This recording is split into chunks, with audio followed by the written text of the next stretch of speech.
Insider tickets. I do love Spina di Rosula's logo. It was designed by my mother. Have you noticed how it's shaped like a heart?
You're right, that was my bad. It was a knee-jerk reaction. I didn't think it through. Luckily, no one suspected my identity. Oh, phew. It's just you. I thought someone was eavesdropping. Since Vodyanitsa and I were on the same page earlier, I think I should share my thoughts with the Rokot members first.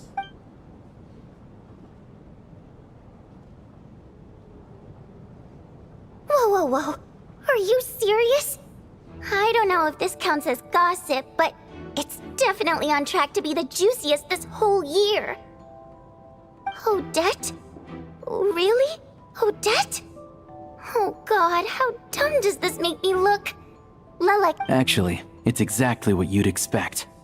Sometimes, hiding in plain sight is the best strategy. And now that you mention it, the more I think about it, the more sense it seems to make. It all adds up. What are we up to now? 1, 2... Odette's identities. She's my coworker, specifically a ballerina, and also a Fatous, a member of the Rokot. Now, Lelek.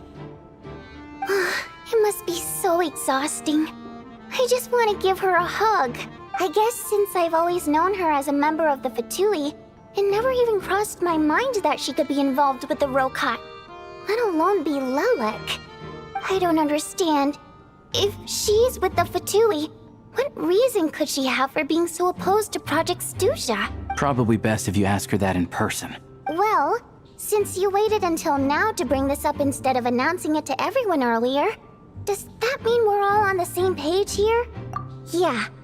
Lelek may not follow orders from the Rokot leadership, but as far as I'm concerned, she's never crossed the line. If anything, her actions benefit the poor. We need to confront her face to face. Do you think she'd really admit to being Lelek? I don't know. We'll have to see how it goes. For now, we'll work on the assumption that she didn't kill anyone, and see how much she's willing to tell us.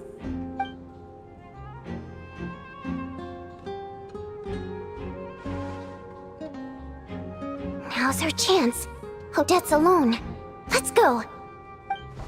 Hey, Odette. What is it, you guys? Shh. Keep your voice down.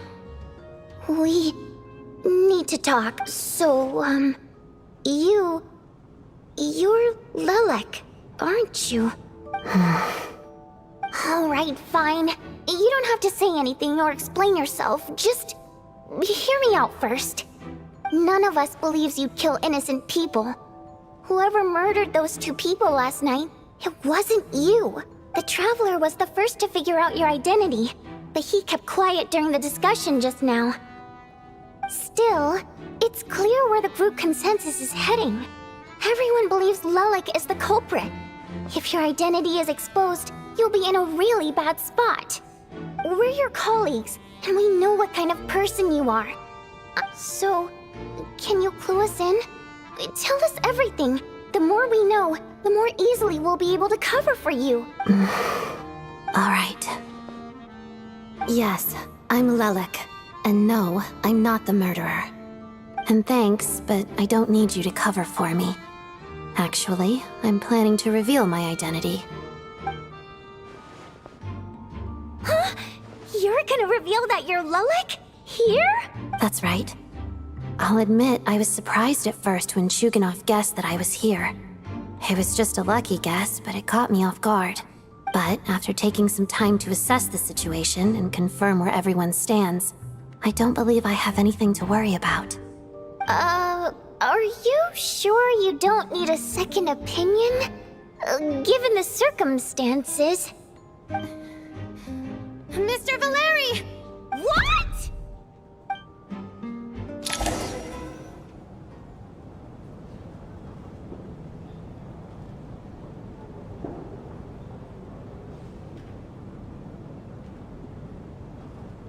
So... Odette is Lelik?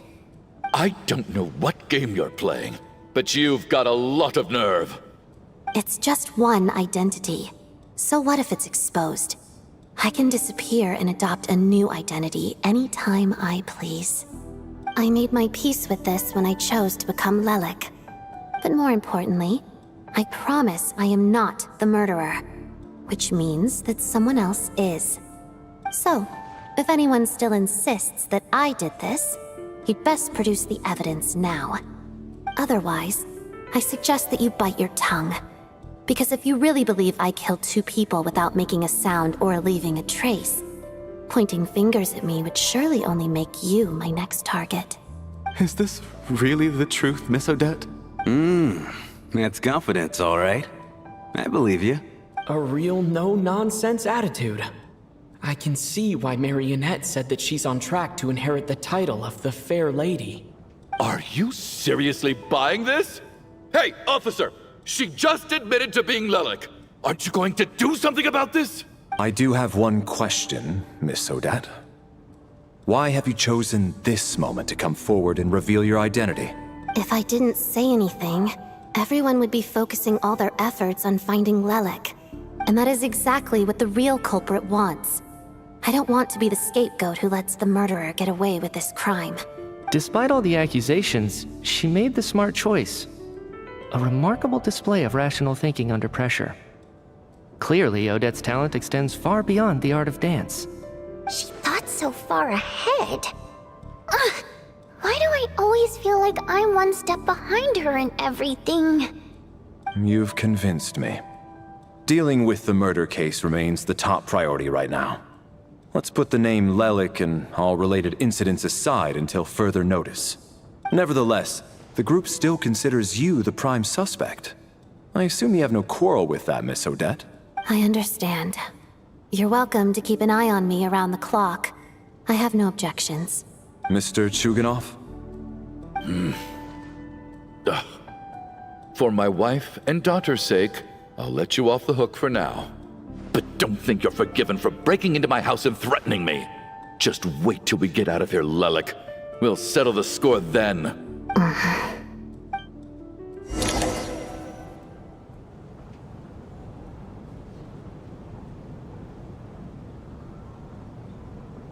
Good work, Lelik guard team. And Lelik too. Here, have some hot water. Turns out Valeri knew about my exploits. So now I've been told I have to guard Lelik with him. Shouldn't you be facing my way if you're guarding me? At the moment, it looks more like you're my bodyguards. If the true culprit is indeed still at large, as you have claimed, we must keep our guard up against them also. Don't worry, Tonya. We'll get through this. Once the snow stops, the officials will step in. The investigation will get easier, and then we'll be safe. But once the snow stops, won't everyone just leave? You're gonna miss us, huh? Well, some of us work at the theaters, so we'll still be here. I'll even give you a special backstage pass. Really, Miss Vodoyanitsa? That's awesome! Aw, you're so... Alright, let's swear to it. I Promise. Don't indulge her, Tonia. You don't have to swear an oath over things like that. You really do get carried away sometimes, don't... Hey! Mind your own business!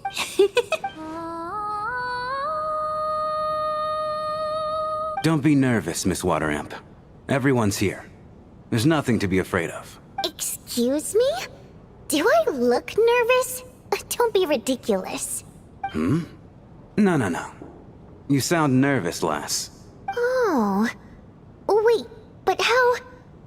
Okay, plenty of people know that I'm a water imp, but still... How come you understand our primary mode of expression? Primary mode of expression. I've not come across that concept before. Do enlighten me, Vodoyanitsa. Well, it's just... We water imps tend to communicate our emotions to each other by singing, rather than facial expressions. The emotions we convey through song take precedence over our facial expressions. I'm impressed, Shram. I didn't take you for a man of culture, but you're clearly rather learned. It's not about being cultured or not. The thing is, this mode of expression can usually only be understood by other water imps. It's not a simple case of a song sounding happy or sad. And yet, you're clearly human, Mr. Shram. It's really not the big deal you're making it out to be. I think I just have a knack for it. Plus, I have a... very close friend who's a water imp. A delightful lady. But keep that a secret. Anyway, we spent so much time together that before I knew it, I noticed I could understand her expressions. Oh, I guess that makes sense. Still, the fact that you have a water imp friend is even more surprising. I'd better watch what I'm singing when I'm around you from now on.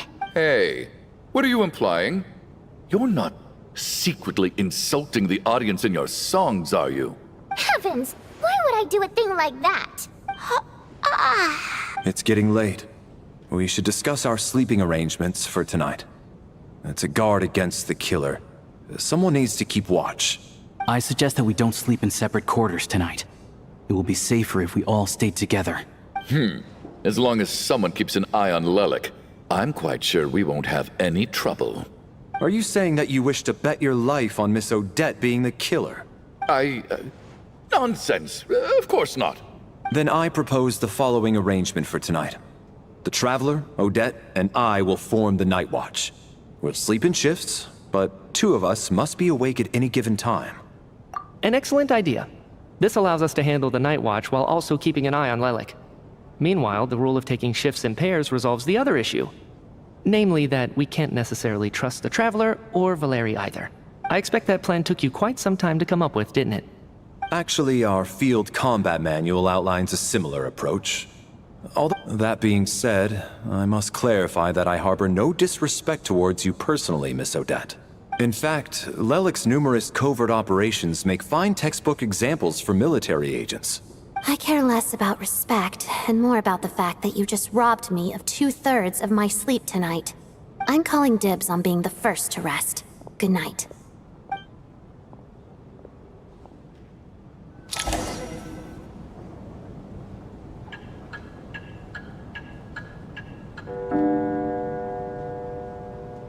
It's almost time.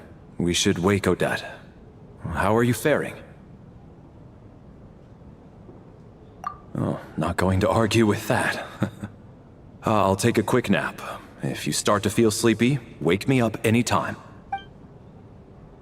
It's finally time for Odette and I to share the night watch. I should wake her up.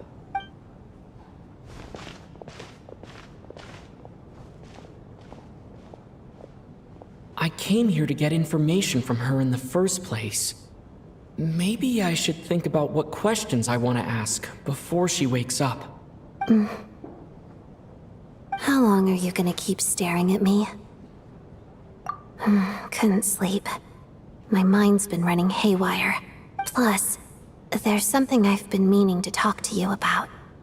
I had a hunch that you wanted a conversation too. Let's take this chance to clear the air, shall we?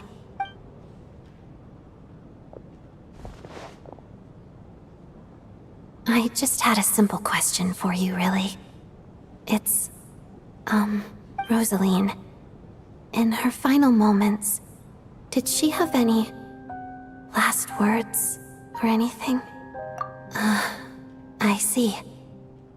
Well, that was all. I have no other questions. No. She was utterly ruthless in pursuing her goals. That kind of person should be hard to miss. And yet, even though I never approved of her methods, and she was an abrasive person, the fact remains that I am indebted to her. Oh, she told you. I guess that makes sense. I think she and Rosaline were on pretty good terms. Yes. Rosaline wasn't the kind to gossip about this sort of thing. Not that it's any huge secret to me, though. When I was a child, I had to join the Fatui for the sake of my mother and me. I trained under Rosaline. It was extremely grueling, and it didn't exactly come naturally to me. All I could do was try to ignore the biting cold and practice. I was a newcomer who'd managed to make a good first impression on a harbinger. Every day was a struggle against the cold, pain, and fatigue. And most nights, I struggled to fall asleep. After enduring all that, I've become almost immune to the sensation of pain. Surely, any child who had to experience that would grow to hate her lot in life, don't you think? So, I put an equal amount of effort into my ballet. It was my way of telling her, the Fatui's demands and your expectations of me are not what I wish for. I think she probably blamed my poor performance in training on my passion for ballet. One time, when I was secretly practicing a dance at night, she suddenly showed up. I told her, "You don't deserve to watch the dance I learned from my mother." She looked stunned. I guess she was surprised that I lashed out first, before she had the chance. But strangely enough, on that occasion, she wasn't fierce with me like she was during training. After that, she never interfered with my dancing or asked me how it was going. She never came to watch me dance again either. Not even she was. But even now, whenever I take out this core Ignis, I can't help but think of that night. Of the look on her face. Sort of. Although gift might be too kind a term. This is her flame sealed within ice. A symbol of her favor, yes, but also her way of keeping an eye on people. She knew the location of every piece of core Ignis. If any recipient started acting suspiciously, she'd be on to them immediately. Trust her to make even a mark of approval feel suffocating. So, when news of Rosaline's death reached Snezhnaya, many people immediately crushed their core Ignis. It gave them a profound sense of relief, like they'd broken free from her shackles. But I kept mine.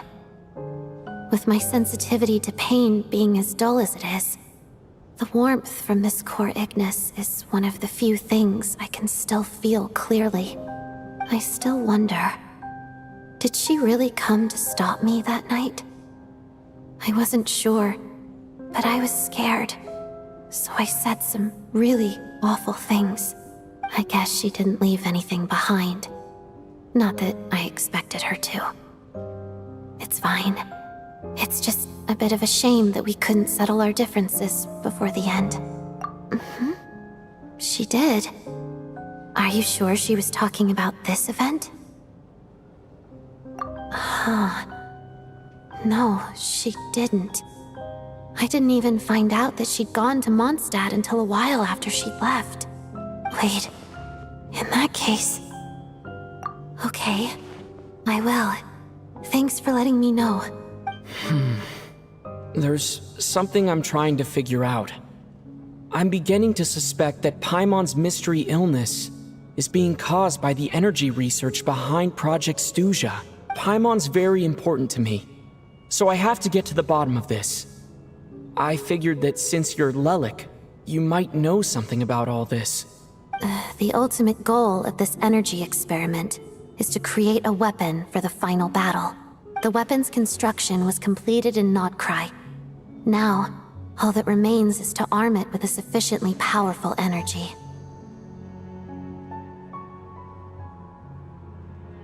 Yes, the weapon's development and all the related experiments are overseen by Lord Piero, the Jester, and the lab is located deep within the Armory Palace. I'm not sure why this experiment would be making Paimon feel unwell, though. The best way to get to the bottom of it would be to go there in person. Once we get out of here, I'll help you apply for an entry permit. And I'm hardly the organization's proudest member, as you know. You answered my question about Rosaline. I want to do you a favor in return. It's that simple.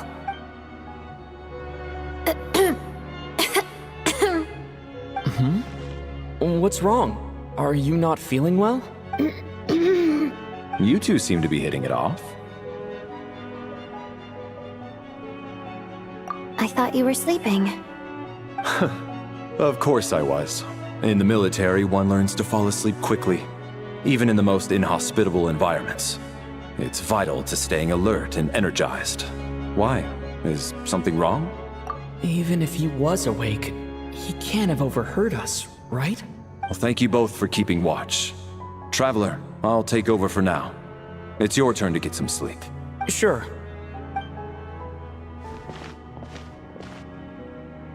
This is our second night here, but at least I've found out a little more about Paimon's condition. I hope she's been sleeping well the past couple of days. Why do I feel like I'm being watched? Seriously? Is this payback for when I stared at her earlier? But I thought she was asleep. Never mind. I'd better try and get some sleep myself.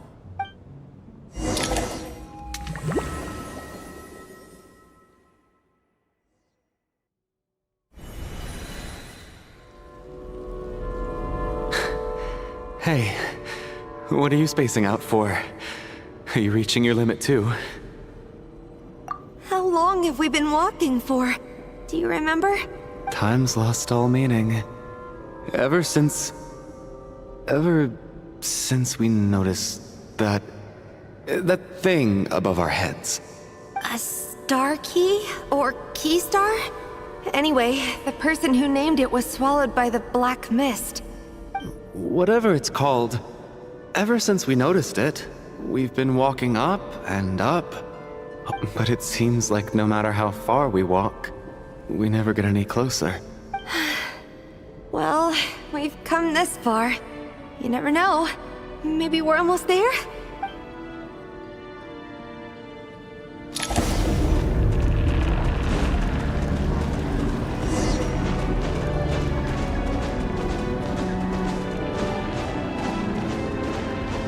Monsters! Watch out! Not again! I've lost count of how many times we run into them. Be careful! What the?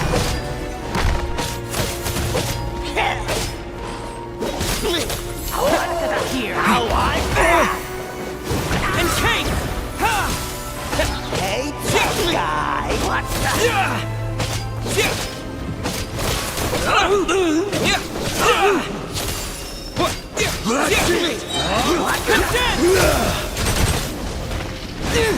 Cryostorm!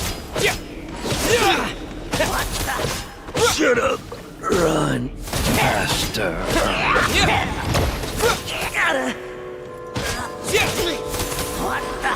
Back of it here!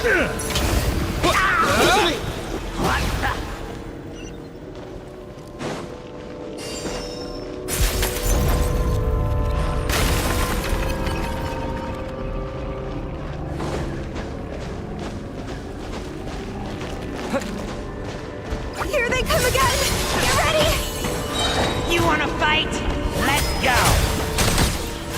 Alright, here comes another one. Watch this!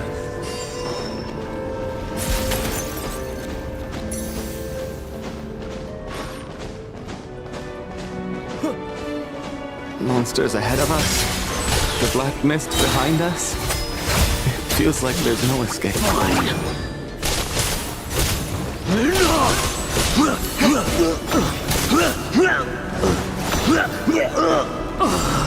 Welcome is here! And take!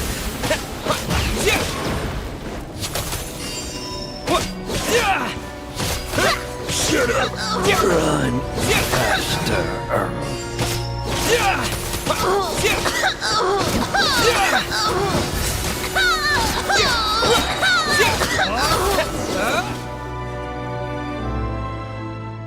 Are you hurt, Coolish? No. I'm fine. It's just... Suddenly I don't want to walk any further. I get you. In fact, I reached my limit a long time ago. Yeah. The hope that the star gives us is the only thing keeping us going. But I'm not sure it's real at all. Otherwise, why would it always be out of reach? We know you mean well, but you're only saying that to try and encourage us to keep going, aren't you? Thank you, friend. But enough is enough. Please don't give me any more false hope. You're going to continue, aren't you? I admire that.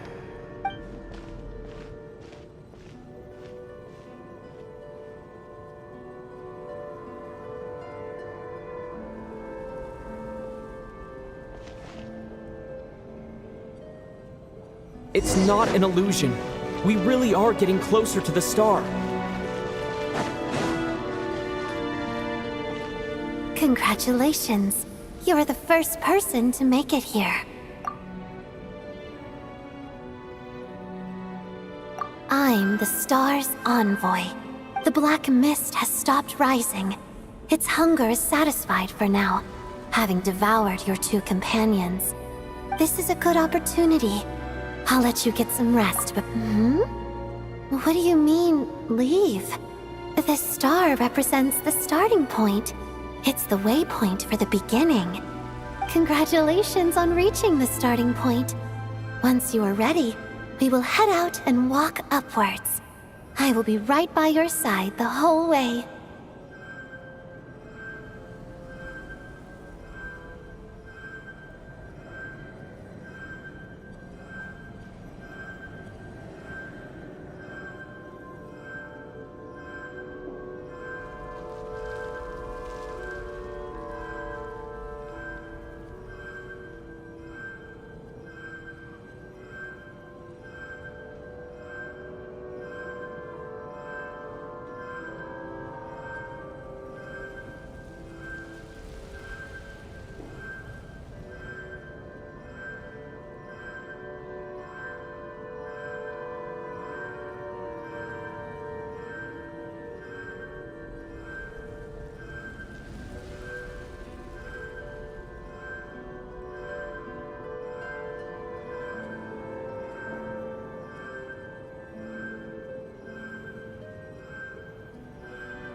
What's wrong? Hey, don't give up before the journey's even begun.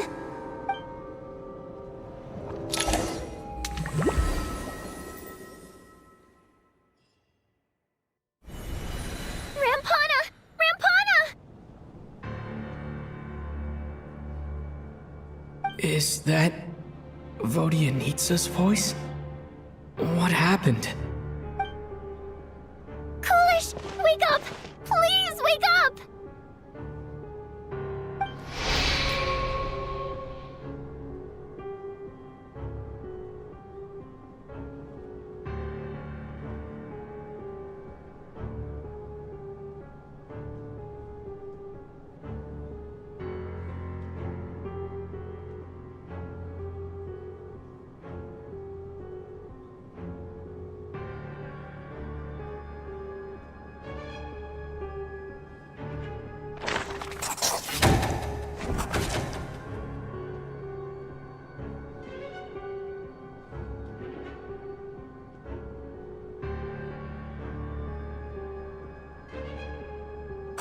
The situation is identical to that of the 2 casualties yesterday. We cannot ascertain the cause of death. At least there are some elements that we can rule out this time. They slept on the stage with everyone else, so I suppose the surrounding environment can't be a relevant variable. Rampana. Coolish. Weren't some of us keeping watch last night? 3 of us, in fact. How could you not notice something was wrong? I'm as confused as you are. Certainly nothing unusual happened on my watch. Likewise, and from what I've observed so far, both Miss Odette and the Traveler can be trusted. To be honest, I didn't get a wink of sleep last night. I couldn't help but think I was the target, so I just laid there with my eyes closed. I heard the Traveler and Lelik chatting, but otherwise I don't recall hearing any commotion during the night. Me too. I didn't want to wake everyone up, so I was concentrating hard, trying not to cough. I hardly slept at all. If anything had happened, I'm sure I would have noticed. Then, what could possibly be causing this? Once was bad enough. I can't believe it happened again. I worked closely with Rampana and Coolish for so long. I never imagined that one day they'd... And on the stage of all places... Vodyanitsa... 4 victims in just 2 days, and we still don't have a single lead. I need to get to the bottom of this as soon as possible. And above all, keep Tonya safe. I'd never be able to look Child in the eye again otherwise. Still snowing? Yes, I just checked. Still no sign of anyone outside either. So we only have ourselves to rely on. If you ask me, this killer can clearly strike whenever they please. The Night Watch was a useless endeavor from the start. Lelik must be an expert in poisoning. Clearly she used some poison that can't be detected on the corpse. Here we go again. Listen, I was already thinking to myself last night, was Lelik's reason for revealing her identity the real story? Well, now I have my answer. It most certainly was not. She's been playing us for fools. You get off on this, don't you? Revealing your identity, only to carry on with your killing spree? That's a hideous thought. One that only a hideous mind like yours could dream up. How dare you? That's enough! Yesterday, you named Lelik as a suspect because the victims were both wealthy merchants. Lelik might have had a motive then, but today's victims were just ordinary people. Not to mention that they were colleagues of Odette and mine. What reason would she have to murder them? Let me guess, just to scare you? Who knows? Maybe you don't know her as well as you think. I implore you all to ask yourselves, how many people are there really in this world that have what it takes to kill another person? Not many, I'd wager. Lelik is well known to be a ruthless operator, and now she has revealed her identity. How could it be any more obvious? Everything you've said so far is still just conjecture, which doesn't constitute a concrete lead. You need to back up your claims with some evidence. How can you defend her, officer? What did she say to you while you were on night watch? Maybe I shouldn't be so surprised. You military types are always colluding with criminals to target the rich.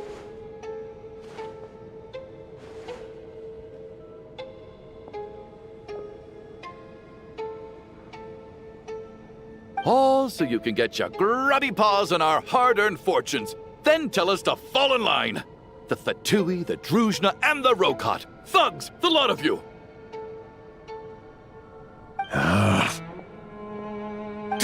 Don't you dare!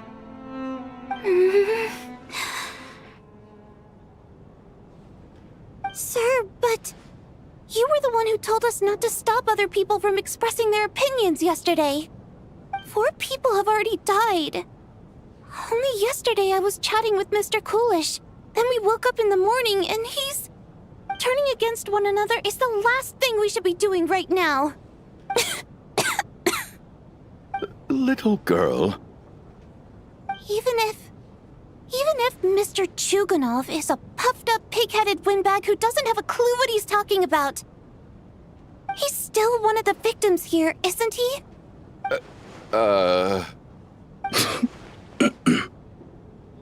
Quite. I had no intention of resorting to violence. But you're right, Miss Tonya. I ought not prevent him from speaking his mind. In any case, I believe Mr. Chuganov has calmed down a little now. We may resume our discussion. I don't think there's any need for that. What is there to discuss? Nothing about this situation is normal. Did you have an idea, Mitya? You're the brainiac here, right? Come on, clue us in. I've been mulling something over.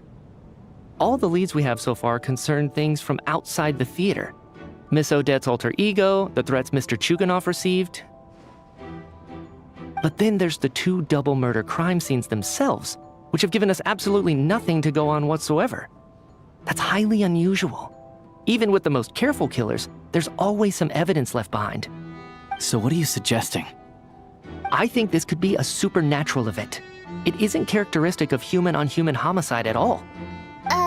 Correct me if I'm wrong, but aren't you supposed to be a scientist? That doesn't sound like a conclusion someone like you is supposed to make. I got into scientific research because of my insatiable curiosity. But if the present situation defies all known scientific explanations, I don't mind shifting my curiosity toward the paranormal instead. Now that you mention it, I remember when I first came to the theater. I heard rumors about this place being haunted. Haunted? Yeah, I think I heard the same thing.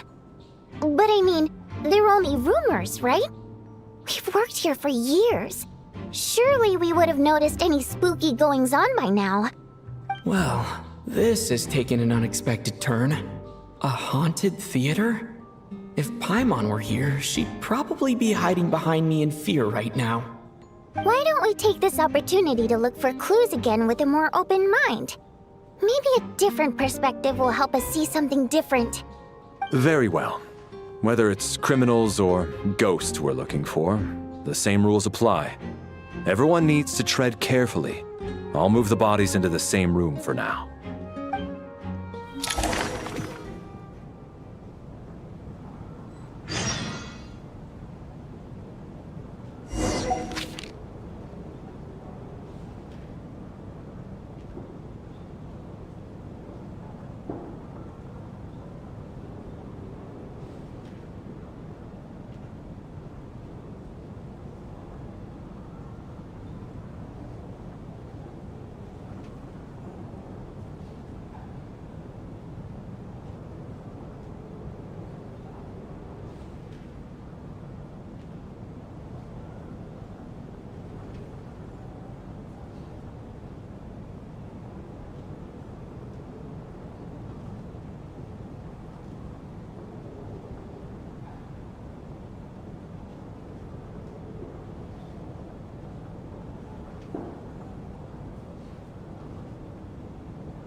Valeri, come take a look at this.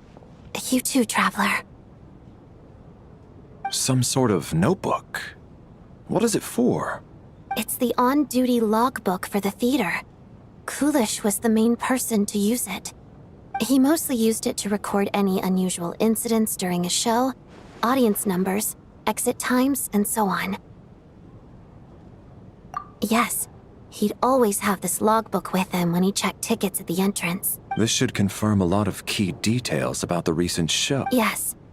The number of people. I've checked and double-checked. Apparently, we have an extra person among us. Are we certain that logbook is accurate? Could someone have sneaked in without buying a ticket or something? Unlikely. Kulish took his duties very seriously. Not to mention that this was a dress rehearsal, meaning smaller audience numbers and tighter ticket restrictions than usual. Everything would have been well within his control. We no longer have our tickets with us, do we? They got collected on entry. I assume there's no way we can check them again. Unfortunately not. The theater recycles tickets. Once people are in the door, they don't tend to leave until the show ends. So we... Still, I'm inclined to believe that this discrepancy in the head count is significant somehow. Did an extra person just materialize out of thin air?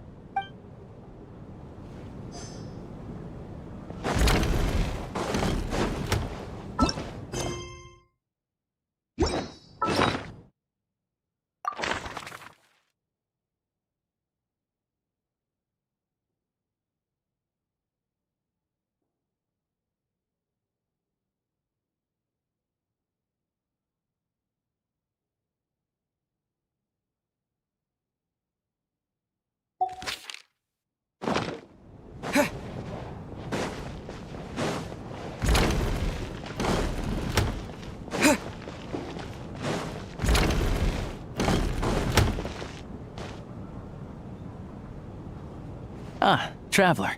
Since you're here, come take a look at this. Alosha found it.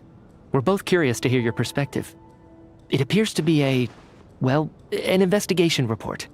And the focus of the investigation was the rumors of haunting we heard about earlier. An investigation report, huh? Looks quite old. This person's name looks to be of Sumeru origin to me. Was the investigator from Sumeru?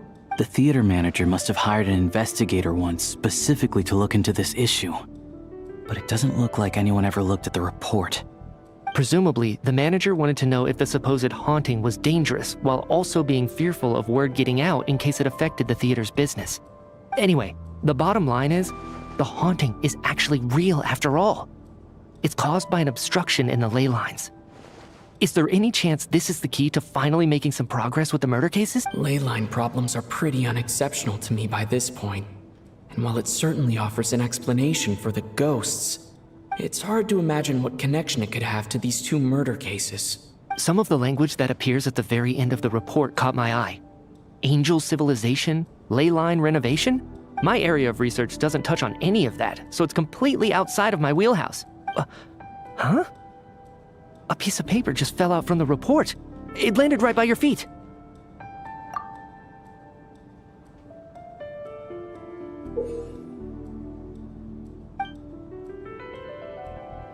How unnerving. It was tucked inside the report, so it must be a note left by the author. Death is near.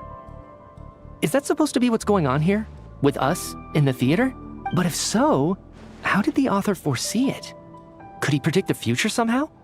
Maybe things are more complicated than we thought. No, wait a second. If we take the report and the note at face value, they completely contradict one another.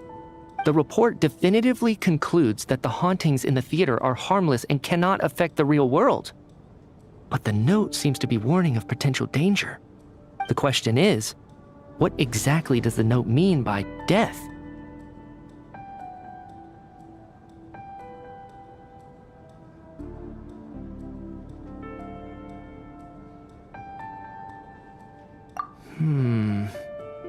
The various ways we could interpret this keyword lead in completely different directions. Let's pause our analysis here for now. I think we need more information.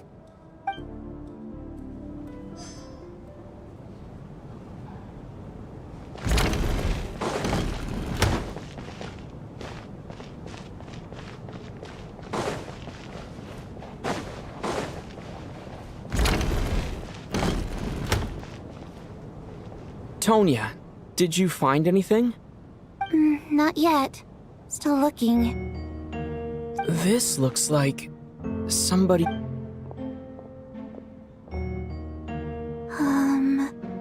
Well, it doesn't look scary or anything. So I guess it should be fine. Alright, let's read it together.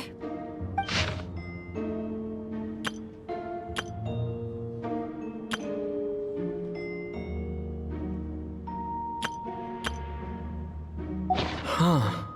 This has to be Vodyanitsa's writing, surely. Maybe it's a little rude for us to peek at this.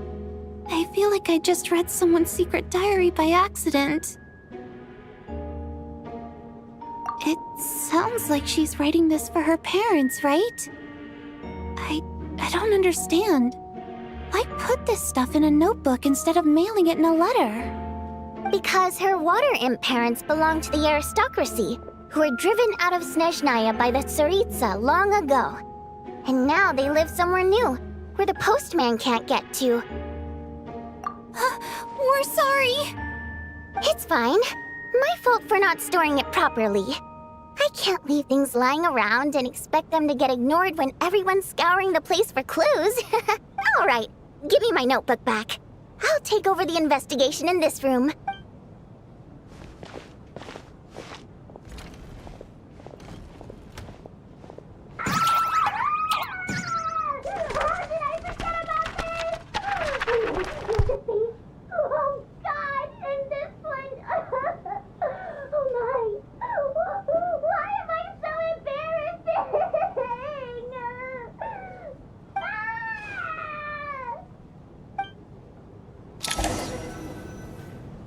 If we take all this together, it's not impossible, is it? If anything, it's the natural conclusion. Oh, I beg to differ. This sounds to me like a product of a researcher's vivid imagination. And perhaps it's because I'm still viewing this through the lens of a typical murder investigation. But still, I'm struggling to be persuaded by your theory. Does it really sound that far-fetched? Alright, well, let's treat that as speculation for now. I do agree with what you've said, so let's go with your idea for now. Good. Okay, now that we finally have some meaningful leads, I think it's time to reconvene. Let's get the others.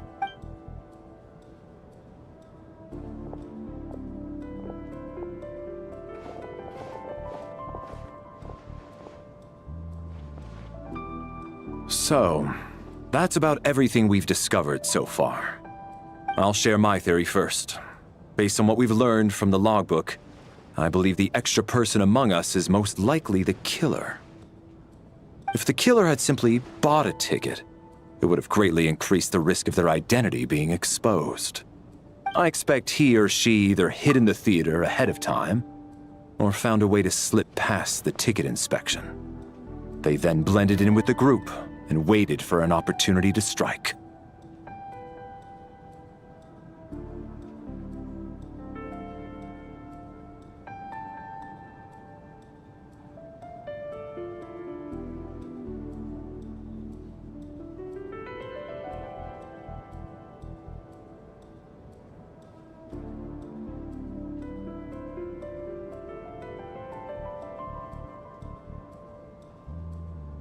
What about the note found in the investigation report? Any thoughts on how that fits in? The killer may have simply planted it there as some sort of sick joke. I've seen my fair share of psychopathic killers. They love playing cryptic mind games. So, it has nothing to do with the haunting of the theater after all. This theory makes sense to me. If we have an audience member unaccounted for, chances are they didn't come here to watch the show.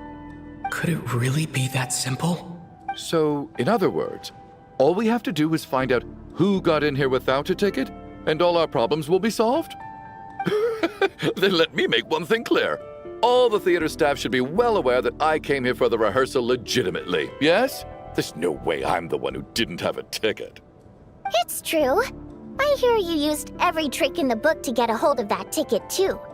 Everything short of throwing a temper tantrum and rolling around on the floor at the entrance. I most certainly did not degrade myself in such a way. Probably a stupid question, but I might as well ask. Did anyone here get in without having their ticket checked? Guess it was naive of me to expect them to just admit to it. Especially after the unprompted Lelik reveal. Once was already a miracle. Twice would be unfathomable.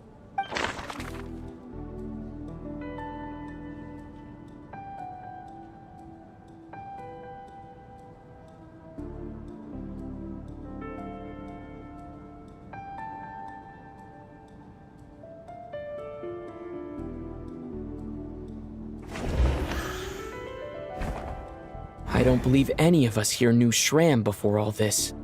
If no one can verify Shram's identity... Mr. Shram, did you really go through the ticket inspection to get in here? Huh? Me? Why am I being singled out, my friend? Do I seem that suspicious? It's not that you stand out as suspicious, more that everyone else has been ruled out as trustworthy. Okay. Well, we spent the best part of 2 days together now, so I'm sure you can all tell what kind of person I am. I'm a true gentleman. I never dream of doing something like sneaking to the theater without a ticket.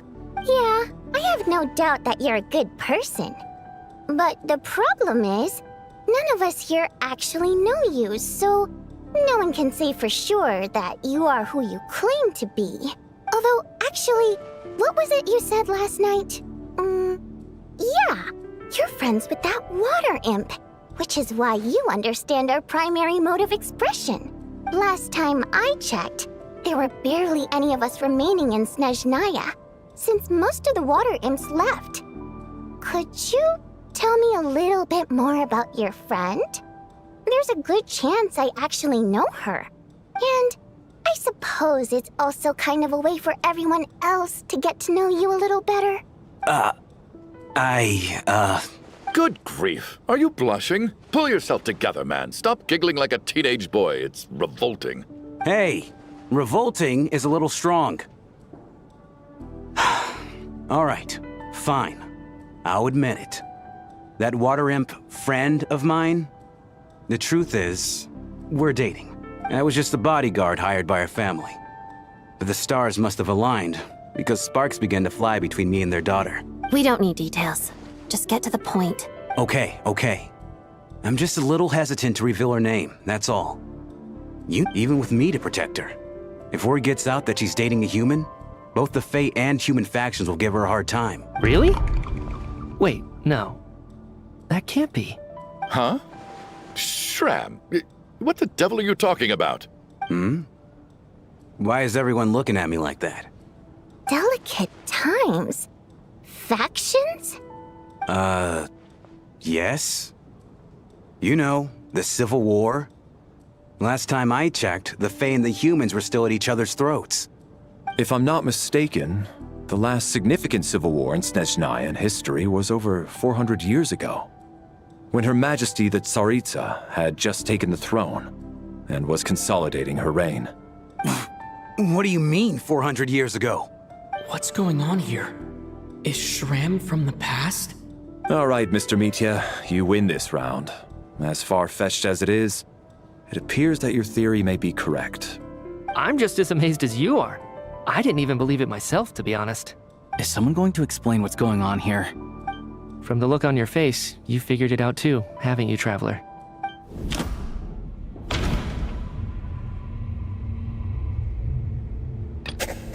That seems to be the case. Shram's the extra person, but there's no way of learning his identity from this clue. Vodyanitsa's private letter touches upon the history of the Water Imp aristocracy's exile, but reveals nothing about Shram's identity.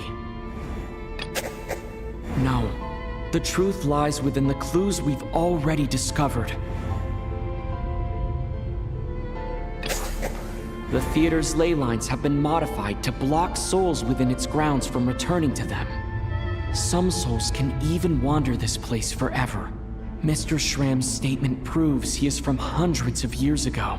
And according to the investigation report on the theater hauntings, Mr. Shram is very likely a lost soul wandering the theater.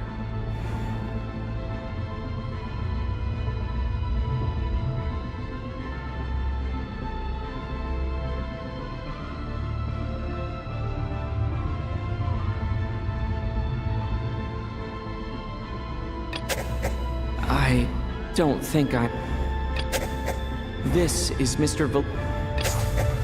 For some unknown reason, the soul that has been wandering the theater... Yeah, that must be the immediate reason why the ticket count doesn't match the number of people present.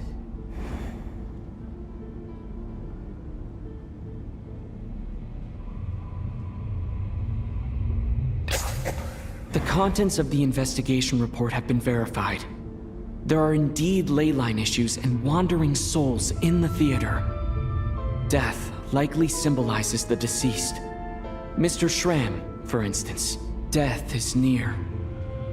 That must mean that there's a dead person in our midst. That's the truth, isn't it? Yeah, the logic is clear now. The investigation report said that there would be souls stuck wandering around the theater because the ley lines were cut off. Mr. Schramm must be one such soul who died in the theater a long time ago.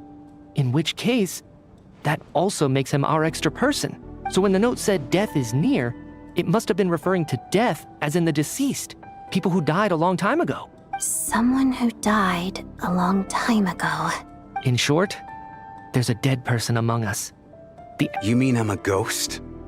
No. Don't make jokes like that, my man. There must be some mistake. But even if I was dead, I know for a fact I didn't kill anyone these past 2 nights. Yeah, even if all that's true, the report also said the souls inside the theater can't affect reality, right? They're harmless. Then what if the problem isn't the souls at all, but the ley lines themselves? The ley lines have a powerful ability to attract and devour souls. Let's say that the ley lines are like a black hole, constantly seeking to engulf souls. But the souls that don't want to return are trying to avoid being sucked in. Why does this analogy sound so familiar? What happens when the black hole can't achieve its goal? I'm only speculating here, but what if it ended up swallowing innocent souls by mistake? Or intentionally taking other souls to compensate? That could explain why we weren't able to determine a cause of death. If you're right, and their souls were devoured by the ley lines, it does make some sense. It does seem to explain a lot of the things we couldn't make sense of. Does that mean it's true? Except there's no concrete evidence. Mitya's relying on a lot of logical leaps. Still, it seems like the best explanation we have under the circumstances. All right, so how could Schramm not know that he's dead? Seems a little unlikely that he hasn't noticed anything unusual even after several days interacting with us. On the contrary, it's perfectly normal for a soul to wander the theater for centuries without questioning their existence or reason for being there. It's simply what's natural for them. You know what, Mr. Brainiac? I think you might actually be right after all. I'm trying to remember and... even though my head feels like it's going to explode, I think... it's all coming back to me. I was the one who didn't want to remember my own death, so I forced myself to forget. Well, I'm sure those are painful. My lady and I snuck out to go on a date one day. We bought tickets for the theater. It wasn't really my thing, but I was just happy to be together. All of a sudden, a group of people burst into the theater, shouting for all the water imps to get out, performers and audience members included. It was clear the conflict between humans and Fae had reached a boiling point. This time, the extremists were even coming after the water imps who had nothing to do with the war. I thought I could pull one over on them. So I took off my jacket, draped it over my lady, and tried to sneak out amid the chaos. But I got caught. They started shouting, calling me a traitor to humanity. But I was going to do whatever it took to buy her a chance to escape, no matter how many people stood in my way. I had to, both as their bodyguard and out of love. It's all right, friend. You can stop there if you want. It's just... If I'd known I was a dead man walking... But... No. I refuse to be a burden. I know what I have to do. You said I've been I guess it's high time I got a breath of fresh air. Out there, I mean. Mr. Schramm, I'm sure we can figure out a different course of action. My good sir, we both know I'm not supposed to be here. I should have accepted my death long ago. One way or another, this has to end. Unless you're saying this goes against another one of your military principles somehow. No, I'm speaking on a Let it go, man. Oh, so... As long as there's no need to...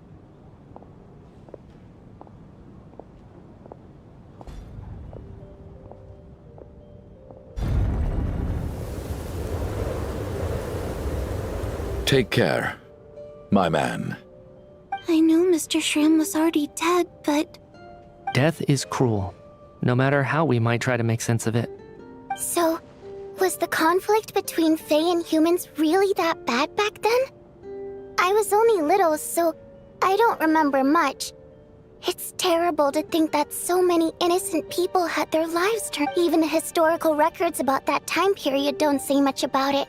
All people know is that the Tsaritsa founded the Fatui, drove out most of the Fae aristocracy without explanation, then used her terrifying power to suppress the humans. It seems to me like the Tsaritsa chose to make herself the enemy. She downplayed the conflict, directing whatever animosity both sides had for each other at herself instead. That's also why, despite how brutal the conflict was at the time, there hasn't been much lingering tension between humans and Fae since. Things have been fairly harmonious for the past few centuries. So, the Tsaritsa banished the Fae to protect the Fae living in the city? She offered herself up to be hated in exchange for peace. Maybe it's not quite as bad as it sounds. I don't think Her Majesty is too concerned if mortals hate her or not. All this time, I had no idea. All right. If Mitya's theory is correct, then I think we can consider this matter settled. Let's all take a break. Ugh, if only this blasted storm wasn't still raging on.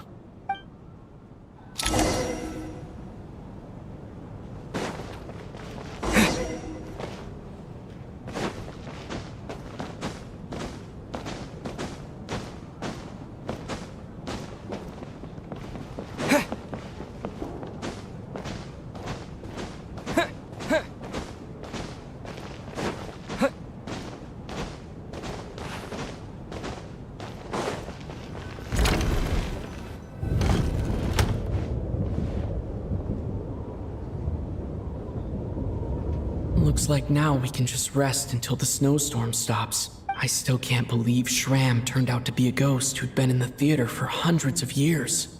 Knock knock. Huh? Knock knock. You know the door isn't closed, right? Think of it as a signal then. When I'm entering someone else's room and I knock, I'm here as Odette. If I don't knock, it's Lelik. Thanks. So, why did you come to find me? Vodyanitsa said you knew about my secret identity from the start, but when everyone was discussing who Lelik could be, you were worried that revealing what you knew would be unfair to me, so you kept it to yourself, right? Yes. I'm extremely grateful for that. It's nothing. I mean, you didn't hold what happened with Signora against me, so... Actually, there's something else as well. I found myself in a situation, so I thought I'd come and ask you for advice. It's about Mitya. Before all of this, the last time I saw him, he was dead. As I'm sure you know, my goal as Lelik was to stop Project Stuzha. Well, when I found out the tech lead for the experiment behind Project Stuzha was Mitya, I immediately started planning to track him down and threaten him to back out. I often saw him around the theater, but I soon concluded that making my move there would risk exposing my identity, so I decided to infiltrate the Armory Palace and go directly to his lab. That way, the threat would be much more effective. Well, I suppose there was a bit of luck involved, but I am a Fatus, so I already had some familiarity with the building's layout. But when I finally made it to his lab, Mitya seemed to be dead. I checked his breathing and his pulse. He had no vital signs whatsoever. I'm certain of that.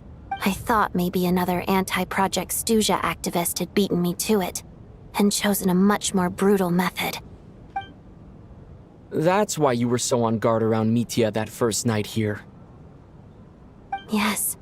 When I saw him sitting in the audience during the performance, I could barely contain the shock. To me, it was a miracle. Somehow, he'd come back from the dead. But then, the murder started happening and things got so complicated that it wasn't really at the front of my mind.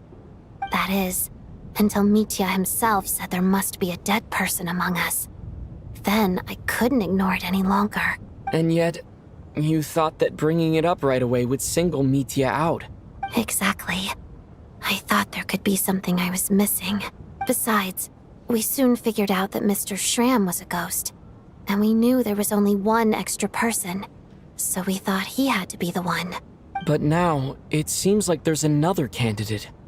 I understand why you kept it to yourself. There was so much information being thrown around during that discussion. Bringing up Mitya would have just introduced more confusion. So, what do you think we should do?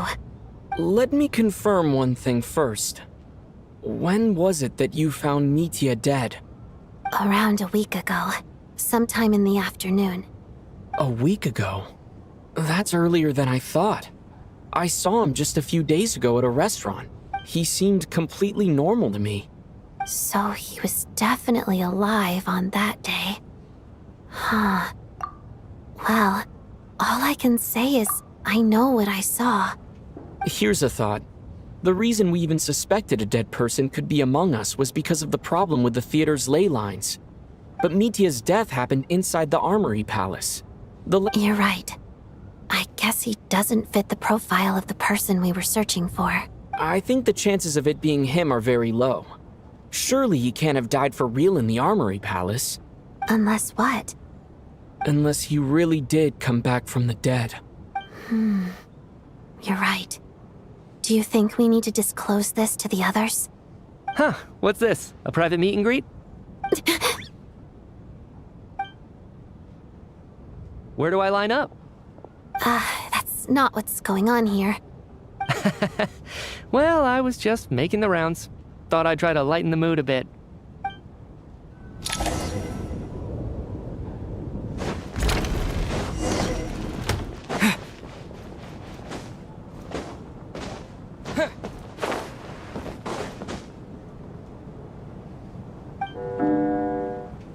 What is going on with this storm? Could it be connected to that monster that just arrived in Snezhnaya? I almost hope it is. Her Majesty the Tsaritsa left to vanquish that beast herself. We just need to wait for her triumphant return. Do you think people still feel the cold after they die? I'm wondering about Shram.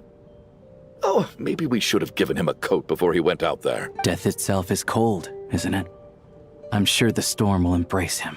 Well, I hope he has a safe journey. Thinking back on once we get out... Are you okay? Here, take this. I've never used it. Look who's Mr. Nice Guy all of a sudden.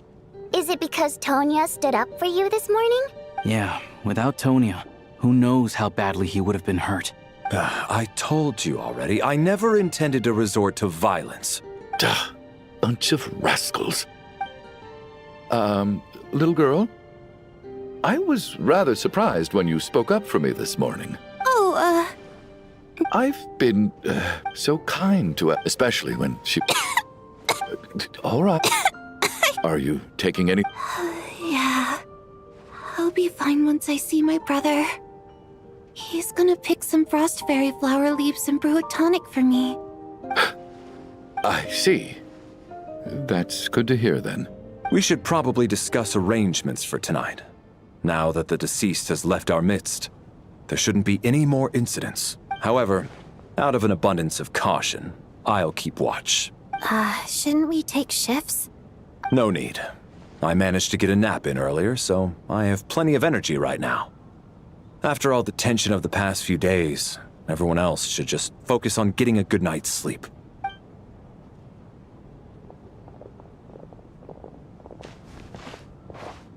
What a long day. This whole situation turned, but Valeri's right. I should just try to calm down.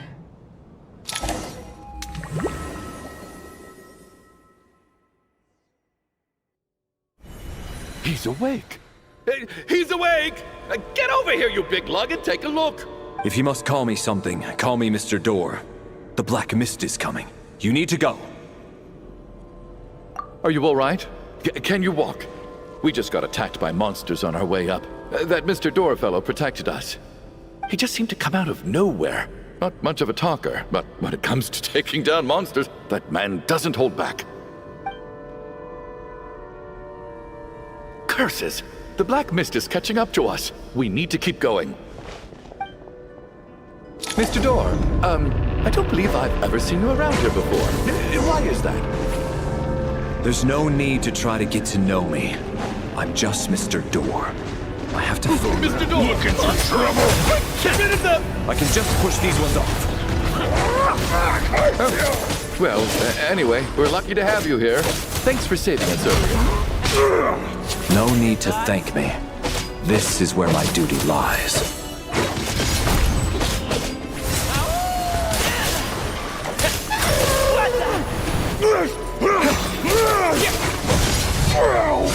Blade!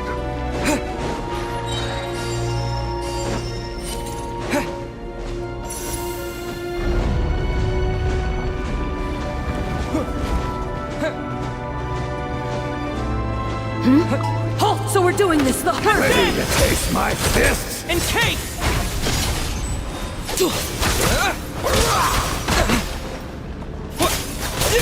Curse you! You win this one.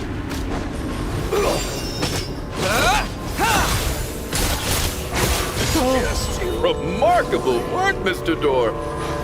If I had your muscles, I'd do the same.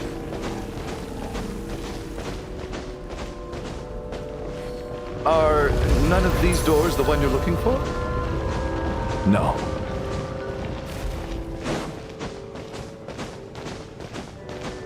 Encase!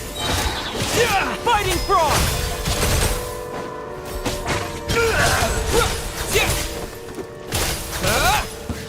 Come no closer. By my command. By my command. Cryostorm!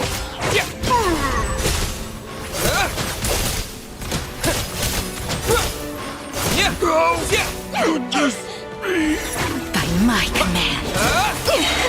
Condense! Encase!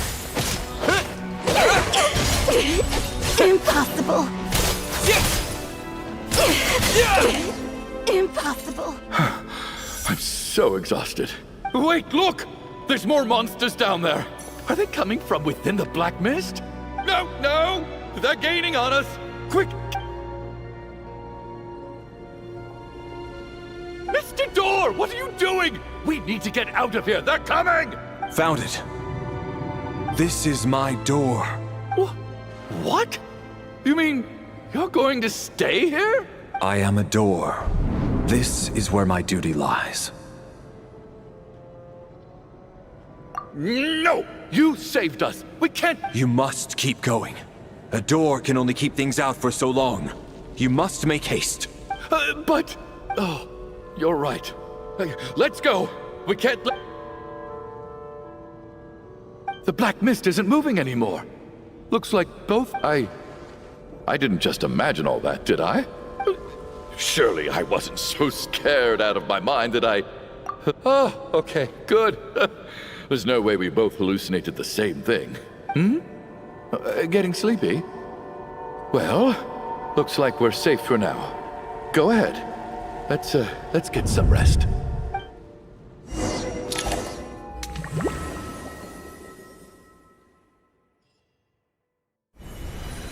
What time is it? I guess everyone's still asleep? These past 2 days have been exhausting. Valeri's keeping watch, though. Valeri?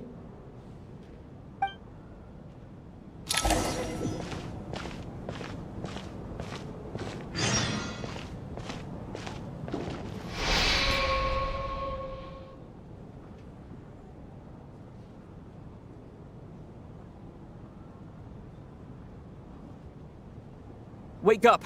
Everyone needs to wake up!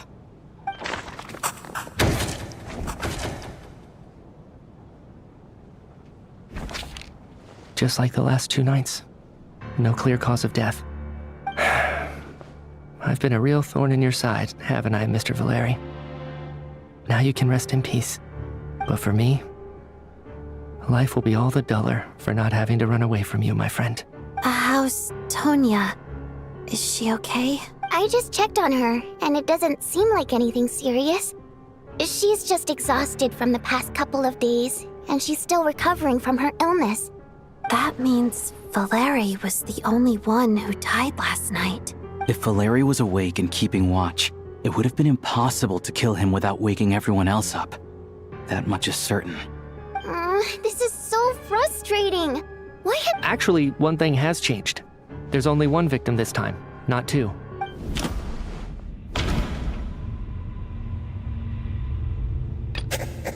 No similar cases have But Mr. Schramm was Can a death at night even be defended against? After the deceased Schramm left, there was 1 less victim last night. It's a reasonable conclusion. The number of people who die each night is equivalent to the number of dead among us. That's your theory, right? Exactly. We identified Mr. Schramm, and the night after he left, the death toll dropped from 2 to 1. By that logic, there must be 1 more dead person left among us. Another one? But there was only 1 person unaccounted for in the ticket checks, right? Having an extra person was definitely a cause for alarm, but being 1 person short isn't nearly as unusual. Someone could have left in the middle of the show, or made it out before the storm hit. 1 more dead person among us. If Mitya's theory is right, then what Odette told me seems a lot more relevant. It's just, at the time, we had no reason to think there was more than 1 dead person. If only we'd taken it more seriously as a possibility. I'm sorry. This is my fault. I'm partly to blame as well. I was too quick to dismiss Odette's concerns. What is this about? What have you 2 been getting up to behind my back? Sounds like there's some big news you've been keeping from the rest of us.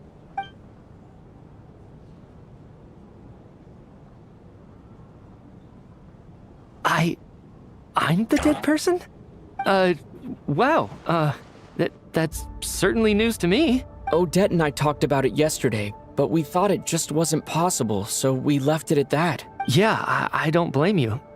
If I'd been there, I probably would have reached the same conclusion. Let me just try and verify this. I just scoured my memories trying to think back to the afternoon Miss Odette mentioned, but I honestly have no recollection of dying. That's where I'm different than Mr. Schramm. Having seen Mr. Mitya a few days ago myself, I also find it hard to believe he could be the other dead person among us. Well, if it isn't Mitya, then who? Do we vote on it? If you don't mind me asking, Traveler, I believe you mentioned that you know Tonya's brother. Had you ever met her before all this?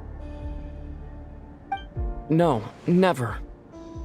Wait, are you saying— Now just 1 minute. I know where this is going. You can't just randomly point a finger at anyone you want. You're in the hot seat, and all of a sudden you want to divert our suspicions onto somebody else? Trying to pick a fight, Mr. Chuganov? Whenever you open your mouth, all you do is attack people, and I've had enough of it. If you don't want to engage in a civil discussion, you can shut up. You little brat! Did Mitya ask about Tonya because he suspects her? I suppose I only identified her by age, and nothing else. Could that mean— I'm just saying, you're going around casting suspicion on people for no reason. How could Tonya be dead? I can vouch for her if nothing else. I've seen her before. She's the sister of that Harbinger, isn't she? The one called Child. Oh, really? You're telling the truth? Since being here, I don't think I ever mentioned she was Child's sister specifically. Does Chuganov actually know her? If Chuganov can vouch for her, then it can't be Tonya either. In which case, it seems unlikely that there's another dead person among us at all. Miss Odette, could you go over that afternoon with me one more time, when you found me dead? No problem.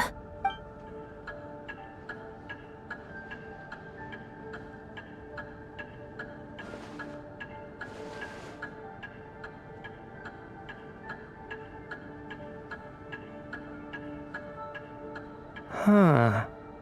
No matter how hard I try, I just can't remember anything about dying.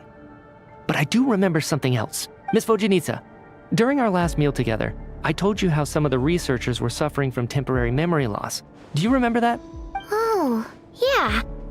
You said it was hindering the progress of your experiments. You thought they were just under too much stress or something. Right.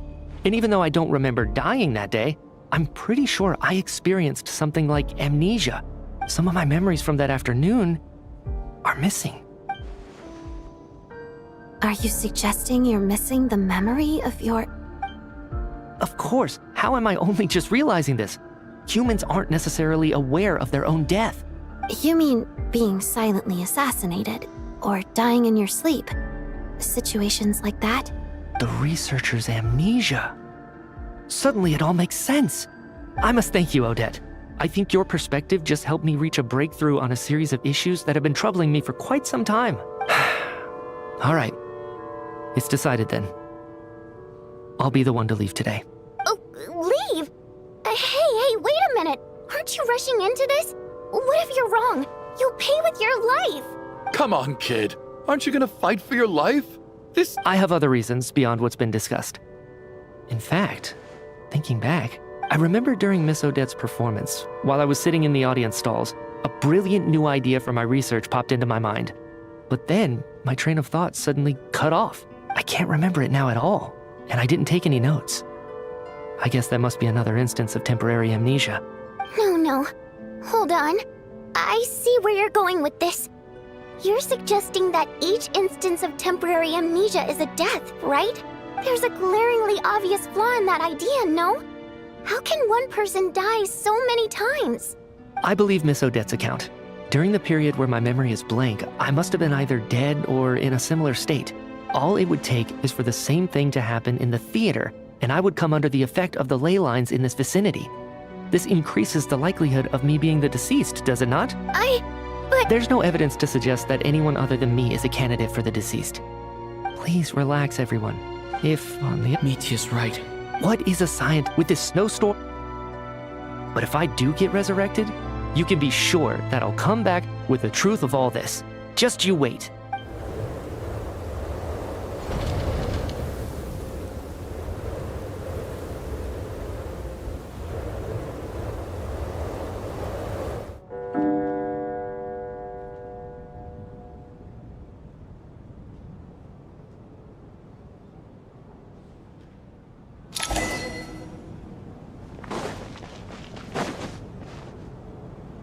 Poor Mr. Mitya. I didn't even... Maybe it's a good thing that you weren't there to see it. It was a hard thing to watch. I hate goodbyes. Maybe it's the realization that, at the end of life, everyone has to face it alone. Come to think of it, the main reason we're still alive right now is pure luck. You could take it a step further and say that the same is true outside, too. If I make it out of here, I'm going to cherish... Without regret, I feel like a strange sense of anxiety has been quiet. Are you okay? If something's bugging you, let's talk about it. I have a travel companion named Paimon. Alosha and Odette have met her before. She's been feeling unwell recently. You're worried about her, aren't you? That makes sense. To be honest, I used to feel like I was just a spectator in this world, watching everything that happens from the sidelines. Maybe it's because I'm a descender. A descender? But with Paimon by my side, over time, I slowly felt my connection to this world growing stronger. She loves eating, sleeping, and having fun, but she's also a great guide. It's her authenticity that makes this whole world feel more real for me. Over the last few days that we've been apart, I've often caught myself wondering, what would Paimon say if she were here right now? But by the time I snap out of it, the conversation has already moved on. And I'm still in my own little world. I'm trying to overcome this sense of detachment, but I really miss Paimon. I don't know if this will make you feel any better. I could be surrounded. Later on, all we can do, so... Thank you. But Vodyanitsa... That's just like I said before, our songs, but... So I made the... Could you?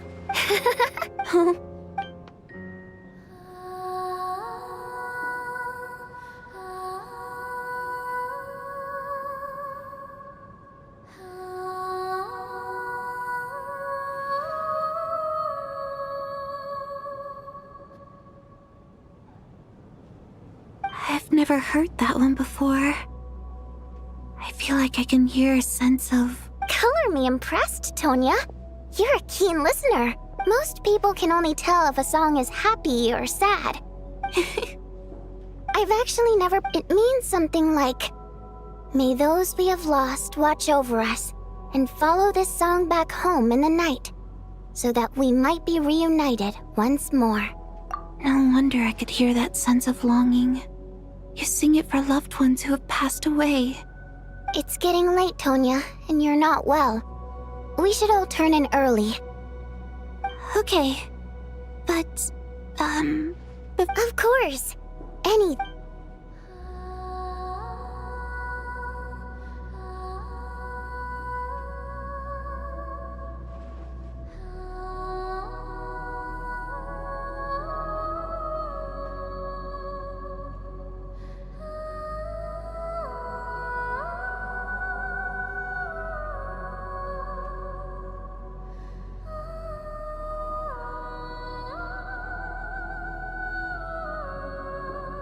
Once I get out of here, I definitely don't plan on ever coming back. But I guess that means I'll never get to hear Vodyanitsa sing again.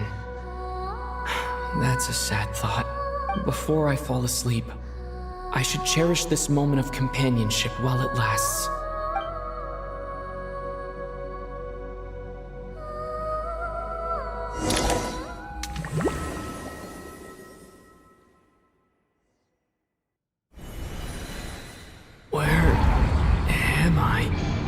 It's so dark in here, and I feel kind of dizzy. Am I alone? Huh? What was that noise?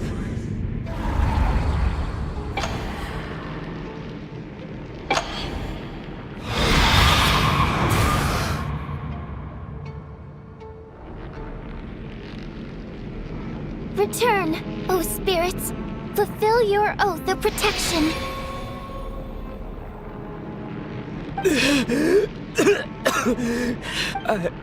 I'm alive? What just happened? No time for questions. Quick, over here. Turn on the switch. We need to bring back the light.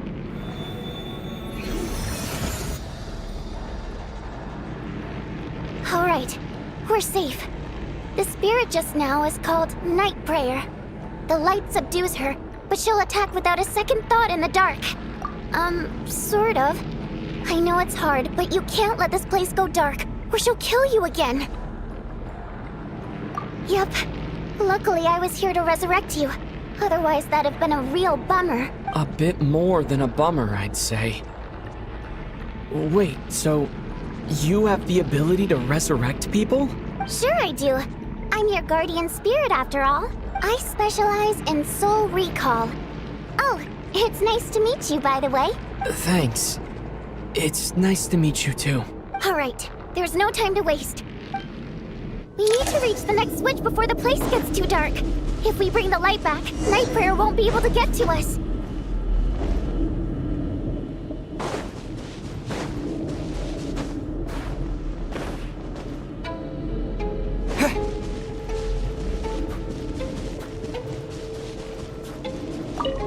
Sweet light! It's back!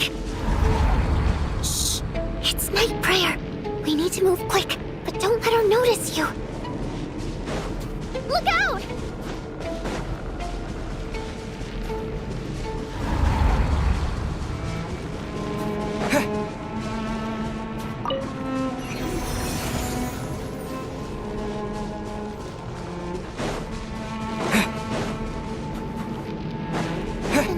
Which is over there.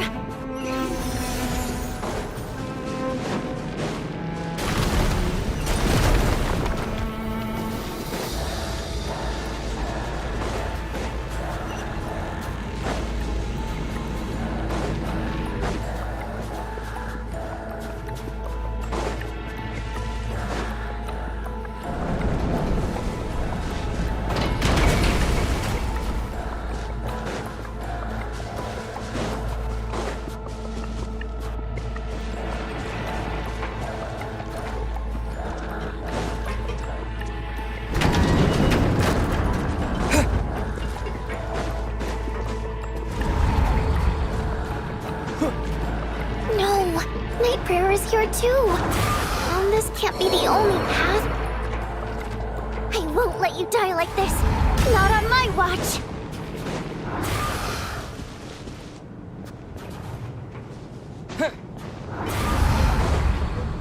The switch is just up ahead. Hurry!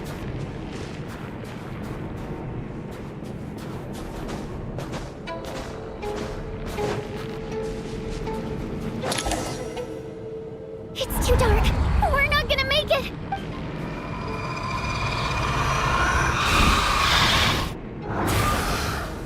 Traveler! I won't let you die like this. Not on my watch.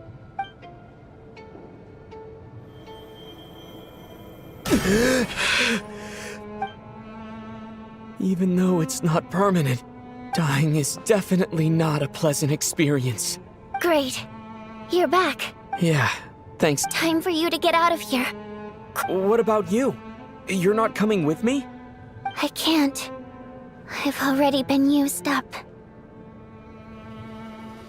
A guardian spirit's skills are finite. I can only resurrect someone so many times. I might not look any different, but my essence has been exhausted. I can go no further. The Black Mist is where I belong. Why didn't you tell me sooner? Because it wouldn't have changed anything. But... Go. Now, before...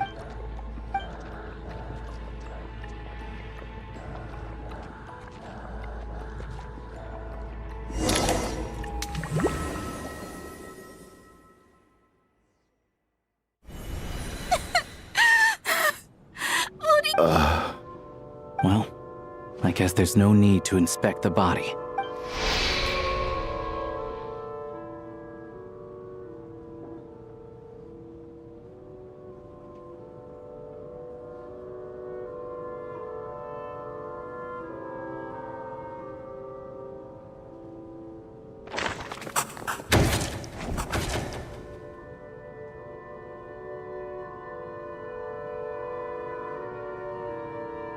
This wasn't supposed to happen. You lied to us, didn't you, Chuganov? Take a long, hard look at yourself before you go around accusing other people. I suspected you on day one, Lelik, and now look where we are. By some strange coincidence, you've never been targeted. You just happen to have survived this long? No, you should be the prime suspect. And you, little hunter, ever so content with staying on the sidelines. Yet, you were the one who stopped us from— Now you're just lashing out indiscriminately. That's either a sign of anxiety or a guilty conscience. Where was all this passion and bravado before? Decided to fight until the bitter end. Is that it? Is that a threat? Fine. After all the trauma of the past few days, Valeri and Mitya aren't here anymore. Someone else needs to step up and take charge. But first, I need to think this through.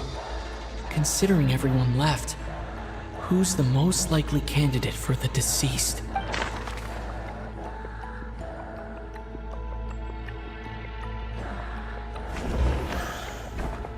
Of those who remain, the only person we've never met before is Tonya. People are easily misled by first impressions. Now that I think about it, Child's sister was in fact a label I imposed on her due to my own assumptions. But Mr. Chuganov vouched for Tonya's identity yesterday. With basically no other possibilities left, could it be?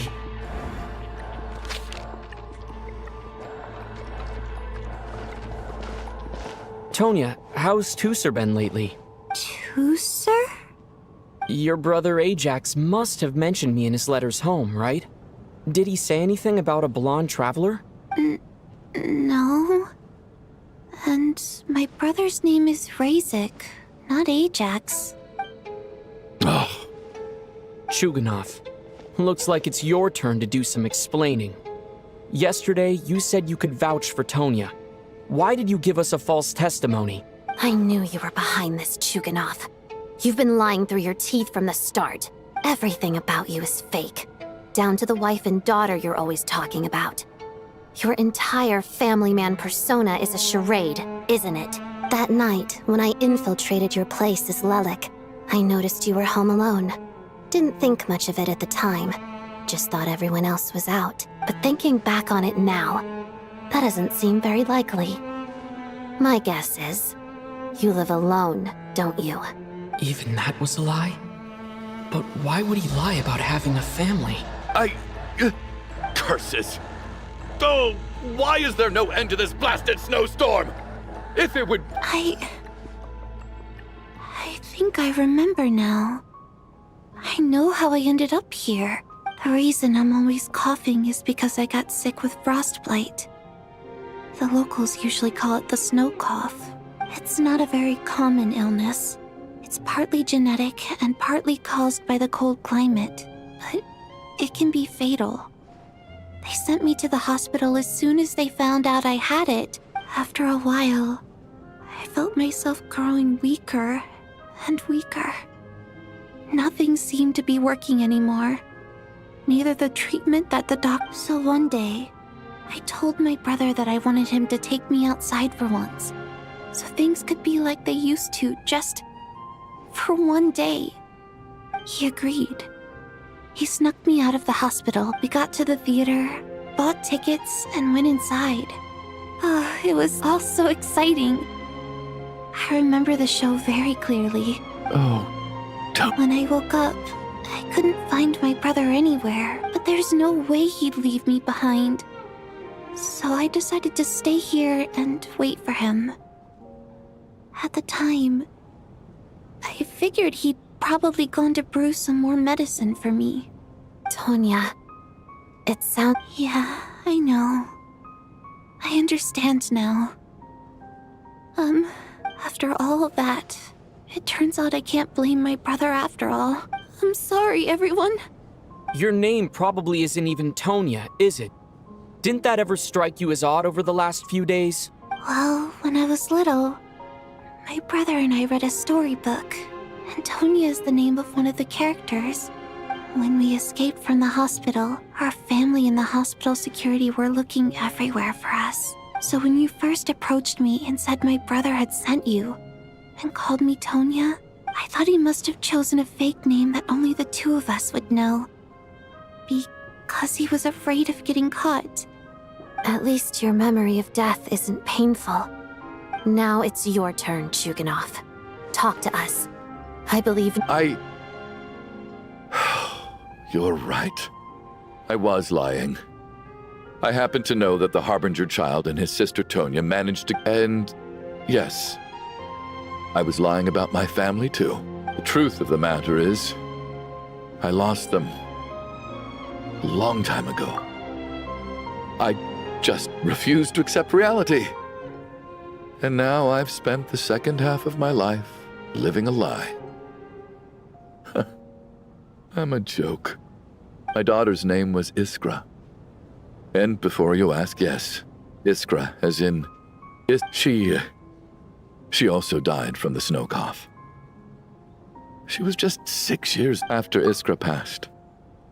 My wife couldn't bear to face those memories. One day when I came home from work and saw the empty room, I soon discovered that this was the only thing that made me feel... Nothing more than a pathetic means of escapism, I know. But so explain your false testimony then. The night before last, when I was chatting with Tonya, she mentioned that her brother would brew medicine for her from frost fairy flower leaves. Combined with her various symptoms, I suddenly understood the snow cough used to be an incurable illness. I would pick frost fairy flower leaves to brew medicine for Iskra too. But the year after my daughter passed away, the jester of the Fatui announced that a cure for frostblight, also known as the snow cough, had finally been developed. It turned out that all previous treatments were completely ineffective. No better than random concoctions. That was the final straw for me. I just couldn't take it anymore. Just one more year. One more year, and everything would have been okay. So, more than anyone, I know full well that in this day and age, no one in their right mind would still be using frostflower leaves to brew. Poor Miss Tonya, therefore, had to have been from an era when snow cough was still a terminal illness. So, you projected your daughter onto her? Even though you knew she was one of the— That doesn't make any sense. You knew she was already dead. What did you hope to achieve by protecting her? I just don't believe in your crackpot theories. Nor do I approve of your actions. How can you just declare a living person dead and throw them out into that snowstorm? Nitia's gone. My good buddy Shram's gone. And now it's Tonya's turn, isn't it? The others I can make my peace with. But little Miss Tonya, here she is. I just want her to live. Once this snowstorm is over, the very moment it stops, I'm going to mark. I'll be damned if I'm gonna let you cast her out into the snowstorm before. Not again! Not this time! No one. Mr. Chuganov, stop. By the sounds of it, you've known I was dead since the night before last, right? I really liked Mr. Valeri, Mr. Mitya. I'm not happy about that. The reality is, you've been trying to— No! Listen. Well, at this point, despite all the— since the day I'm very— And that's why I'm not fond of you at all, Mr. Chug. It's them that you owe an apology. Well then, I suppose— You're leaving already? It's still early. No. My name is Patashka. It was nice meeting you all. Feels strange that we're only being properly introduced now that it's time. Patashka?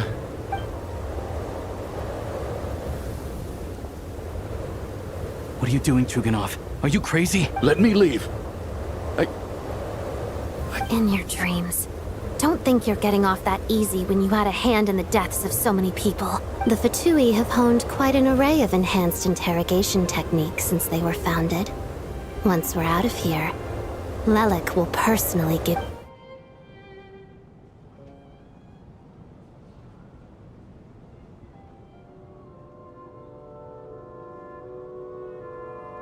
I think we should leave. I doubt this snowstorm is ever going to stop. For all we know. Wait, we finally solved the mystery of the haunted theater today. Maybe let's at least— Fair enough. I don't particularly feel like— And yet you won't let me die first. Hey, Chuganov, on a serious— Is this really the time to be discussing my factory? All right, fine. Am I hearing things? There it is again. But I don't understand. The snowstorm hasn't stopped. Should we open the door? Is this it? Is this nightmare finally over? If the last few days are whatever lies...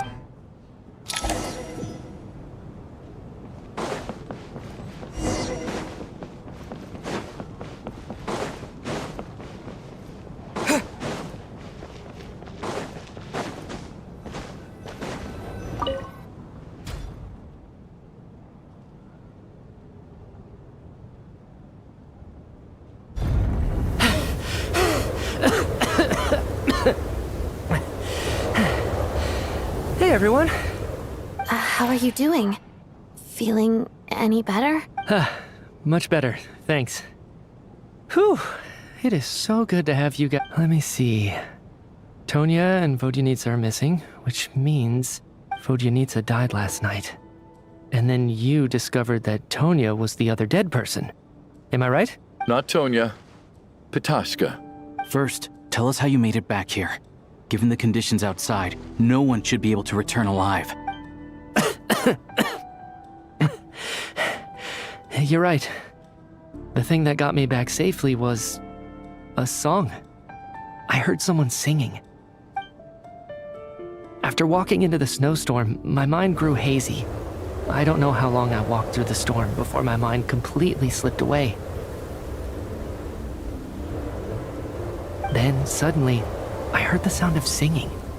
The voice instantly brought me back to my senses, and I regained consciousness. So I followed the voice, searching for the source of the singing. I searched and searched, until finally, just a few moments ago, there was the entrance to... I've actually never performed this song in the theater before, because it has more of a ceremonial purpose for our people.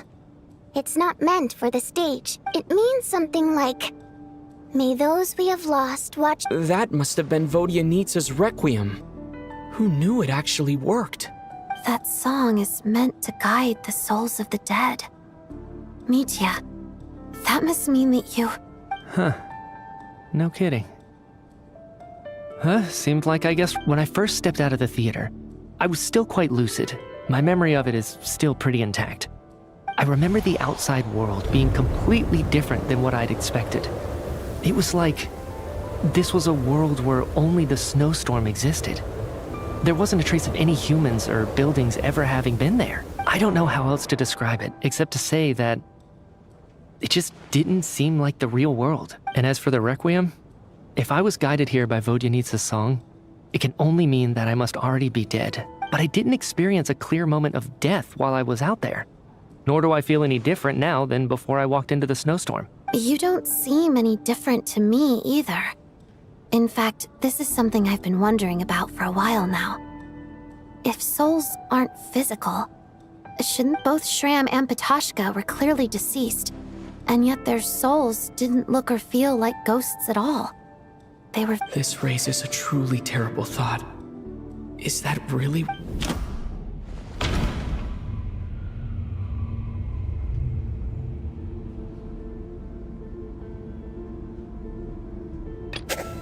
Dreams can't explain everything.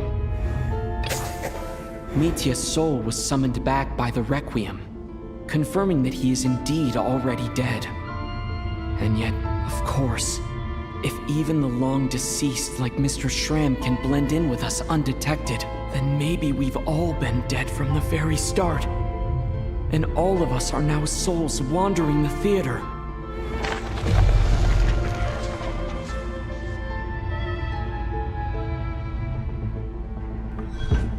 Yes.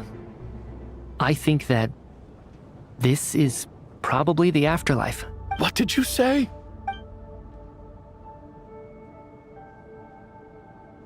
You heard me.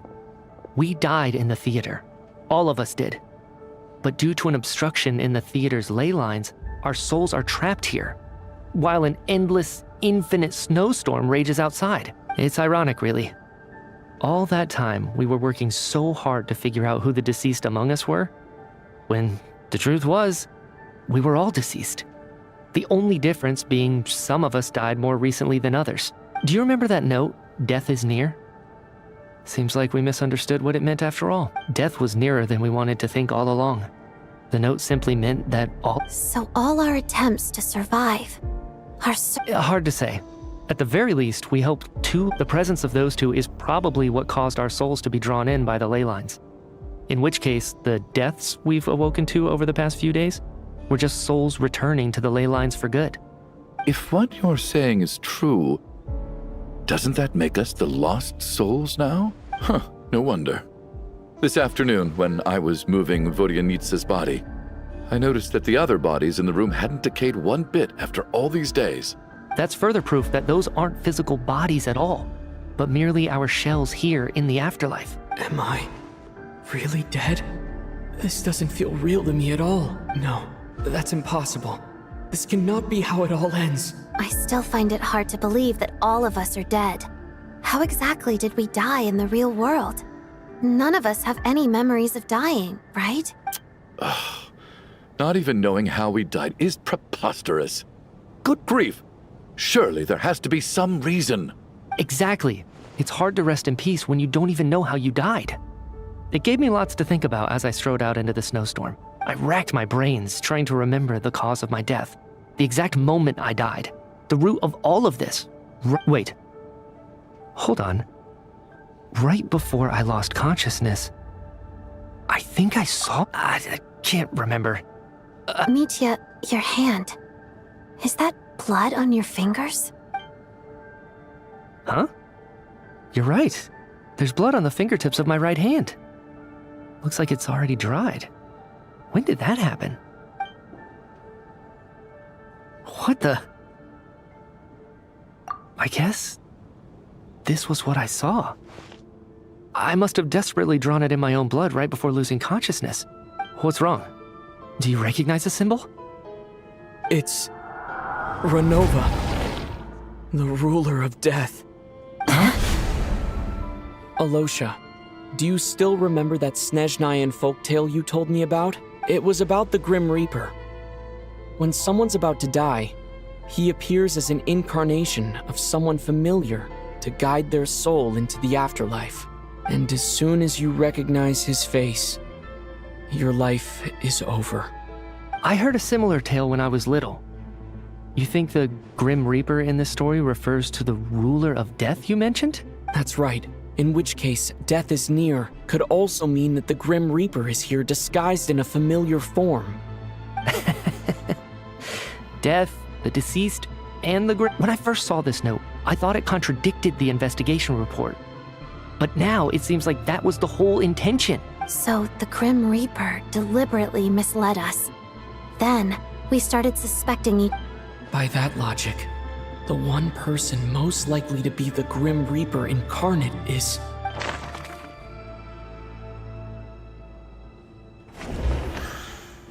Identifying the Grim Reaper is a major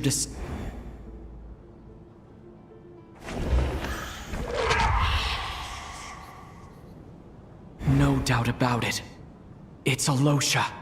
Looking back at how everyone has acted over the past few days, Alosha is most likely the Grim Reaper lurking among us.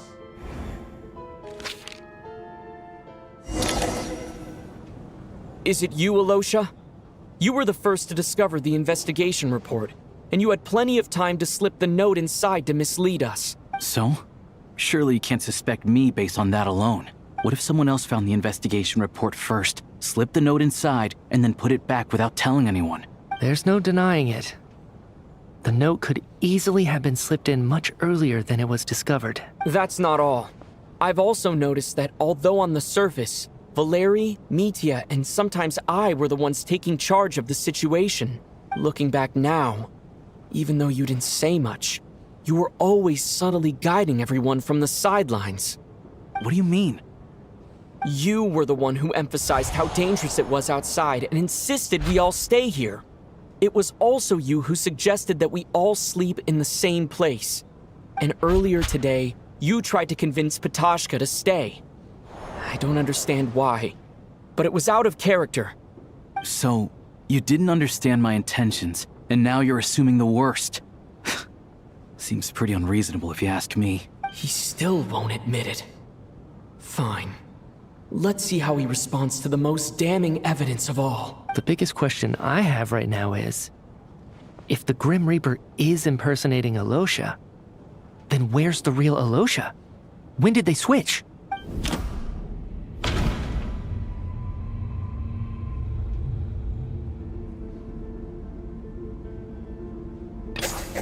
That's right. This was the moment. Right at the start. Before any victims had even emerged, Alosha was switched with the ruler of death while everyone's guard was still down.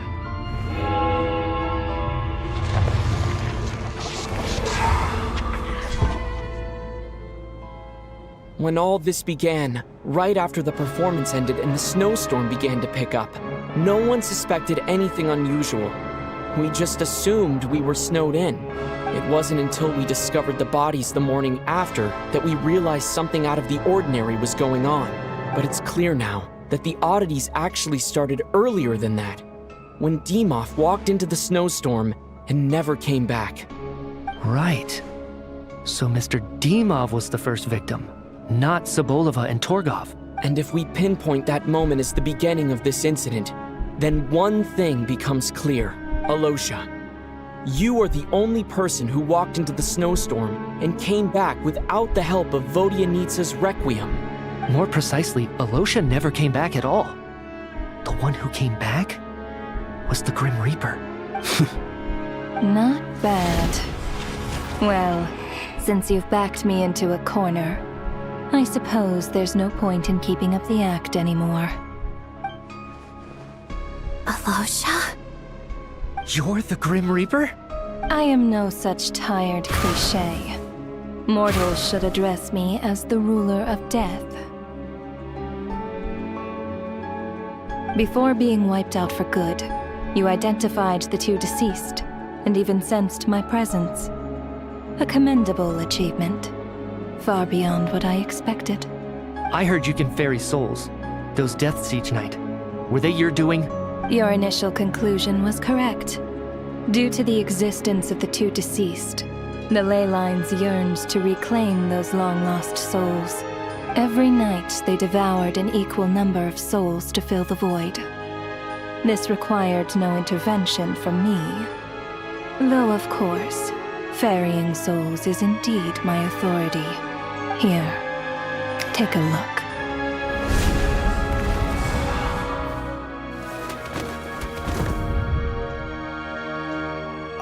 What are you doing? That takes care of today's two. Don't get so worked up. You are already dead, and your souls must return to the ley lines. I know we're already dead. You murdered us, didn't you? Murdered? No. Murder is when mortals usurp my authority. Death is my jurisdiction. If I require someone to die, I need not resort to such laborious methods as murder. You simply met the criteria to trigger my curse of death. I know about the curse of immortality. So there's another death-related curse too? You cursed us? When? And why would you do such a thing?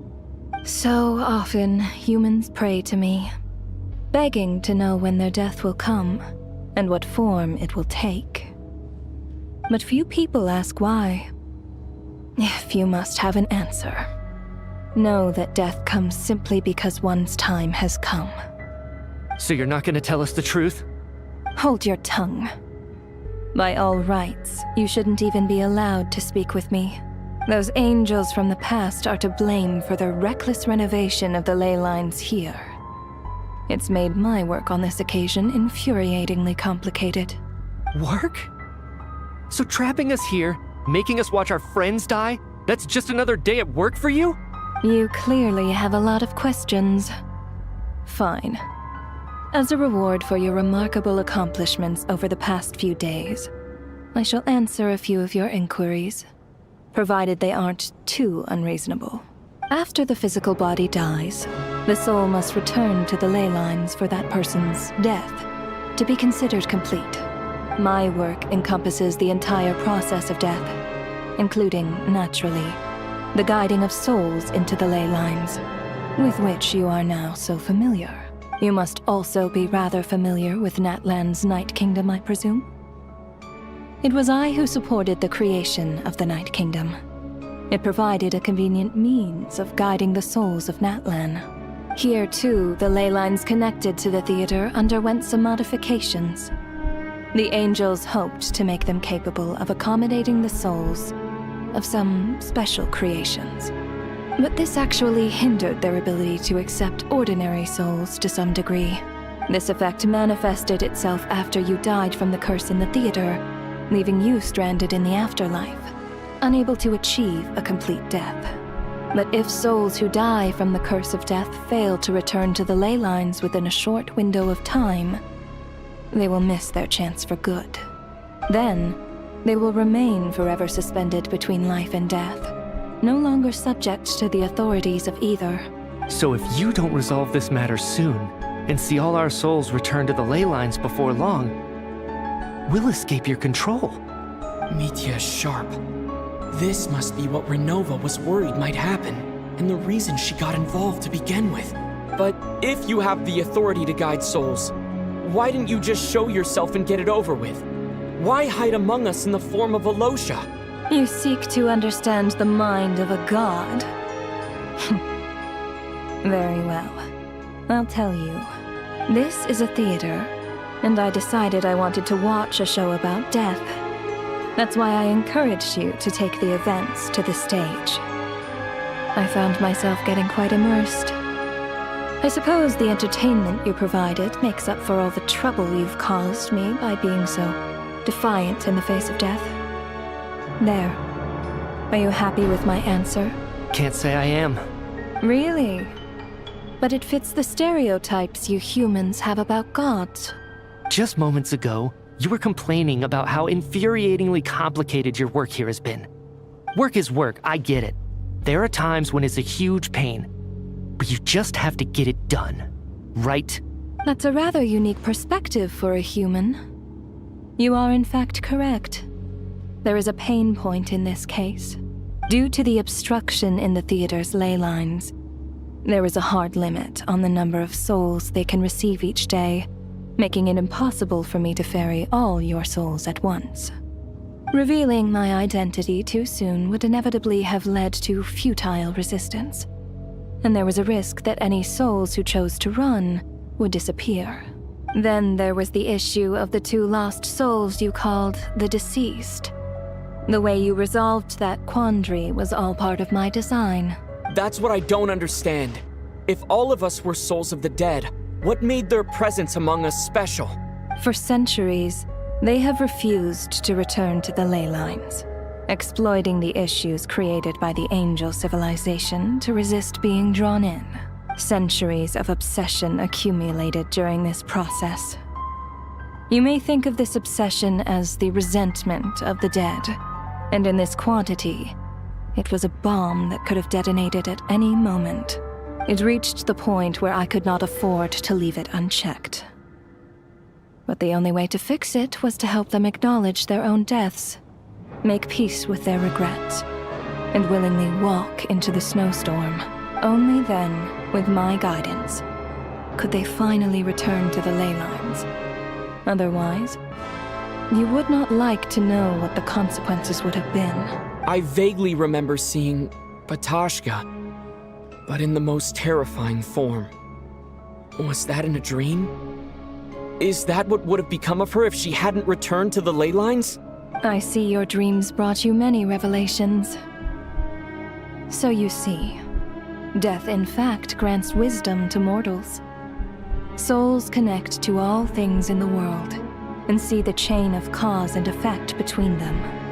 It's nothing unusual. Anyway, giving psychological counseling to lost souls is not my strong suit.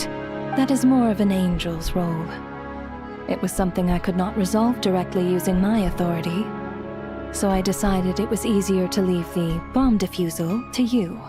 Meanwhile, of course, their presence caused the souls of other members of your party to return to the ley lines each night. From where I stand, that was killing 2 birds with 1 stone. As both issues slowly resolved one another without me having to lift a finger, all I had to do was stay close by and keep the situation under control. Then use my authority to wrap things up at the end. And, of course, while I was at it, I thoroughly enjoyed watching this drama, dealing with death from a mortal perspective, play out on the stage. Sounds like you had it all figured out, Grim Reaper. I just did the math. You said there's a hard limit to the number of souls the ley lines here can receive each day. It's 2, isn't it? That much is obvious, even to a fool. It's time to review this whole affair. If the ley lines can only take in 2 people per day, I need to go over the deaths from these past few days again.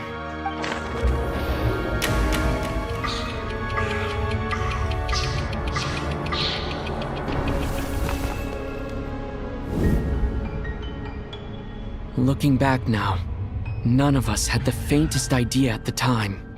From the moment that staff member named Dimov walked into the snowstorm, the incident had already begun.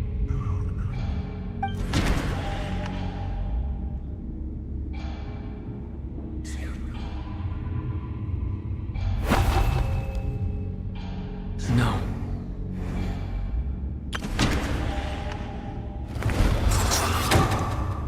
Alosha was the second to walk into the snowstorm after Dimov to investigate. During this process,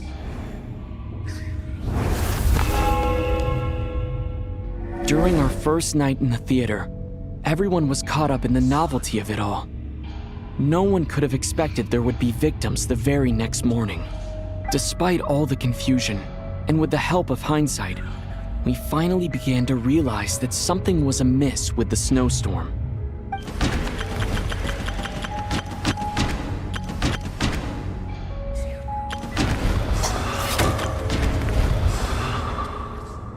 The ley lines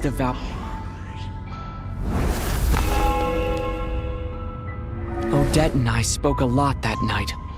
3 people were on watch, but in the morning, we discovered that someone had fallen victim all the same.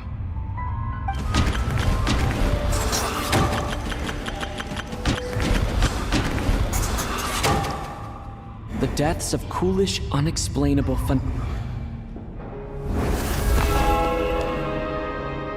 Later, we discovered that there seemed to be an extra person among us, and subsequently discovered the existence of the deceased. Mr. Schramm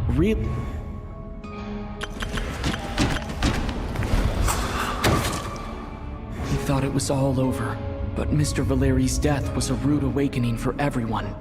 A lot happened.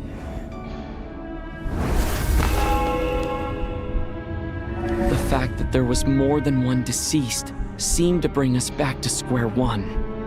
Odette revealed some information she had been keeping to herself.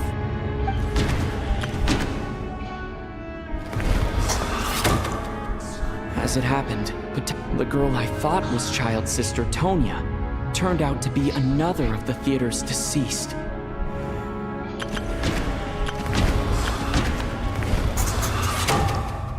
Vodyanitsa was swallowed by the ley lines in her sleep, but the requiem she sang before falling asleep was quite a game changer. Come to think of it, Patap and Renova, unaware that Mitya would return, was concerned that her soul would overflow from the ley lines. That's why she used Alosha's voice to try and persuade her to stay behind. Looking back, I suppose that was an early slip-up on her part.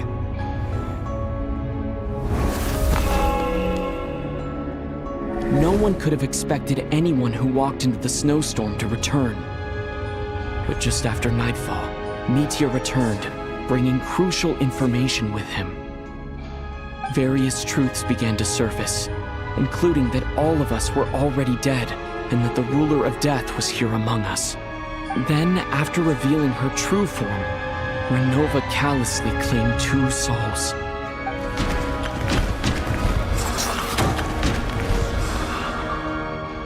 In fact, to every now. That covers everything. Your work isn't finished here yet, is it? The Traveler and I are still standing here, safe and sound. The Water Imp's song threw things off a little, but it is of no consequence. The ley lines have already anchored your soul, and the first ray of light tomorrow morning will take you back. I, meanwhile, need to review my attitude towards the Water Imp race. So the reunion in the night that Vodyanitsa mentioned, I suppose that was never meant to be a permanent reunion. That just leaves you, Traveler. My power only allows me to temporarily separate your soul from your body. The ley lines of Teyvat would not accept you, and your soul is firmly anchored to your body by your will, for a descender like you, who is not bound by Teyvat's rules. Your death can only be brought through the most violent of means, such as directly destroying either your body or soul. I have no interest in involving myself with Descenders, for now. Although, this may change if Asmodee remains missing, or you insist on interfering with our affairs. One last question then. All our struggles and sacrifices here, they were meaningless from the very beginning, weren't they? Death abides no reason. Besides, what you call sacrifice is merely a concept created by humanity. To me, it is nothing more than a self-indulgent charade in the face of death. Mere mortals fantasizing that their actions could reclaim something from my grasp. A truly laughable idea.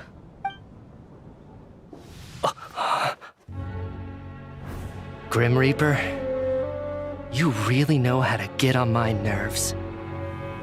I'm not here to ingratiate myself with you. I kill merely because your deaths are necessary. Oh, you've made that quite clear. But humans don't take well to being scorned. Not even by the gods.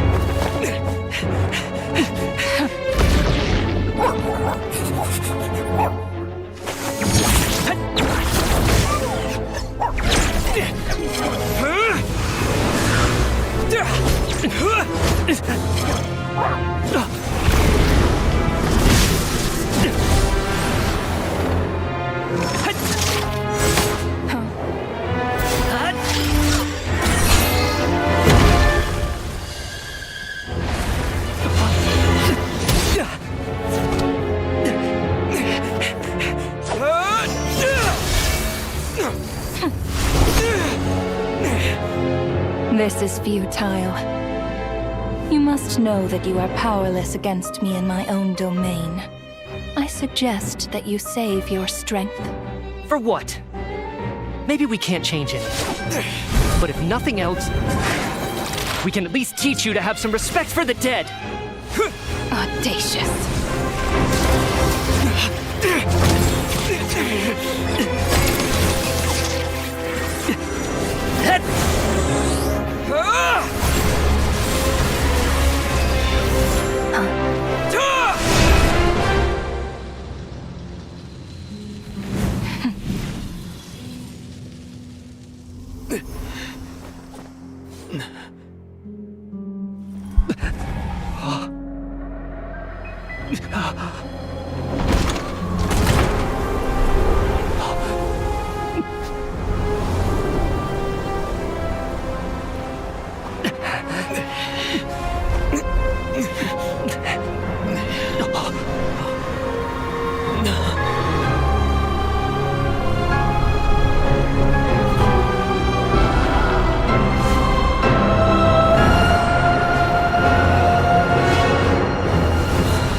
How are you holding up, Odette? What happened to me? How much do you remember? What do you mean? Is the performance over? I can't seem to recall what happened. Has Odette already forgotten?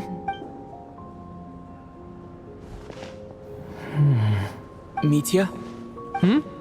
Oh, I'm sorry. I guess I spaced out there for a second. Remind me who you are?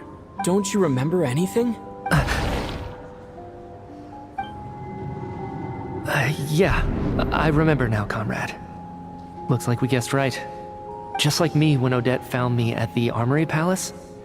For some reason, everyone killed by the Ruler of Death eventually came back to life.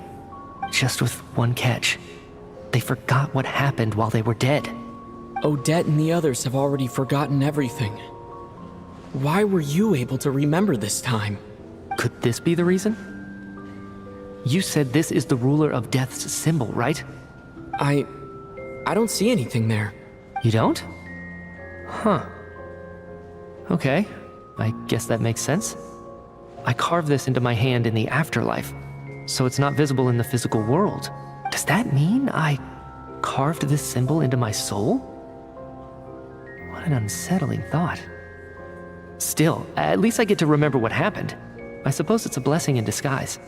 What about you, though? The ruler of death mentioned that you're a descender? Is that why you can remember? A full explanation would get complicated very quickly.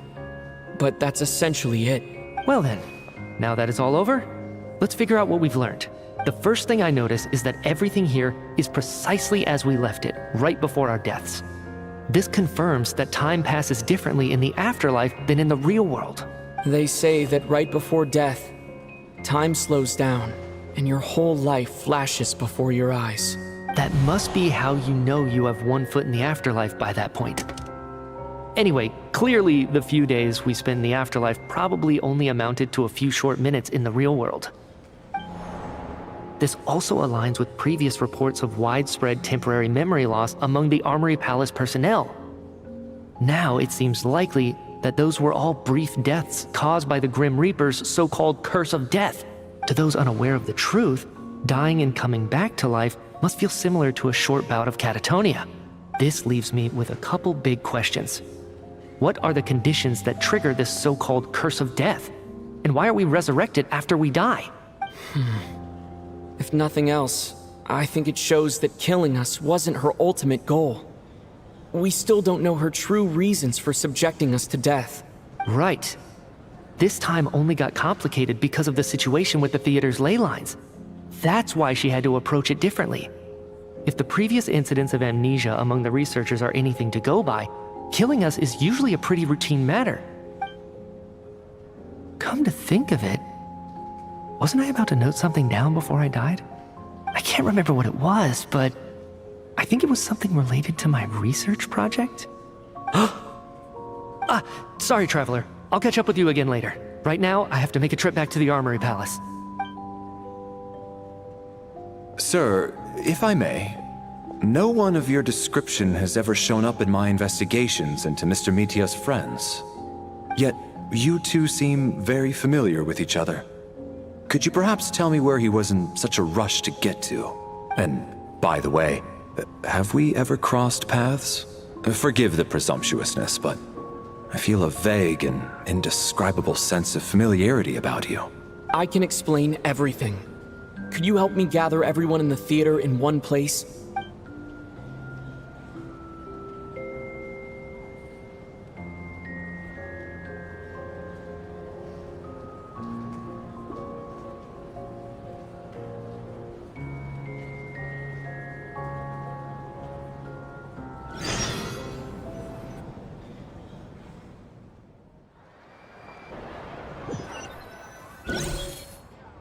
So Chuganov really is going to shut down the factory. I guess this theater incident actually did us some good after all. So, you said I promised to take you to the Armory Palace while we were in the afterlife, yes? Agreed. Let's check in on her first. The whole reason for our trip to the Armory Palace anyway is to figure out what's going on with her health.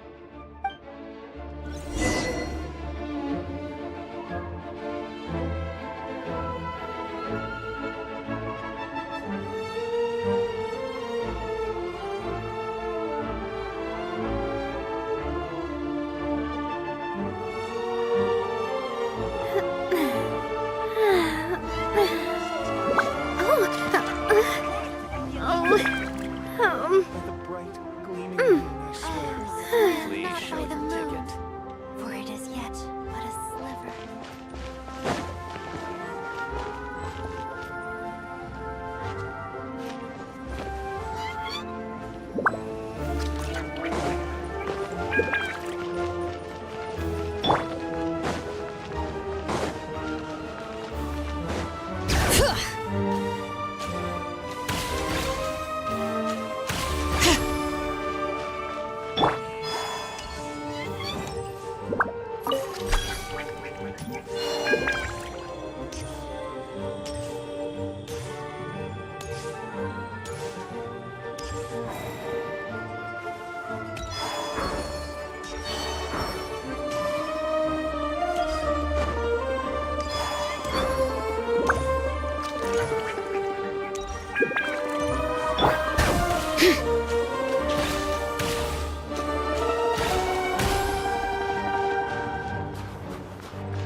Astra Abyssosque.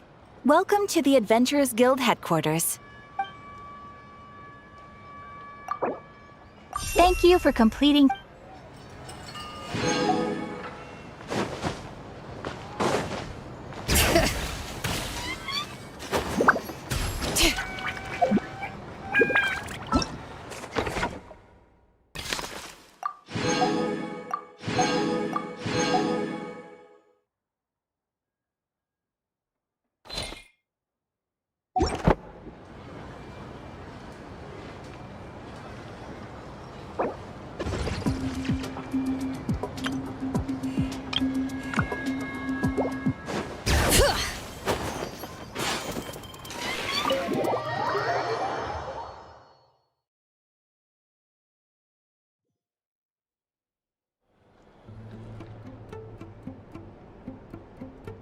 I'm finally back, even though a long time has passed from my perspective.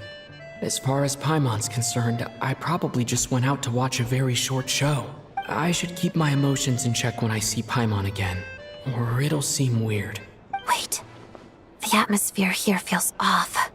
Shh. Stay quiet. Let's go inside and take a look.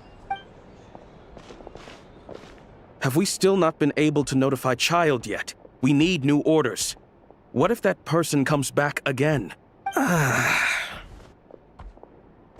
I'm so sorry.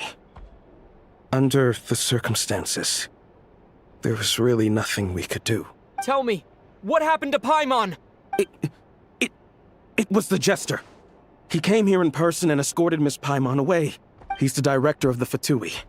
His authority supersedes all others and cannot be questioned. There was nothing we could do. How long ago did he leave? And what was Paimon's status? It was about an hour ago. Miss Paimon was fast asleep at the time. The Jester simply walked off with her as if it was only natural. I assure you, he absolutely did not use any force. Do you know where they went? The Armory Palace, most likely. Lord Piero, the Jester, has been overseeing the experiments there lately, keeping a close eye on their progress. Everyone in the Fatui has heard about it by now. I'm surprised he came in person. Whatever his reason for taking Paimon, he'll most likely return to the Armory Palace first, which is exactly where we were headed anyway. Then lead the way, Odette. Okay, let's go.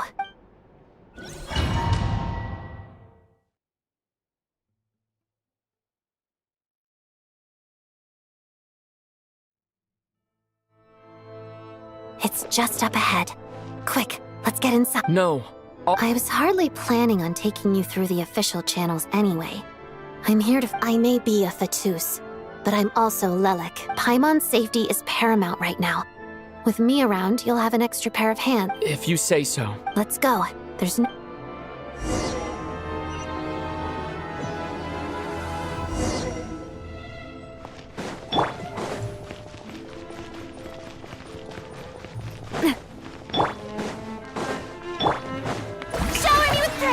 Hey, who are you? This part of the Armory Palace is under restricted access. What do you think you're doing? No questions, please. We're short on time.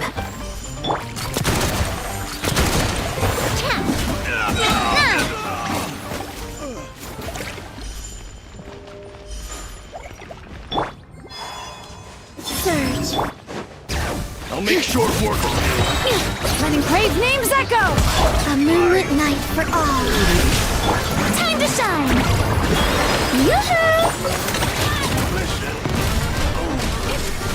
Watch out! Coming at ya! Hiya! Ha!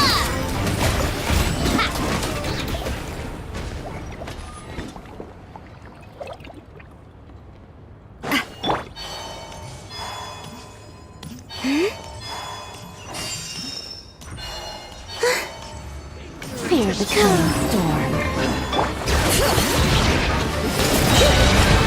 Hear the echoes of the valley! A tricky one. Shower me with prayer! Watch out! Your prayers go unheard. And the double tranquility.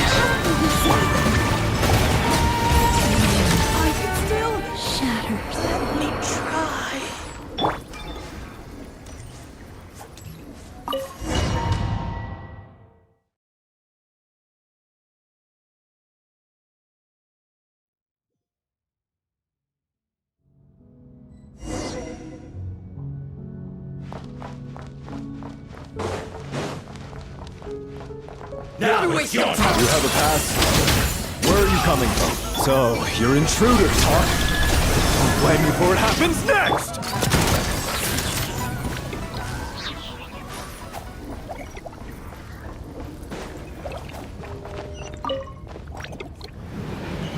The Armory Palace is hidden this deep in? This place is much bigger than I imagined. They're conducting top-secret research, after all. The deeper it's hidden, the better, is standard Fatui logic. The style doesn't really look like the Fatui's handiwork, though. They must have requisitioned some structures from a past civilization. It also serves as a bit of a disguise.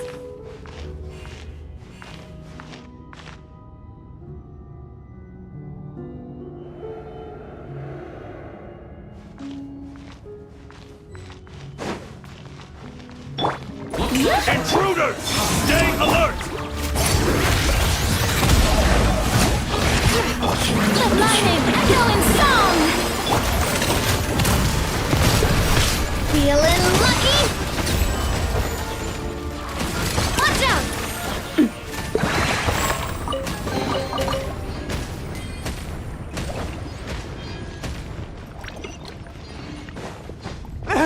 Intruders? Don't come any closer! Just what are you guys trying to do here? I'm sure for it's your scalp! Hear the echoes of the valley! Attack! It's your scalp! That's the way! Coming at ya! Coming at ya! Fix it! Let the world come alive! Stop! Three moons converge.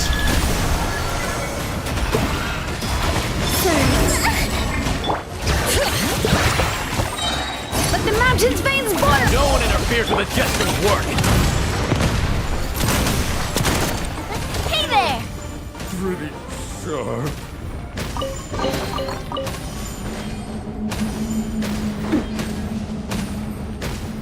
Wait.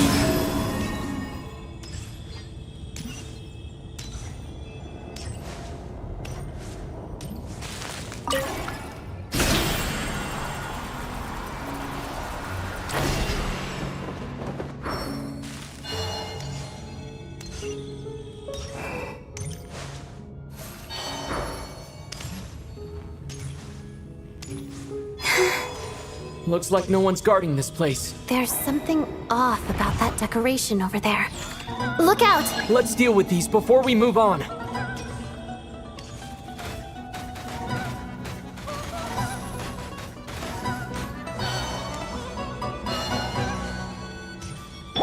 Strike a pose!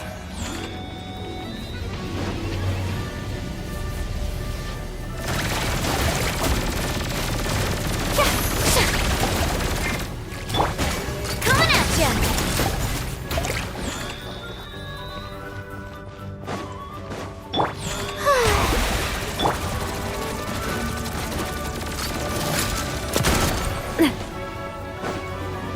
Feeling lucky?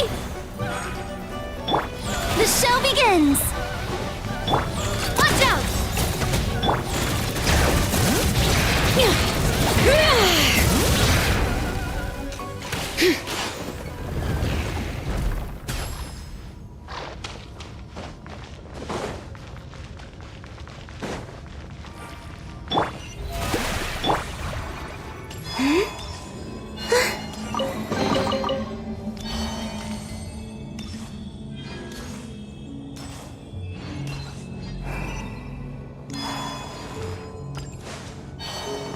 The researchers here probably don't know that we're uninvited guests.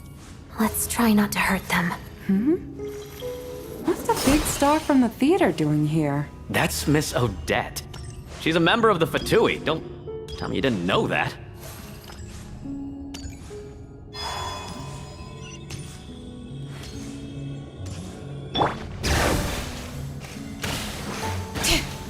Was the whole reason for Project Stuja to support the research here at the Armory Palace? Just what are the Fatui and the Tsaritsa planning?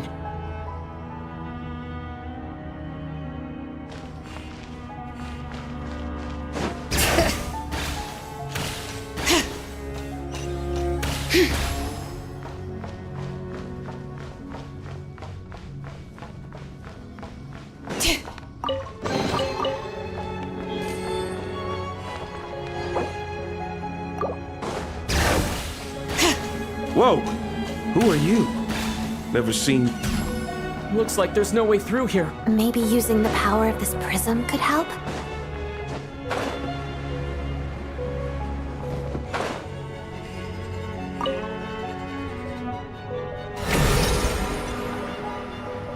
I think I see some images. It's the prism's power at play, causing images of the past to reappear. Paimon. And the Jester. Is this another scene from the past? Yes. It looks quite old, though. I don't think it happened in the recent past. What's going on here? What happened? The source seems to be the Armory Palace. They must have started some large-scale experiment. Wait, what if this has something to do with Paimon? We need to hurry!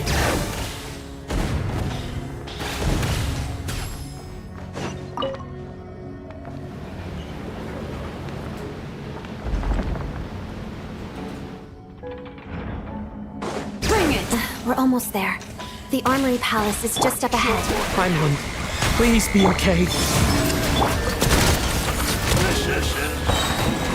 Proper send-up! From Mosquito with love.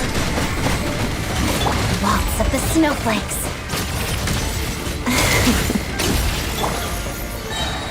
A new moon rises. Attack! That's the way. Hey there! Hey there!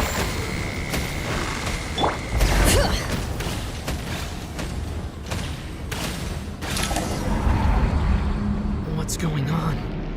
Wait, I remember this feeling. It's the curse of death. No, not now. Why is the curse of death striking again already? Odette.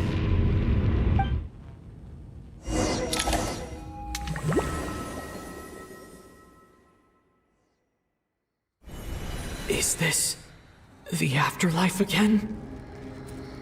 I need to find a way back to reality. Is that Odette's core Ignis? Could that be what just woke me up?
Odette? Odette! No signs of life. But past experience says that she should be Did Odette intentionally use her core Ignis to guide my soul? I feel like... Thank you, Odette. If not for you, my soul wouldn't have found its way back to my body so quickly. And I might not have woken up so soon. But I'm sorry. I don't have time to protect you. I have to use the time you bought me to get Paimon back.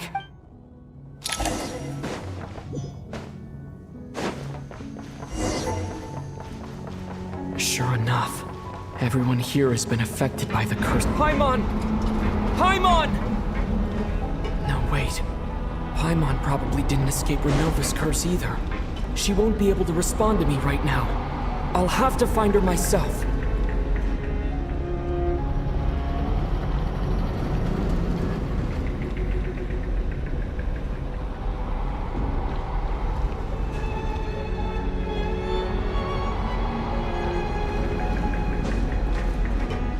Mitya! Is this the laboratory he works in? What happened here to trigger the curse of death again so soon? I'll have to ask him when he wakes up. Finding Paimon has to take priority now.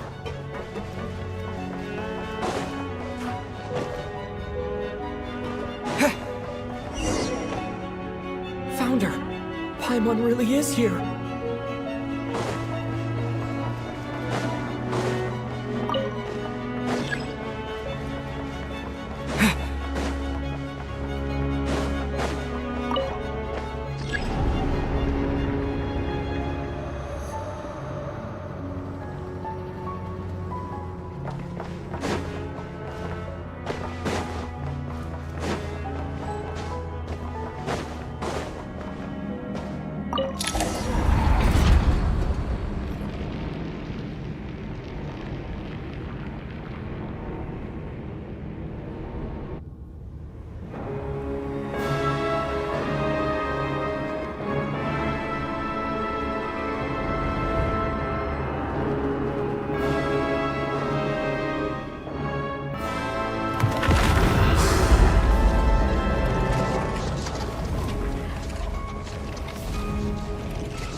You don't learn, do you?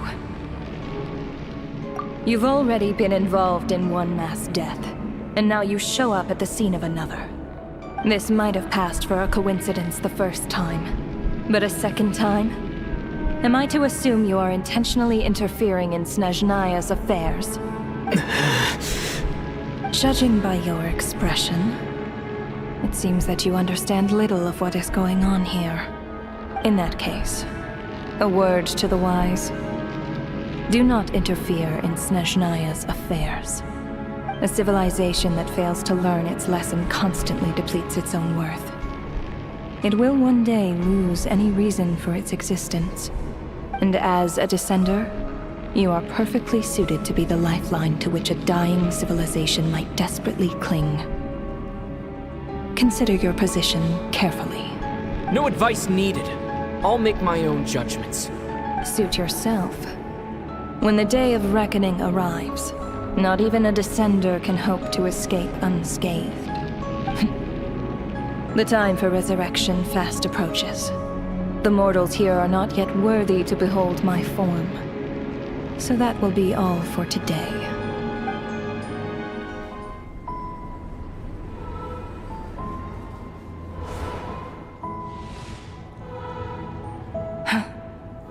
That thing is coming with me.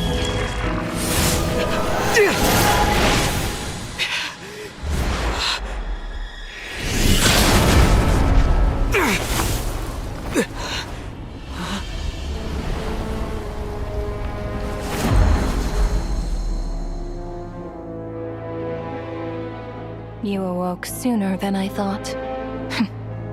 The curse of immortality is stubborn, unable to enter the ley lines, yet not content to remain a spirit. Ruler of death, what do you want? You perplex me. Both you and you. That thing may be a creation of Celestia, but it possesses none of Celestia's power, let alone authority. Your obsession with it baffles me. No matter, the resurrection will soon begin. It's worthless anyway. I'll reclaim it next time.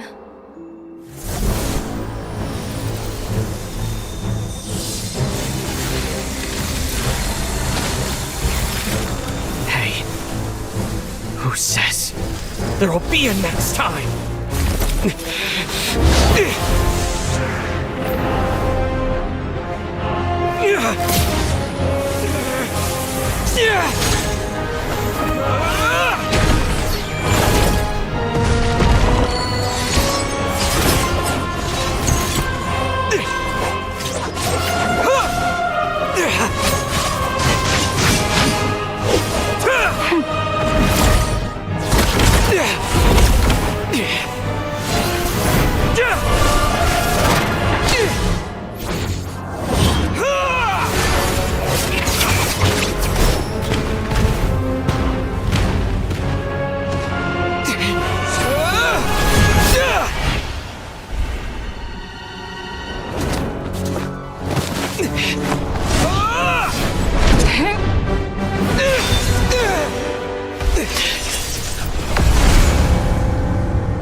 Huh?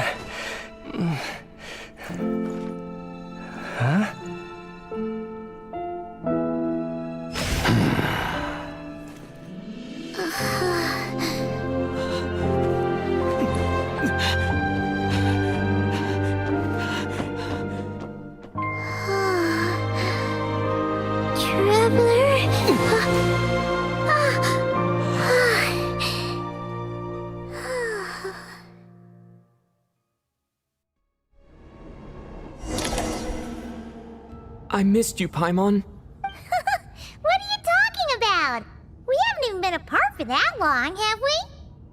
It was different this time. You seem to be in pretty good shape. Yeah, Paimon's back in tip-top condition. It's the weirdest thing. Paimon fell asleep earlier, and when she woke up, she found herself here. The jester and that guy talking to him used some kind of energy on Paimon. And she could kind of feel it canceling out that other thing that was making her feel unwell. So, Mitya helped too? Apologies for leaving in such a hurry at the theater earlier. I was in a rush to verify some theories. Rest assured that your companion is perfectly safe. We reversed the effects that the experimental energy had on her. The jester specifically instructed me to do so. I suppose this is our first official meeting, Traveler. I could not let Paimon suffer in her condition for a moment longer, and so I simply took her without explanation. I hope you do not mind. But why would a big shot like you care about what happens to Paimon? As I said when you first arrived in Snezhnaya, we once spent some time together in the distant past. Oh yeah, you did mention that. And Paimon did think you seemed strangely familiar the first time we met. I'm afraid the reminiscing will have to wait. Mitya, let us continue with the report. What conclusions, if any, did you reach from conducting the final experiment of our energy research ahead of schedule? The good news is, my hypothesis regarding the ruler of death has been verified. As for the bad news, I recommend we suspend the experiments and Project Mistleton until further notice. Currently, we have no means with which to make a breakthrough. I say this purely as a scientist, guided by reason alone. I will trust your judgment. We shall put the project on hold until the ruler of death has been eliminated. Wait, what are you guys talking about? You want to get rid of Renova? Like, how? By killing her? By whatever means necessary, so long as it removes the threat she poses to us. Until then, everything we do will be in vain. After what just happened, I've ascertained Renova's goal. Or rather, the trigger condition for the Curse of Death. Okay, let's hear it. What she's doing is blocking Snezhnaya's technological progress, preventing us from possessing any means with which to threaten the heavenly principles. Just like the little lapdog she is. So, any ideas, research, or experiments that lead to technological progress can trigger the curse. Just now, for instance, I was set to launch a final phase energy experiment ahead of schedule. If the experiment was successful, we could have achieved a crucial breakthrough. As expected, though, the moment the experiment began, all the researchers, technicians, and witnesses died from the curse. All that effort, not to mention the energy and materials we relied on Project Stuzha to gather for us, went to waste. In the end, nothing was gained. Does that mean something similar happened when we were at the theater? That's right. During the performance, I thought of an important breakthrough regarding the experiment, and wound up dragging everyone into this. So the nature of the curse seems to be something like... when moments of technological progress occur, all life in the vicinity is taken away. What a violent method. Of course, that meant the curse was normally limited to the Armory Palace. Since outsiders are forbidden from entering, this mass death phenomenon went unnoticed, until Odette came along. I believe she was the first witness. The Curse of Death was triggered just before she infiltrated the Armory Palace that day. But you mentioned something about a final stage experiment. Doesn't that mean you've actually made some progress? That's right. Even with the gods locking certain key components out of reach, humanity can still advance technology in incremental steps accumulated over time. But, as I'm sure Renova anticipated, even incremental progress has its limits, a point where the truth you're seeking must be put to the test in an experiment. You mean the experiment you were just about to do? Yes, we were at a critical juncture, a moment where the quantitative was about to translate into fundamental qualitative change. With this single experiment, we could have brought everything we've worked for to fruition. But now, after already being forced to fumble around in the dark all this time, it feels like we've truly hit an impenetrable wall. As long as Renova's curse of death persists, we won't be able to advance the experiment or obtain any results. And with Project Stuzha having been in effect all this time, at our nation's current strength, repeated trial and error is simply unsustainable. Only by eliminating Renova first will it be possible to continue advancing our plans. But she's the ruler of death! She can just kill whoever she wants, right? That's gotta be the scariest power ever! Is it even possible to beat her? We'll see. But one thing's for sure. She definitely can't just do whatever she wants. The best proof of that is me, standing here, very much alive. You're saying... Wouldn't it be easier to just kill all of us researchers for good? Why resurrect us over and over again? Why let us advance our technology to this point? So, you're saying even the ruler of death has limitations we don't know about? Exactly. And I think that's where the key to our breakthrough lies. Regardless, the ruler of death has always been an obstacle we must overcome. Indeed, we must face life, death, time, and space. After all, our goal is the heavenly principles. The Fatui want to challenge the heavenly principles? For a long time, I've had a vague suspicion the Fatui and the Tsaritsa were targeting the heavenly principles. But hearing the Jester admit it is still a shock. No wonder the Tsaritsa's goal has always been kept a secret from the people. What kind of road will that lead Snezhnaya down? In that case... Lord Jester, I would like to request some leave. I'd like some time to organize my thoughts and go over the data. Granted.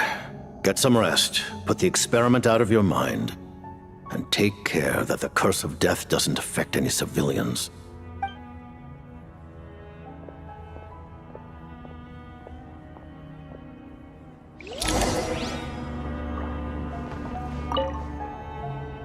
While there is yet time, allow me to offer you my hospitality, honored guest of Snezhnaya. Is there anything you wish to know?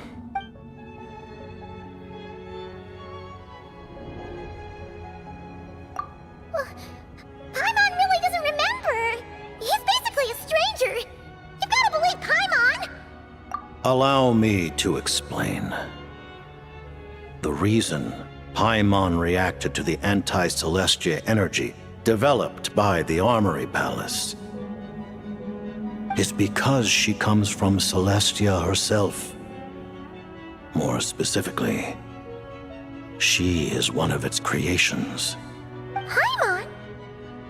A creation of Celestia? Oh, right.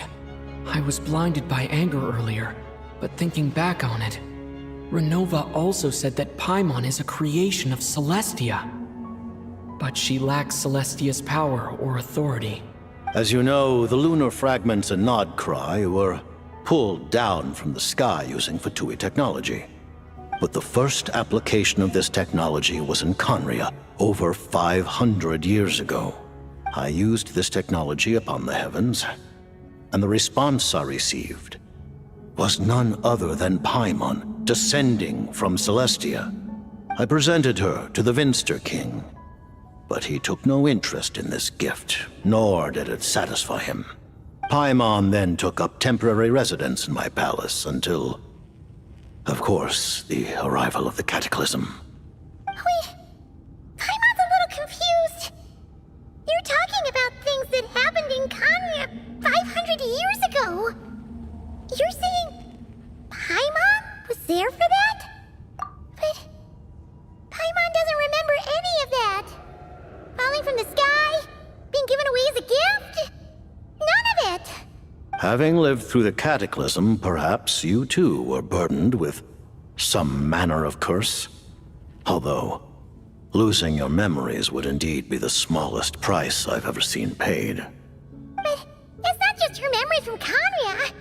Paimon doesn't even know how she spent the last 500 years. She only has memories from the past few years. No matter how hard she tries to remember. What was Paimon like back in Conria? Did she know a whole lot because she came from Celestia? Was she super smart? Unfortunately, when you arrived in Conria, your consciousness was like that of a newborn infant. None could say what kind of being you once were in Celestia. During the time you lived in Conria, your personality was no different from how it is now. Aw, man! Paimon's plan to get her memories back and become super smart is ruined before it could even start. You know, even though Paimon lost her memories, she still feels weirdly close to you for some reason. That must mean you took pretty good care of Paimon back then, huh? On the contrary, I completely ignored your existence. I was entirely focused on my struggle against Teyvat the Wise. But now, as I see it, it is as if you are the only sane thing that survived that era of insanity. And thus, are worthy of protection. Noted. Man, Paimon's gotta stop projecting friendship on everyone she meets. But, Traveler? Even though you know Paimon's some creation of Celestia now, you still want her, right? You're not going to abandon her? Oh, phew! That's a relief. Paimon's just learning about this, too. She's barely even processed it.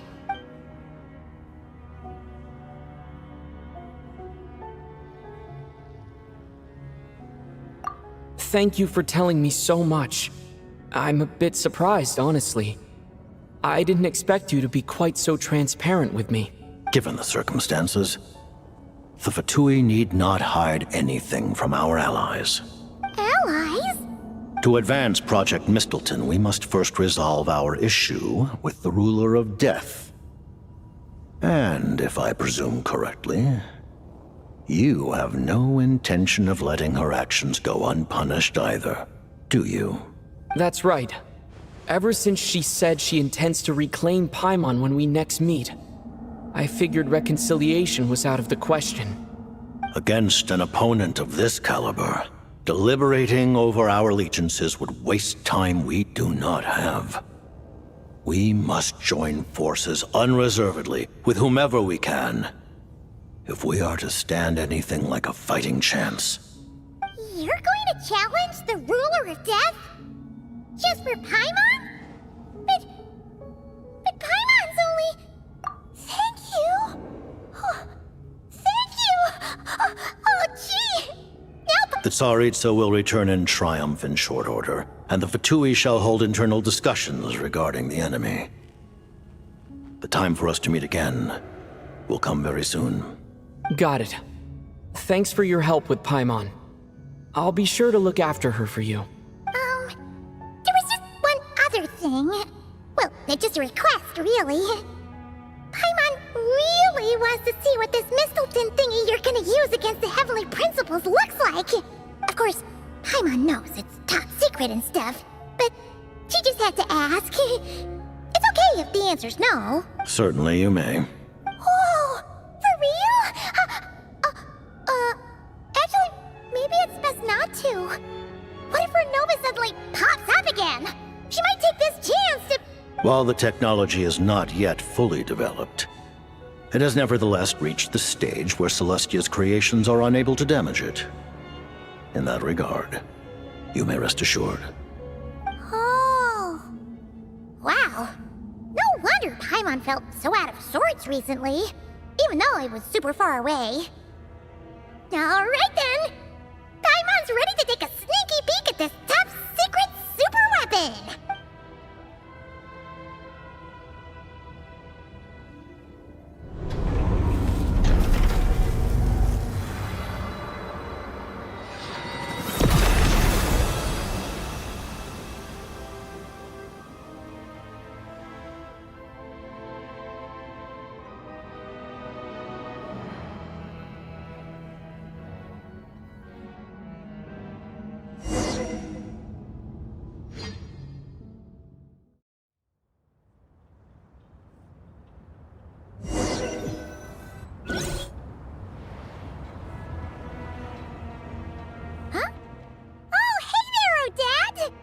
Paimon? You're okay. Long story short, yep, Paimon's all better. What are you doing here? Were you waiting for us? That's right. When I woke up, I wanted to go in after you, but the guards had woken up as well. It would have been tough to take them on alone, and there was no easy way, so I returned the way I came and waited for you here. It was thanks to you that my soul found its way back to my body so quickly. Thank you. Huh. That actually worked? Nice. I just figured I'd try my luck when that ominous feeling struck me. Really, you should be thanking this thing instead. Anyway, and now that things here are all taken care of, I have other things I should get back to.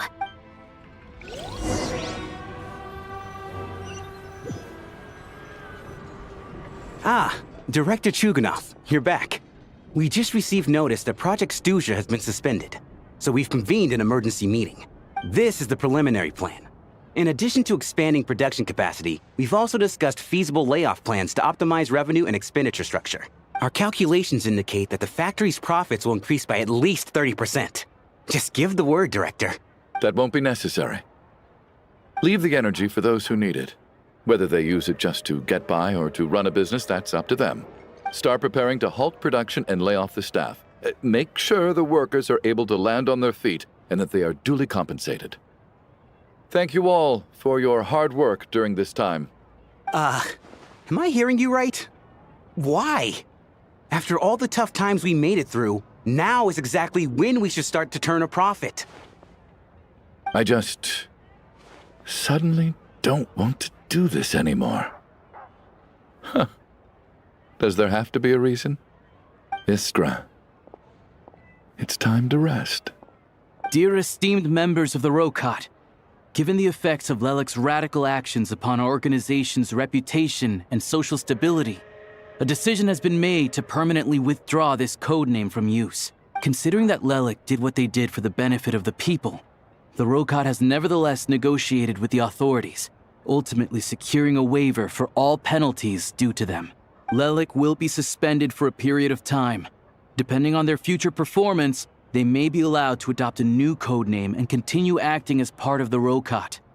The purpose of this notice is to remind everyone once again that motives and methods are equally important when one operates in the shadows. Even with Project Stuzha's suspension and our interim operational victory, we must guard against complacency and rashness and work to consolidate the progress we have made so far. We act only for the greater glory and solidarity of our nation. May the aurora shine ever on, and the tundra always stand firm. We act only for the greater glory and solidarity of our nation. May the aurora shine ever on, and the tundra always stand firm. Looks like it's finally over. You mean for us? Just thinking out loud. I've never seen the Snezhnaya Vecha so lively before. I never once thought I'd come here. But I understand everything now, Rosaline.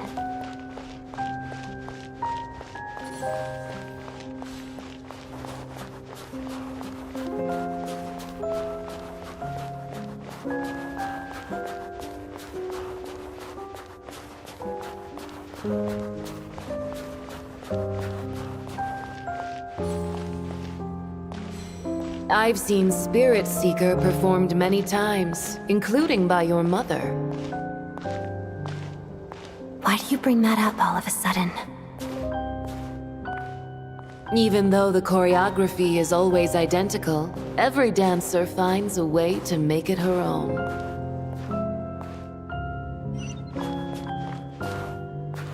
So you actually want to talk to me about ballet? I just think it would be a pity if the dance was lost to history. She didn't teach it to you, did she? That was an unusually subtle taunt for you.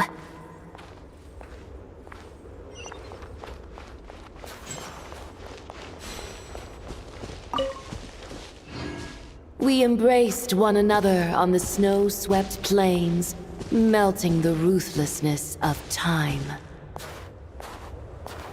But when our bodies, in pieces, are cast to the winds, what of our love will remain behind?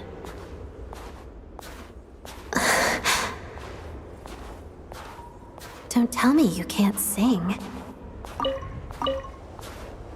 Shush.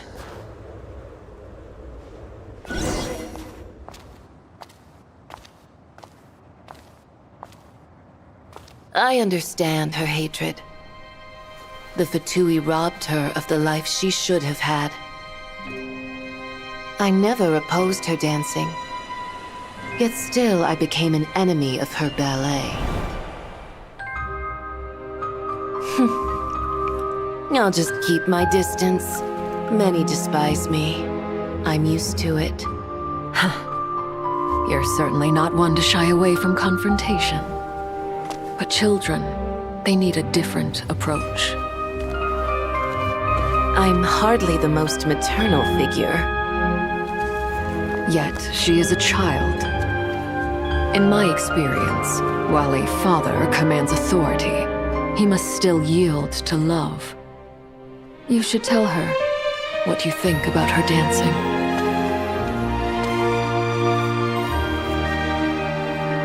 Odette will soon take the stage at the Koralyevsky Theater. This could be your chance. Geonosis secured. It went smoothly. I'll be there. Have them send me an invitation.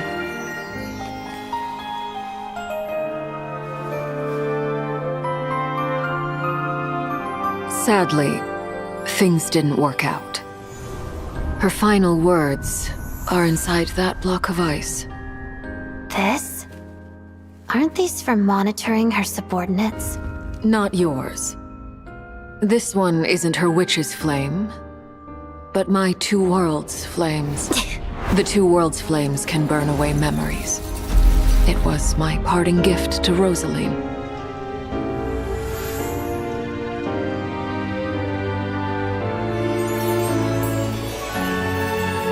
If all goes to plan, she and I will both live to see the Tsaritsa succeed.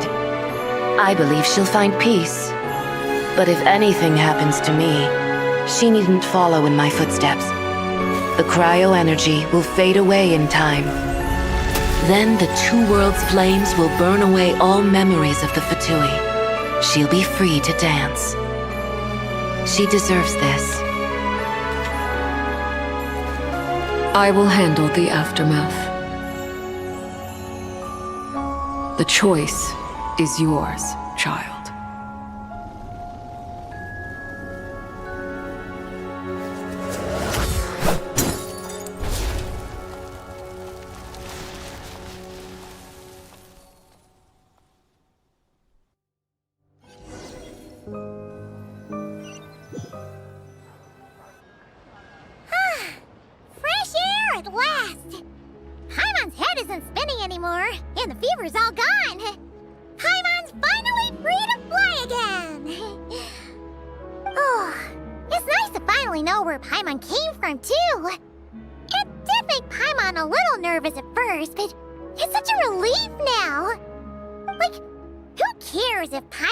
Creation of Celestia. She's probably not anyone that important. Probably just the fairy of food and fun or something. And like you said, this doesn't have to change anything between us. You're not gonna just... Hey! Hurry up!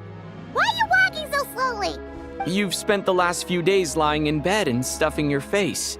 I didn't think you'd be able to fly this fast. Says who? Paimon's as agile as ever. They don't call her White Floaty for nothing.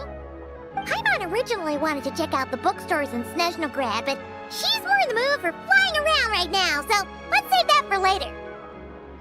Wait, they've got light novels from Yai Publishing House here too. Huh? And this is Paimon's favorite mystery story from Fontaine. Oh, the local Snezhnaya books look pretty interesting too, but also kinda heavy. Not the easiest things to look around. I thought you were in the mood for flying around. Paimon can read around while she flies. Hey, look at these 2 dolls. All right, boss, we'll take both. Paimon will have the other one. Oh, I thought we were only getting one. All right, fine. I'll pay. There you are. Thanks for visiting. Paimon will grab this and then... Huh? Huh? Huh? How many layers does this thing have? And what? A whole bunch of people are gathered over by the plaza. Hey, look! That looks like Tartaglia! Hey, Tartaglia! I know that voice. Of course. Yeah! The Jester knew I was wrong and fixed Paimon right up! Thanks for sending someone to keep Paimon safe, too. Oh, yeah, about that. That was kind of embarrassing. Who could have known that our director would go looking for you in person? So sorry for the misunderstanding. Oh, right. Let me introduce you. This is my little sister, Tonya. Hello, Tonya. Hello, hello. Firstly, I'm really sorry. Hey now, why'd you have to start? So she's the real Tonya. She said you two didn't manage to meet up at the theater. She waited ages for me, and when I didn't show, she got a little worried and went outside. I know, right? He didn't bother to say a word to me. I searched up and down the city for him, and he only told me about it when I finally caught him at the gates of Glupov. I've been rushed off my feet lately, so I didn't get the chance to go home. I just figured the Traveler would fill you in when he got there. Well, the snow was bad, and you're never late. So I was really worried about you. How was I supposed to know that you'd stood me up? I'm sorry, Tonya. Although the mix-up led to a series of misunderstandings, it's probably for the best that the real Tonya didn't get caught up in that mess. Besides, it's obvious that Tartaglia isn't usually one to break a promise. He only gave his ticket to me because he had to look into Lelik. No, it's fine. I would say the best is yet to come. Huh? What kind of review is that? Hey, look!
The show begins!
Time to begin work?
Bring it!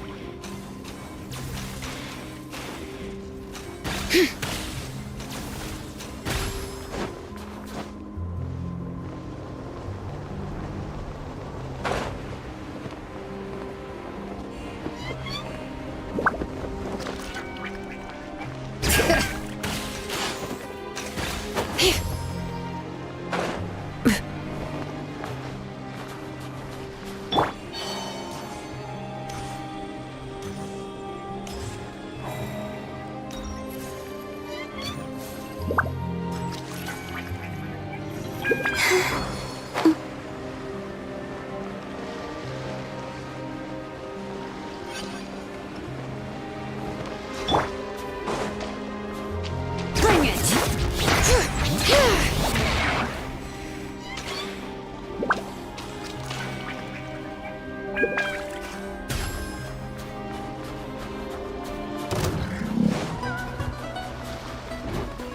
Letting brave names echo!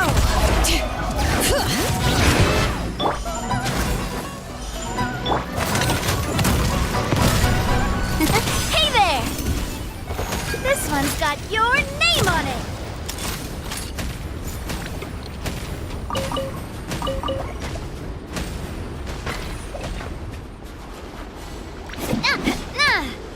Feeling lucky?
Want to go traveling. I don't mind where we go, as long as I have my friends with me.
I do love Spina di Rosula's logo. It was designed by my mother. Have you noticed how it's shaped like a heart?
want to go traveling.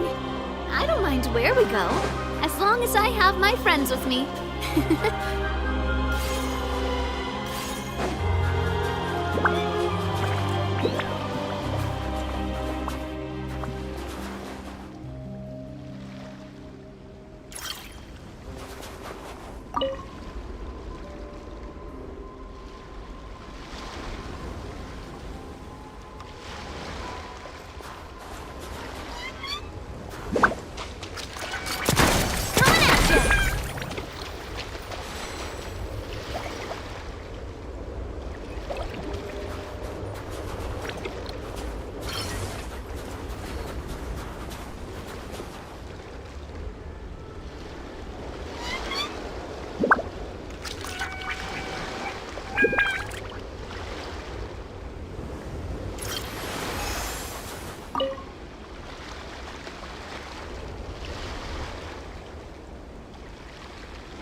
Anytime, any place.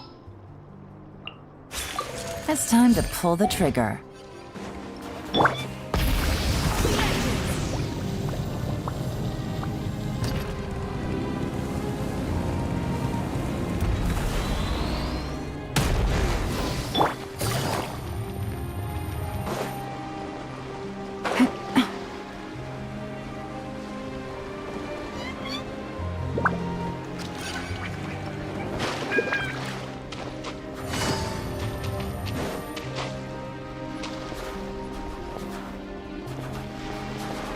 Take it easy.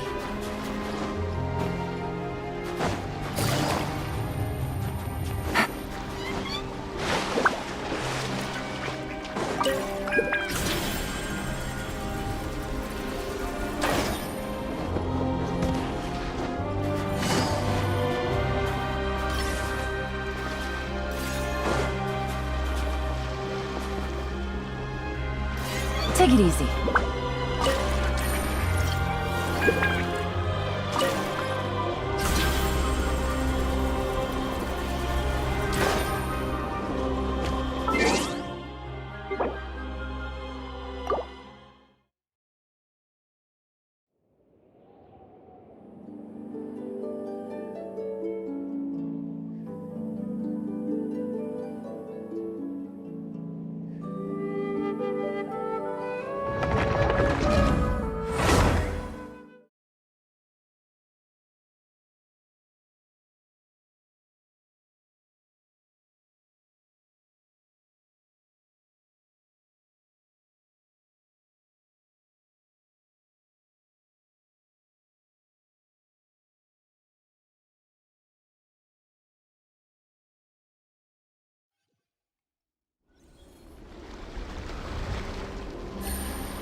The rewards of an adventure worth remembering.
Rev the engines!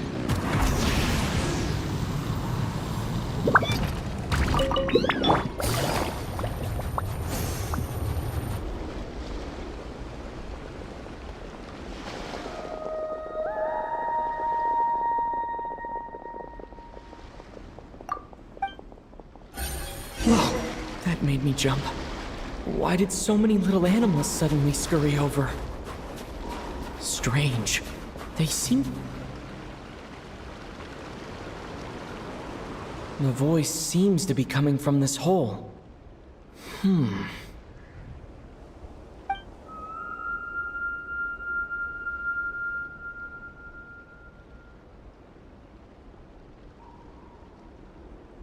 My ears... They're ringing non-stop. Why does this voice sound so familiar? Should I jump down? Who knows what sort of trouble could be waiting? Right. Let me test the waters first. Hello? Come out of there! No response. This sudden silence is even more unsettling. But what exactly is down there? Well, there might be trouble, but there could also be treasure. Might as well take a look. If I encounter any danger, I'll make a quick exit.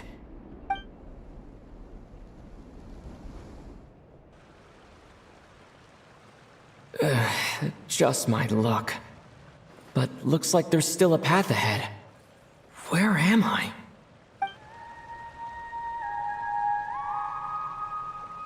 This is the same singing as before. I should follow the voice.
A huge shell. Strange. Did that song just now come from inside? Could it be a fae? Hold on. Speaking of singing fae, could it be Vodianitsa? Hello? Anyone here? Still no response. Well, if there are mushroom gods in this world, there might as well be seashell fae. I should check it out.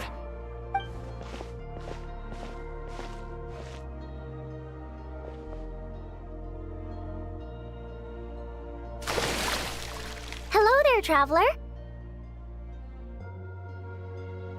Don't sound so surprised. Who else were you expecting? A lost little Snegoroshka? A Vila who took a wrong turn? A Domovoy stranded in the middle of nowhere? Because my private practice room is so well hidden, obviously. No one stumbles upon this place on purpose. Oh, that. Yeah, I originally planned to channel some water over there and completely seal it off. But I asked a bunch of engineers, and they all said blowing up the cave's rock wall could cause landslides, avalanches, surface cracks, all kinds of bad things. Anyway, it'd be a huge pain. Plus, if the cave's original structure was destroyed, its acoustics would be ruined too, and then I wouldn't even be able to use it for practice. So, I gave up. And anyway, it's just like you said. Not many people would dare to jump down from up there.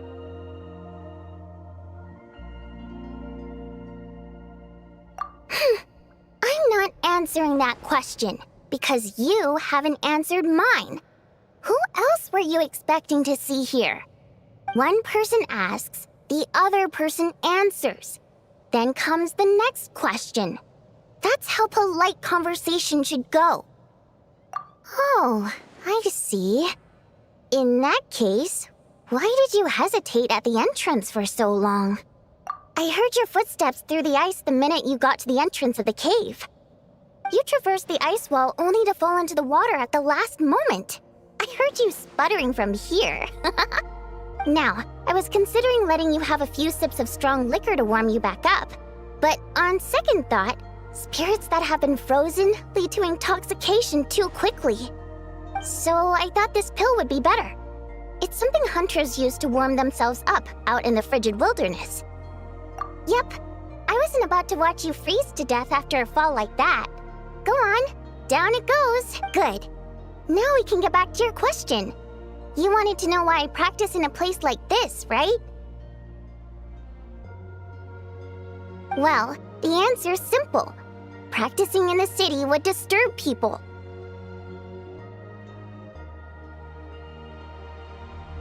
I used to practice in the theater, doing vocal warm-ups, singing a cappella, you know, stuff like that. Letting some fresh air in always puts me in a better mood, so I would usually practice with the window open.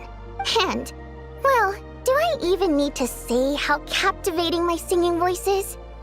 Every time I practiced, a huge crowd of listeners would gather down below. And they wouldn't leave until I was done. Honestly, the people were packed as tight as sardines down there. But it's not like I could do anything to help it. That said, there's another reason I don't really practice in the theater anymore. I don't exactly recall when, but one day, this young girl showed up in the crowd of people who had come to listen to me. She turned out to be quite smart. She studied my habits to the point where, at all times, she knew when and where I was going to practice. And sure enough, she'd always be there. People would even pay her to show them where I'd be, so they could be sure to grab a spot. She made quite the sum that way. Now and then, she'd even send me a basket of flowers with a thick handwritten letter tucked inside. The letters weren't anything special, mostly the same flattery I've heard 10,000 times. And they read a tad awkwardly, too. But so, I'd often send her a ticket to my latest show in return. I like people who chase after what they love with all their might, but she changed. She no longer came to my practice sessions because she liked to hear me sing. She just wanted to make more. Lots and lots of it. Enough that she could put all the relentless celebrity chasing behind her. That much I wouldn't have minded, but then I discovered at some point she started selling every single ticket I sent her for several times the price. I suppose she didn't like my music anymore. The innocent version of her who was just there for the love of my voice was no more. In human terms, she grew up. I no longer found her cute, fun, or interesting. And I certainly didn't want to play with her anymore, so I moved to a different practice location. I won't meet anyone interesting here, of course. But at least I can practice my singing in peace. Although, you braved the journey here now, didn't you? Freezing puddle and all. Don't even go there. It's been giving me such a headache. If the acoustics in this echo chamber were still in good shape, my voice wouldn't have come out nearly so... Precisely. Thanks, Traveler. The problem isn't the main cave structure, but the echo pillars made of prime ice. Perhaps I was practicing too hard, or my pitch was too high. But while I was practicing a few days ago, some of the pillars suddenly cracked. Honestly, all I need are a few simple prime ice pillars to replace the damaged ones, and this chamber will be pretty much back in working order. But alas, I'm terrible at making things like that.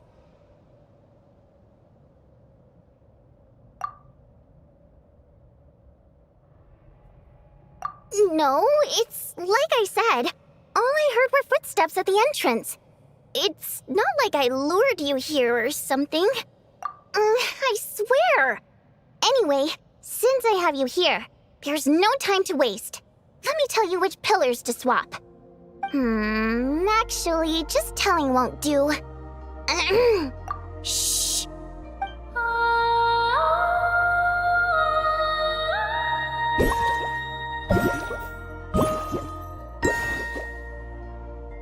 There we go. See those brightly illuminated prime ice pillars? Those are the broken ones. That goes without saying. Otherwise, I wouldn't be nearly so invested in all this. Anyway, I'm counting on you, Traveler.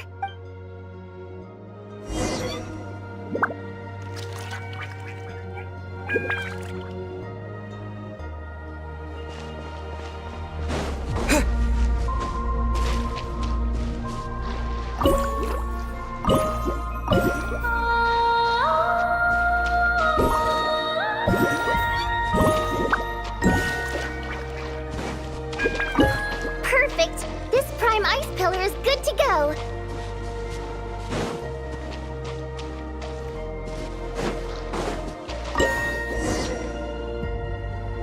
Oh, I knew I could count on you! It turned out beautiful! The positioning of these prime ice pillars is perfect! Now then, let me test them out.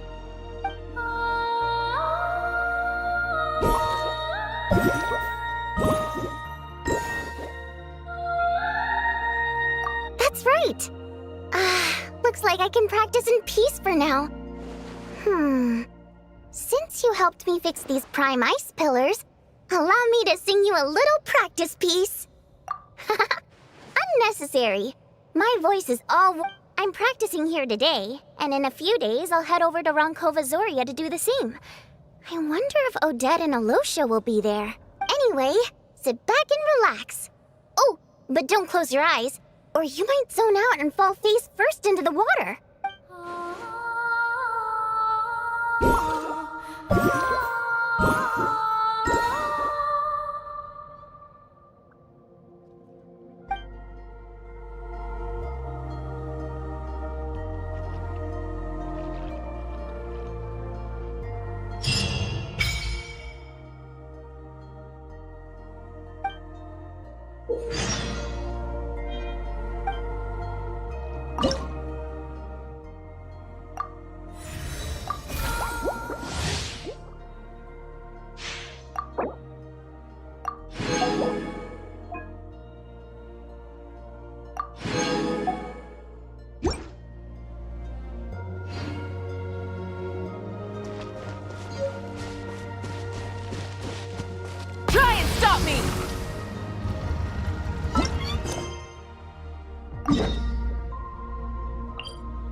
Rev the engines!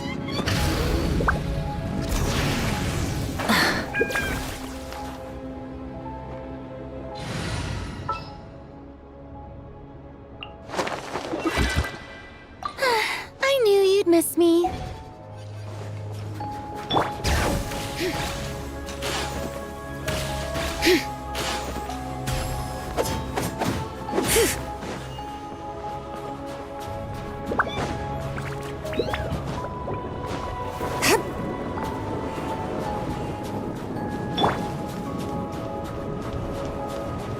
Try and stop me!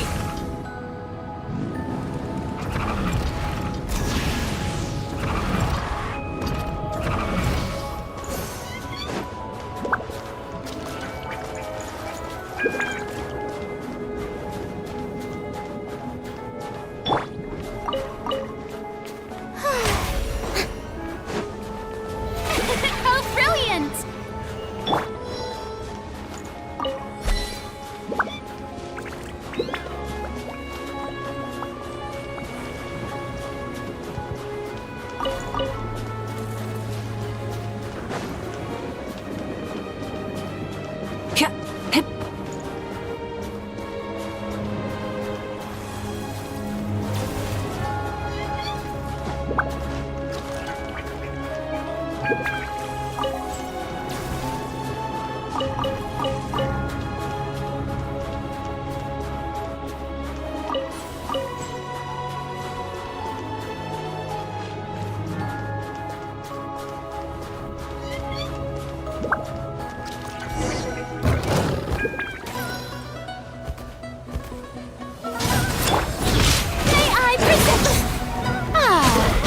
Time to shine!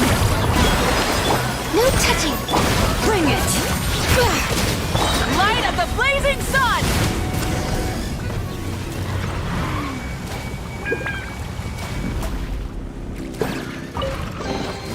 The rewards of an adventure worth remembering.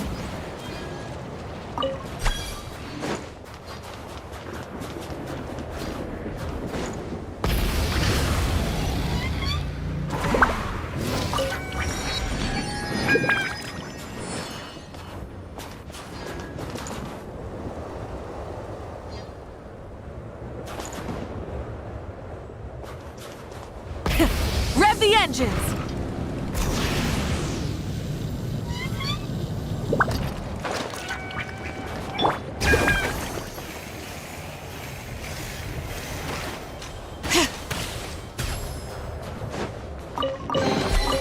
I'm keeping a lookout. Don't worry, there's no ambush.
Bring it!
engines!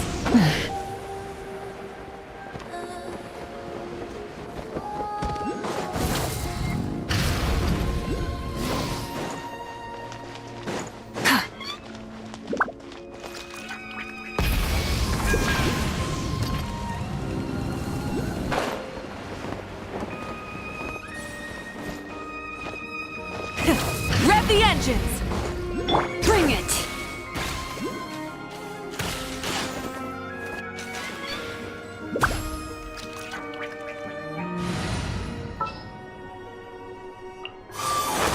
One is fast on one.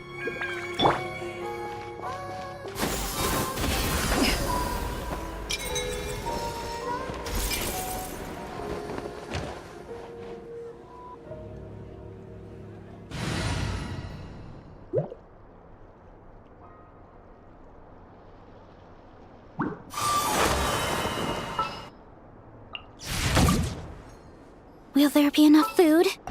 If not, I brought my own stash.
Got him!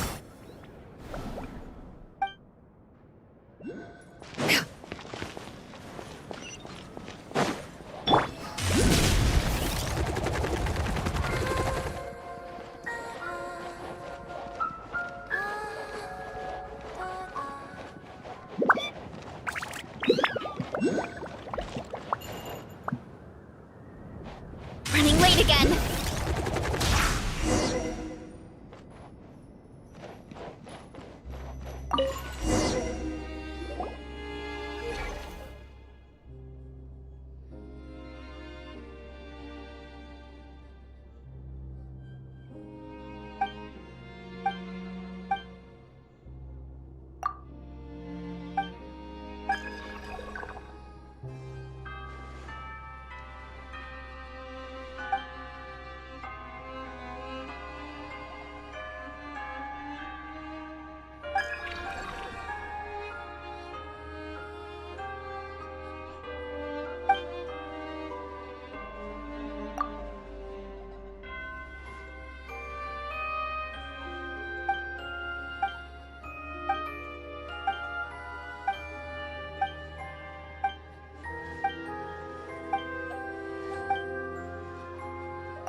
Hurry up, Brassa!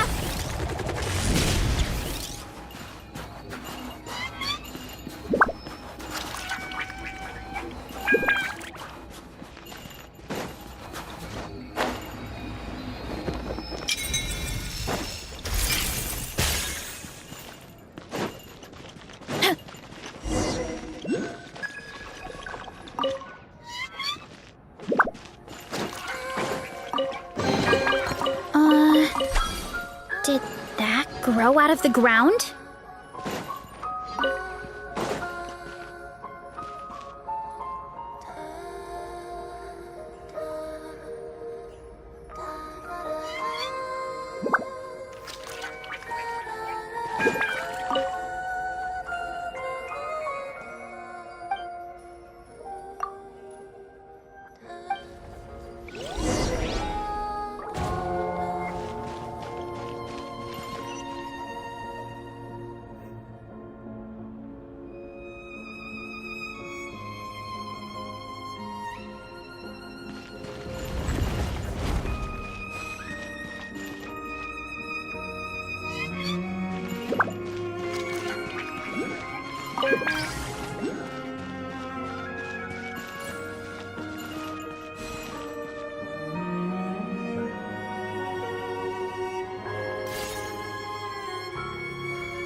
Are these edible?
Are these edible?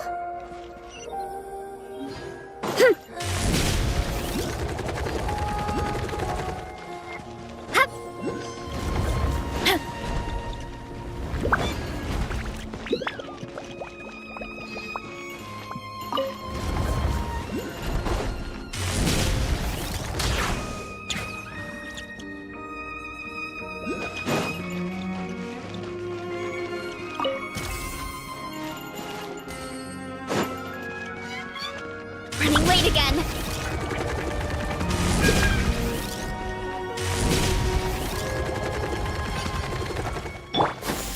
Skyward!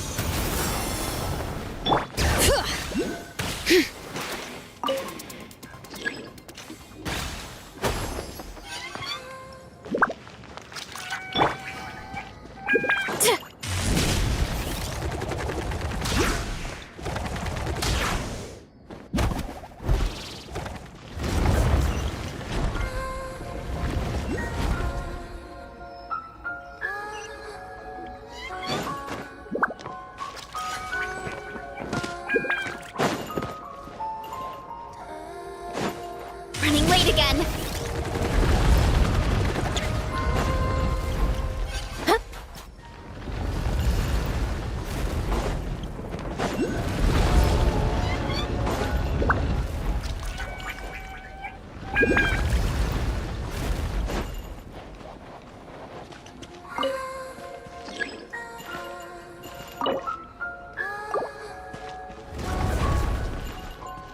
Hurry up, Brassa!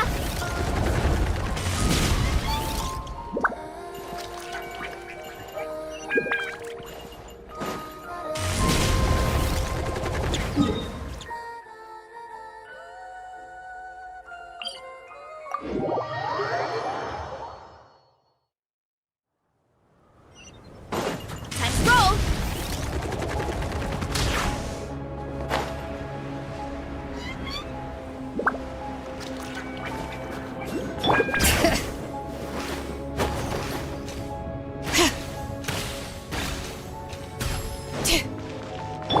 Running late again.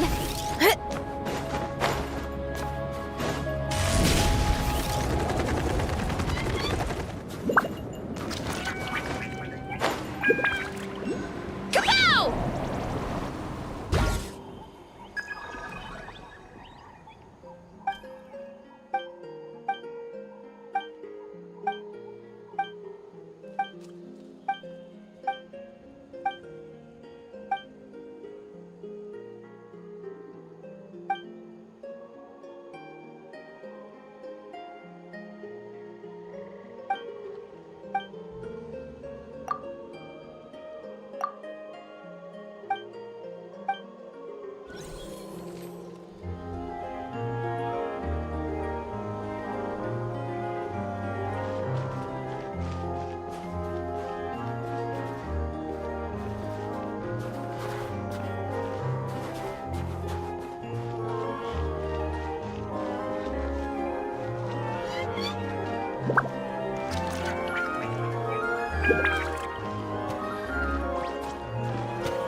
Scatter!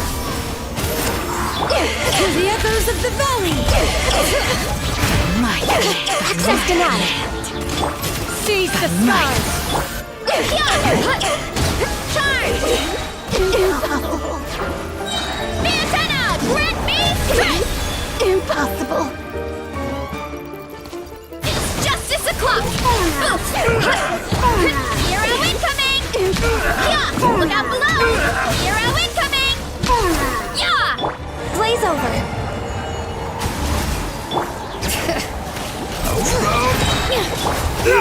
Skyward!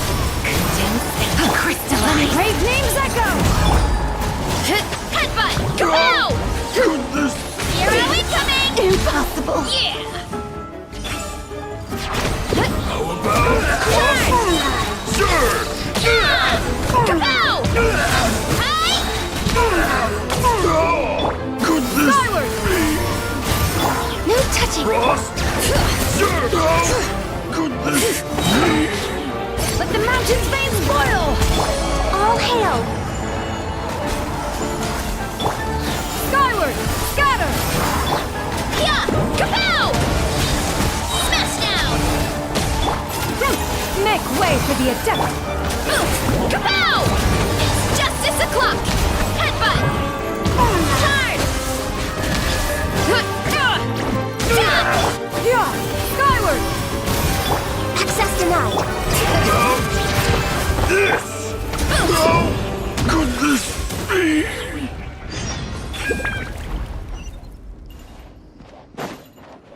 Hurry up, Grassa! Get back on track!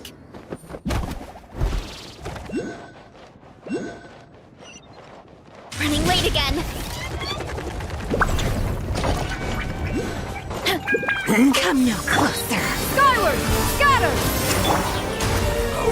Hear the echoes of the valley! Bring it! Headbutt! Impossible! Yeah! Charge! How could Headbutt! Impossible!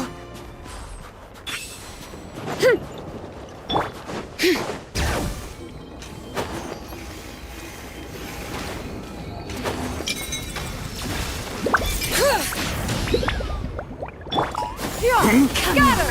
Skyward! This is long overdue! Let the mountain's veins boil!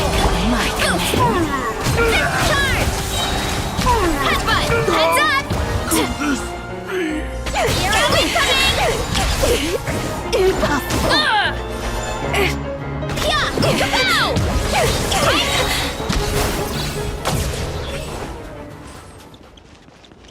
Yeah! Scatter! Seize the skies! How about? Headbutt! Look out below! Charge! Yeah! Charge!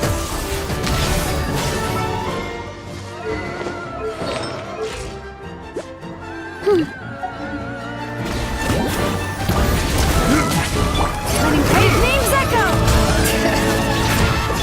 Blaze over! Born of ice and frost! Skyward! Scatter! Hero incoming! Yeah! Yeah! Hut! Charge! Yeah! Headbutt! Yeah! Scatter! Skyward! Access denied! Stray clouds converge! Smash down! Yeah! Yeah! Charge! Hero incoming! Yeah! Hear the echoes of the valley! Could this be?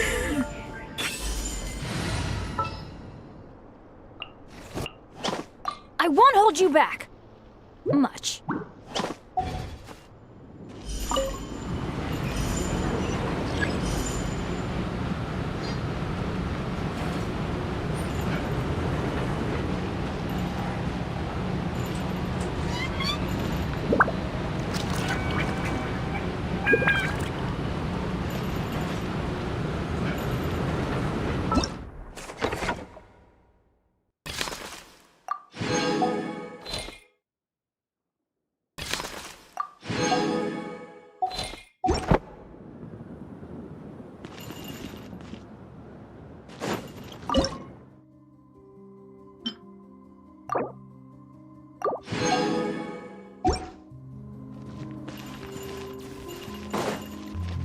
Running late again. Gotta steer clear of other people.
Come, witness this great ritual of transcendence! Yeah! Skyward! Yeah! Look out below! It's just 6 o'clock!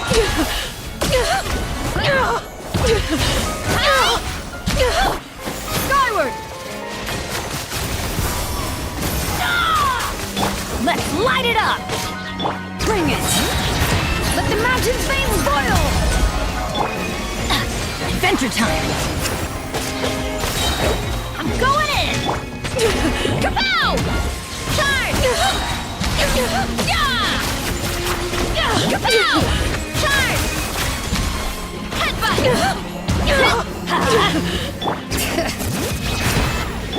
Yeah! Scatter! Skyward! Here are we coming! Seize the skies! Charge! Headbutt! Charge!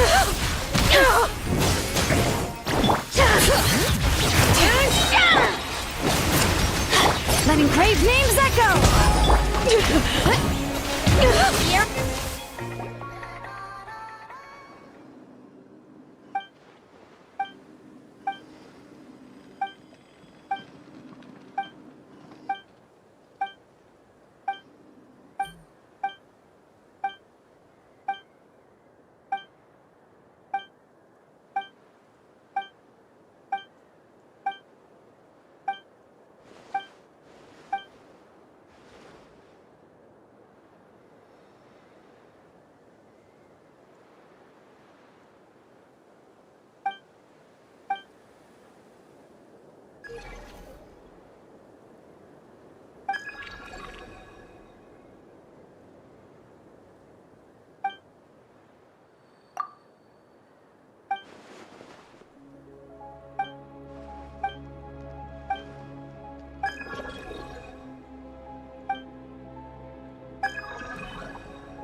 Time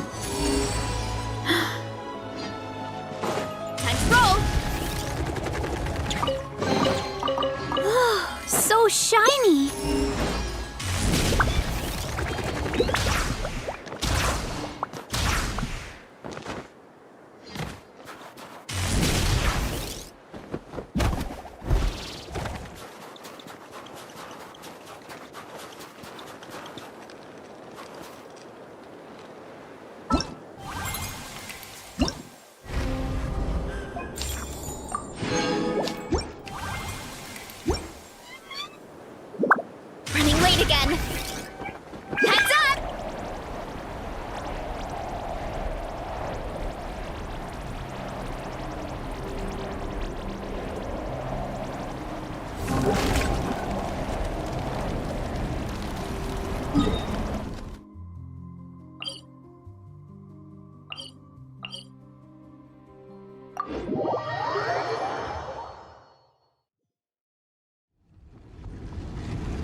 Running late again.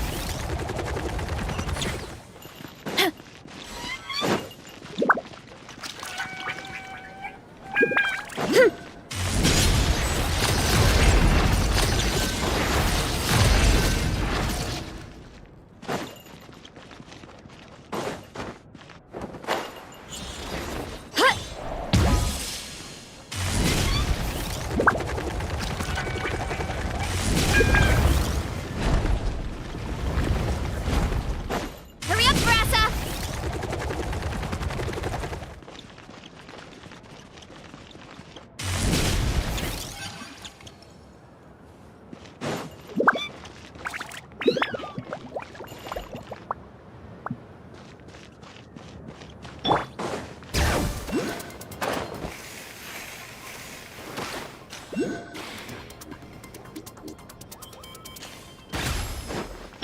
Time to roll!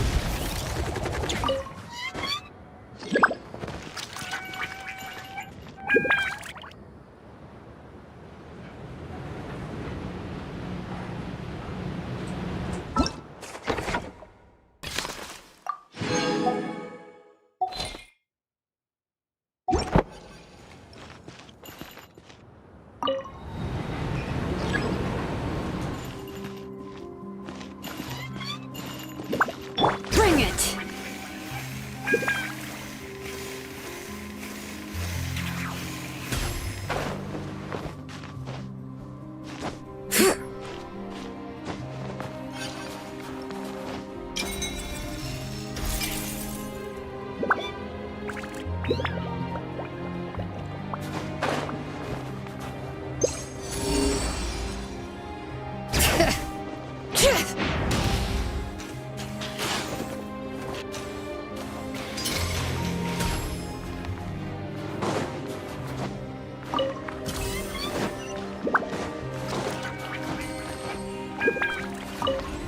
Bring it!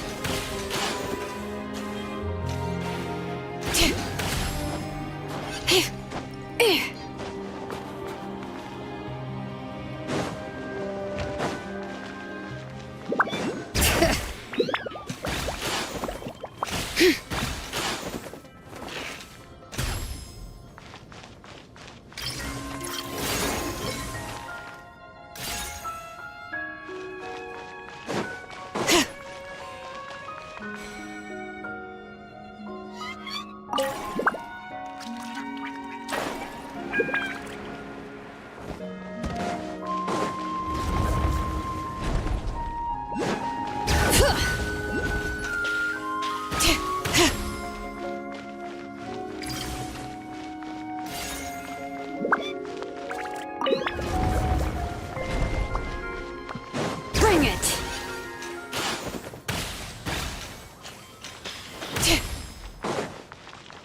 Hurry up, Brassa!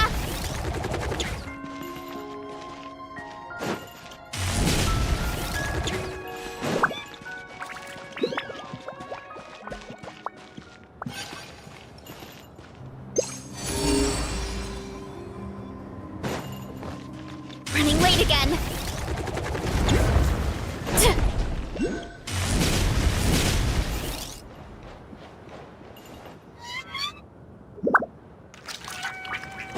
Hurry up, Brassa!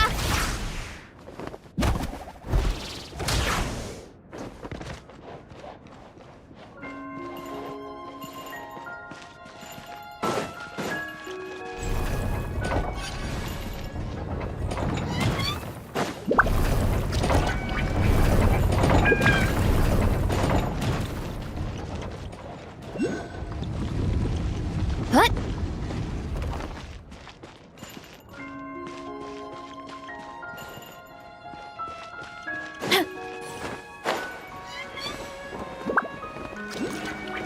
Running late again.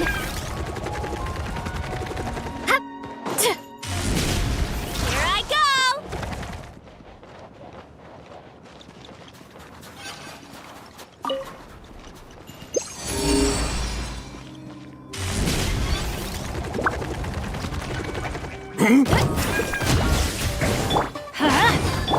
Skyward! Scatter! Everybody stand back! Kapow! It's justice o'clock! Yeah! Headbutt! Height! Let's light it up! Yeah! Scatter! Skyward! Yeah! Kapow! Height! Yeah! Could this be?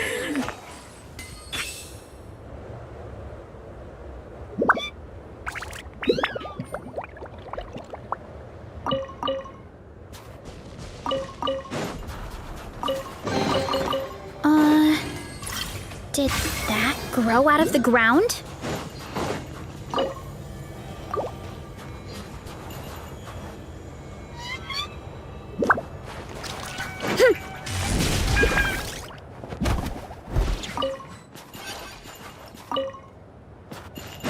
Hurry up, Brassa!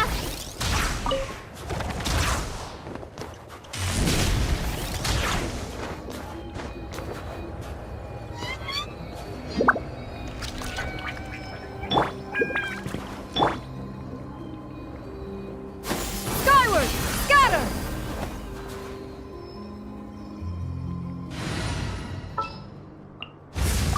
Anytime, any place. I have high hopes for this journey.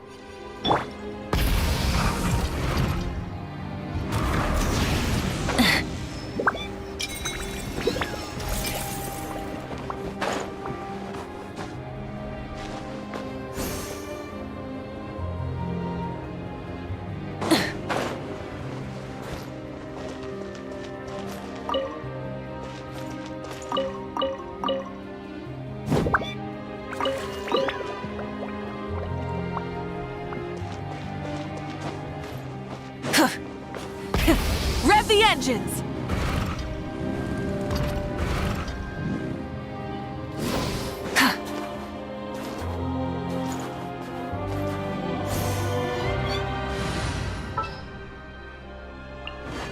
As per our contract.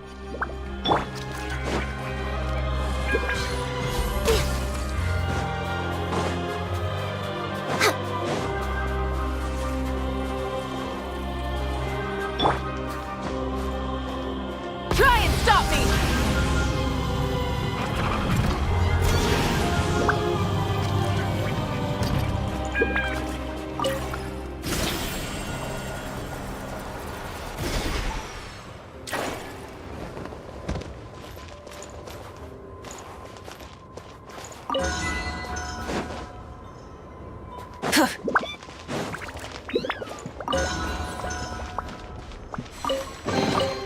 The rewards of an adventure worth remembering.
Born of icy frost.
Access denied. Next on the agenda.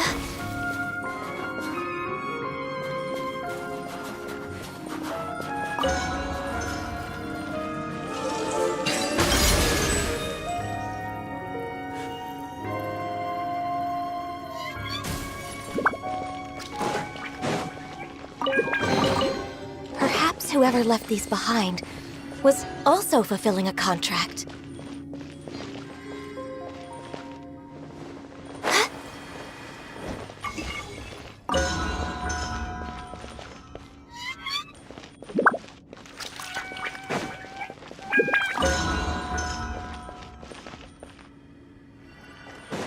We're way behind schedule.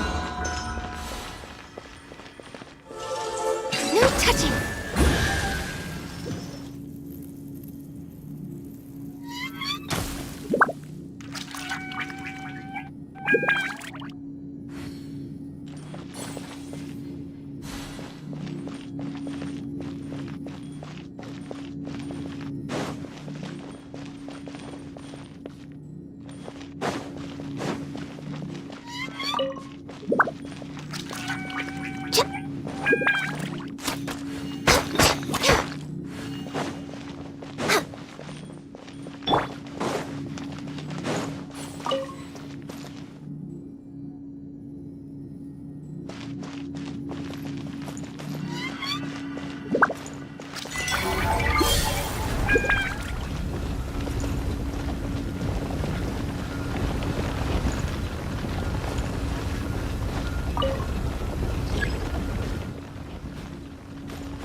Something to add to my collection.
Nice and cool. Natland doesn't have places like this. Rev the engines!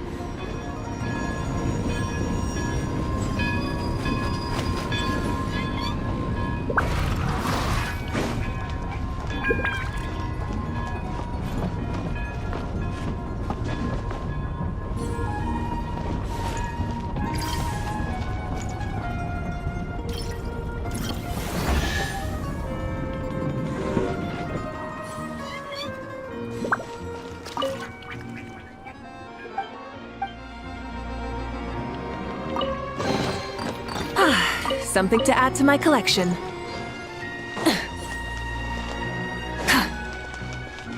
Full throttle!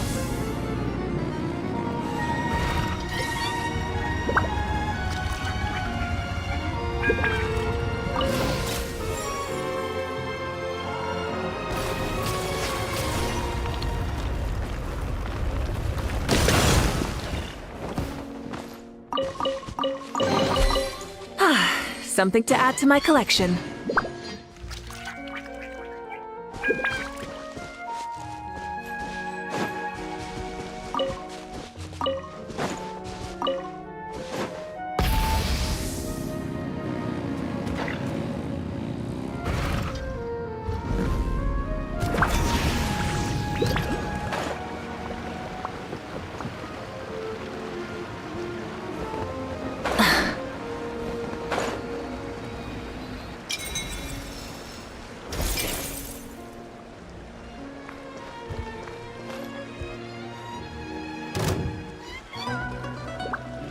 rise with the sun! Born of ice and frost.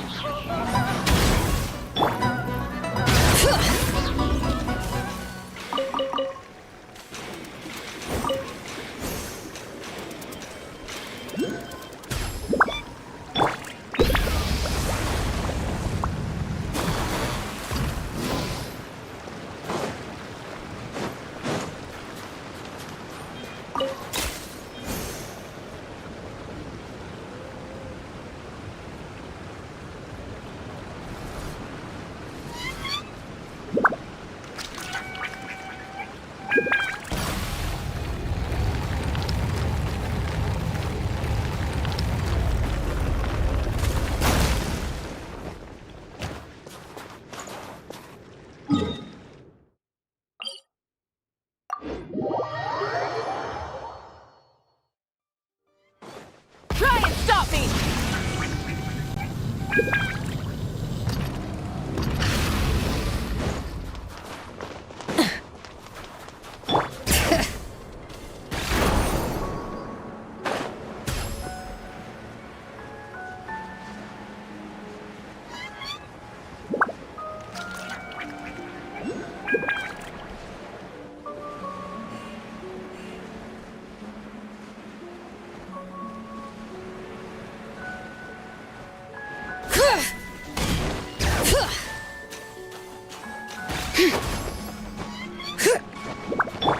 Full throttle!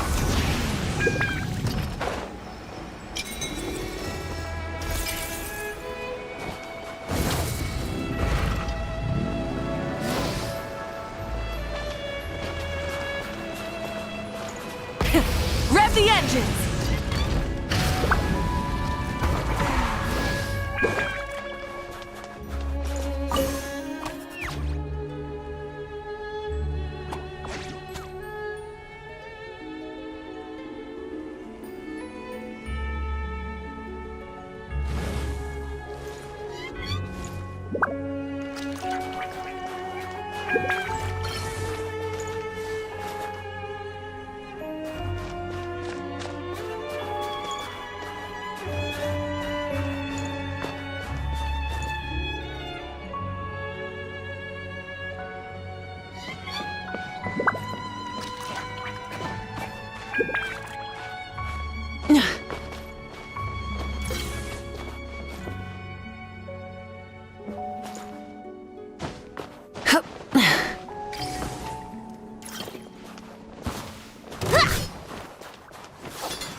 Burn it down! Hear the echoes of the valley! Wrath from the sky! Learned my lesson.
Hip.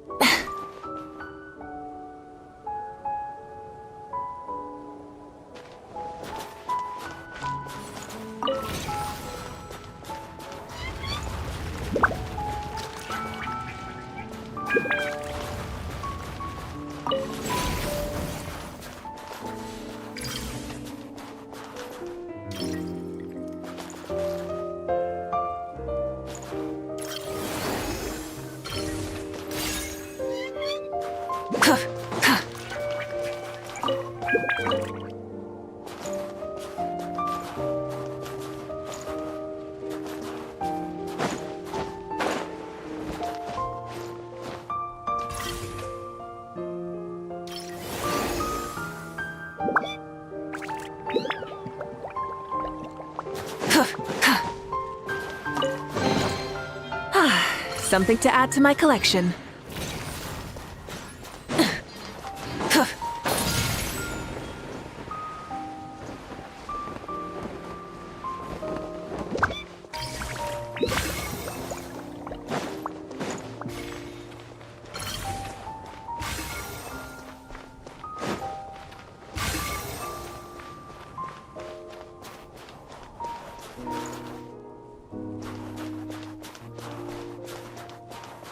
Rise with the sun! Bring it! For Rex Lapis! Just you? Let's light it up! What the? It's a miracle!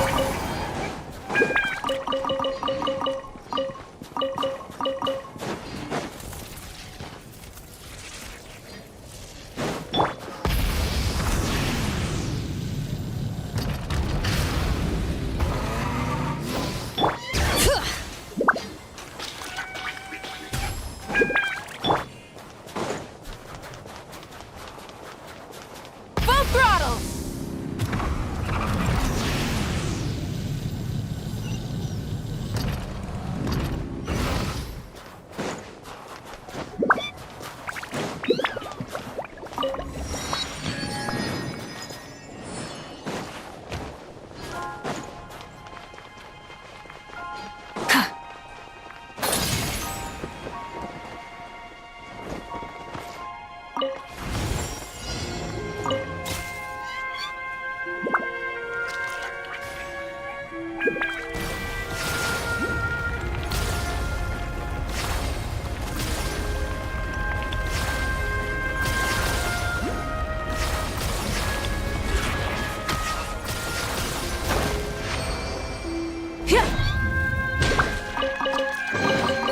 The rewards of an try and stop me!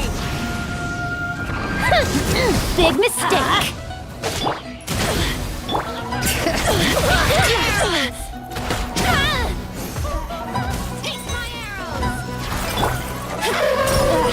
Burn it down!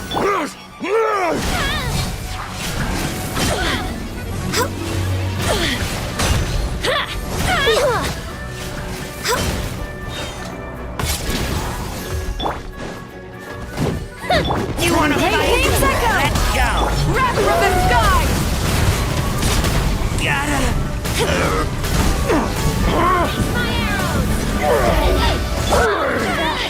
Bring it!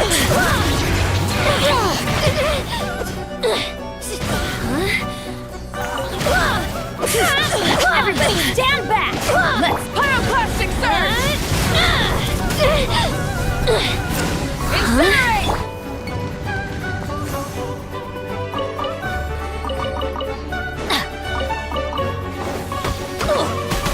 Light it up!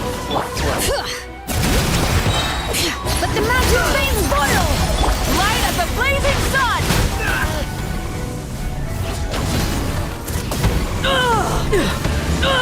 You win this! Now that's what I call treasure. Off we go. Rev the engines!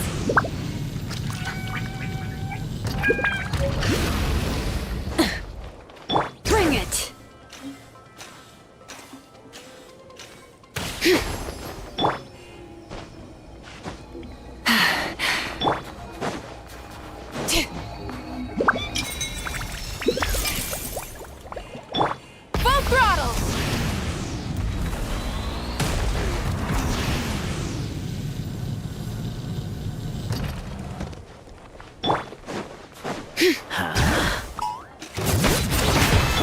Access denied.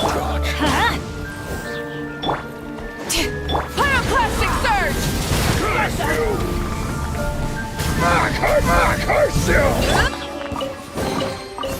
That's what I call treasure.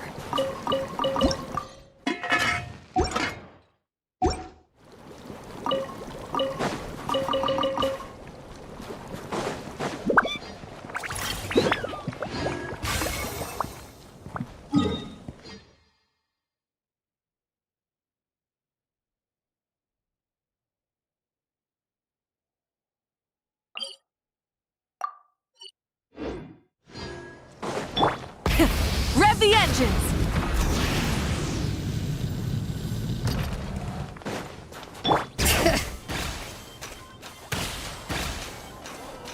Yep.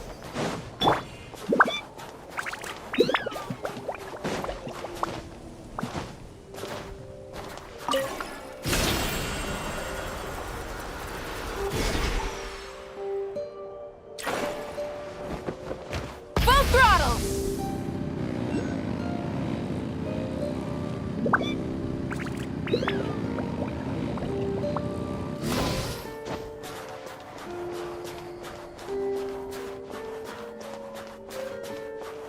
Try and stop me!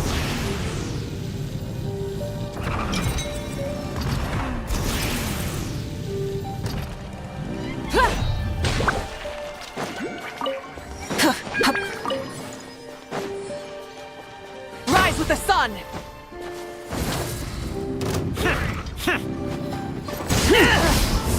Let's light it up!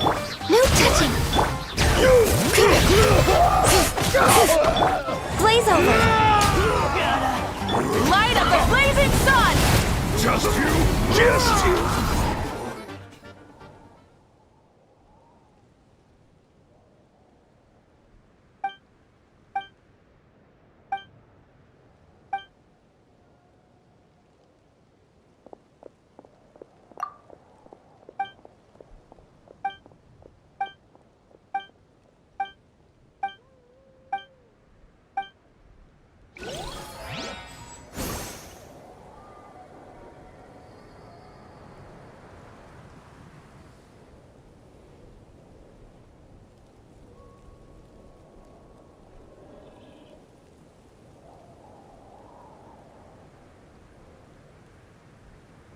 Many insects have a compulsion to follow the light, and humans are the same. Except we call that light hope.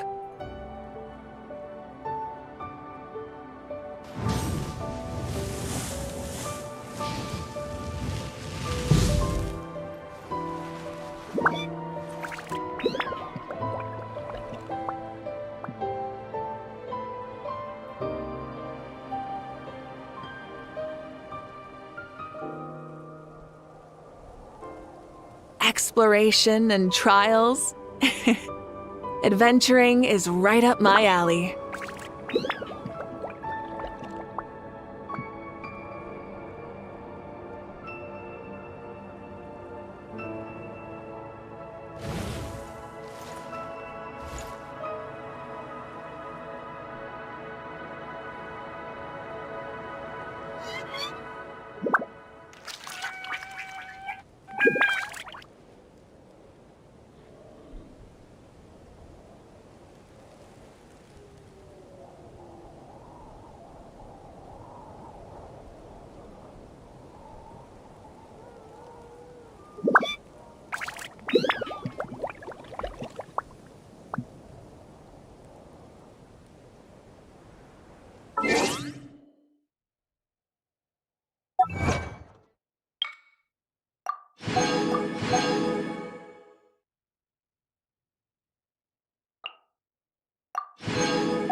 Ready. Show me what you got. Hear the echoes of the valley. Bring it. Teamwork is dreamwork. Just you. Boy. Burn it down! Here we go. Wrath from the sky! Just you.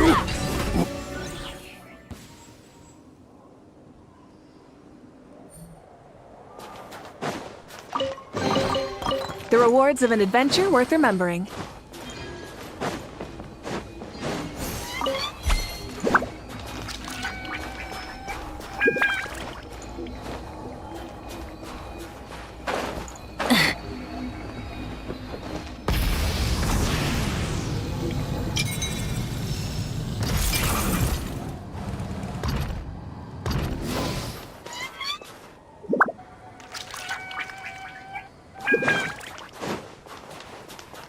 Try and stop me!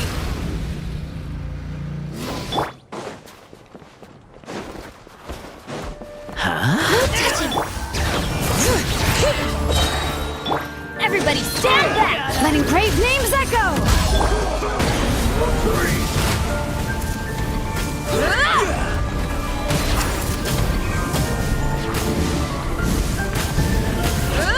Rise with the sun! Let's light it up! Access denied. For Rex Lepus! Shut up. Run faster.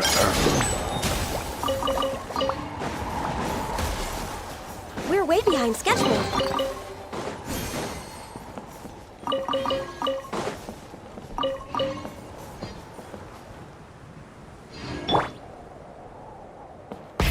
Rev the engines!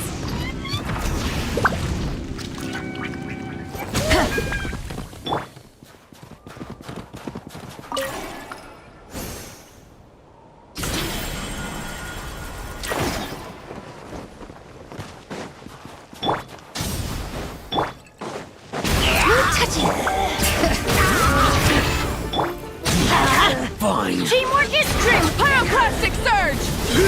Shut up. Run you faster.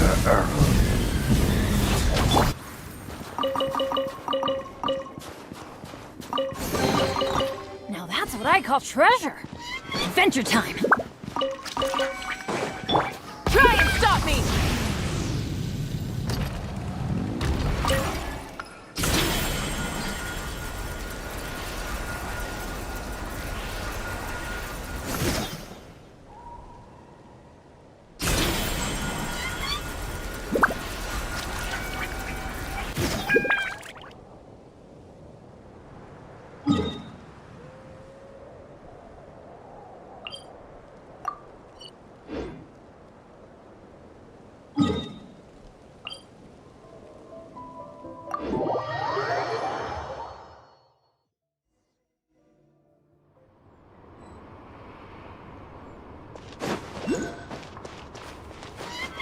Full throttle!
Down!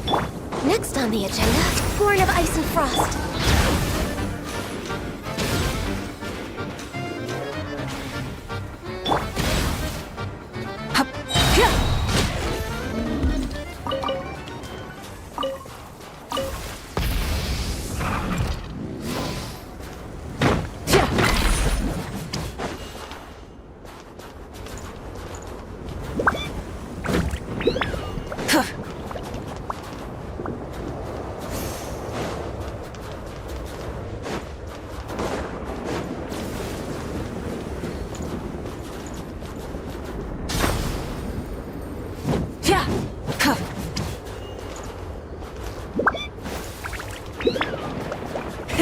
Rev the engines!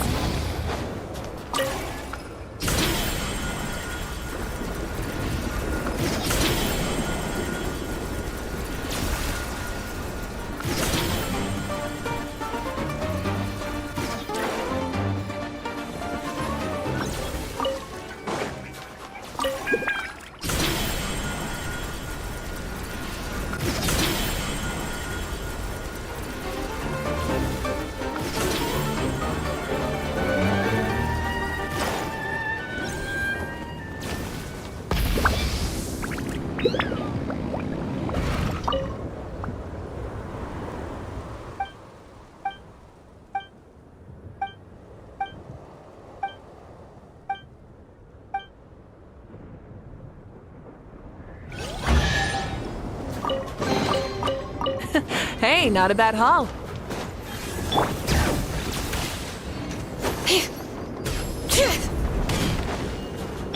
Try and stop me!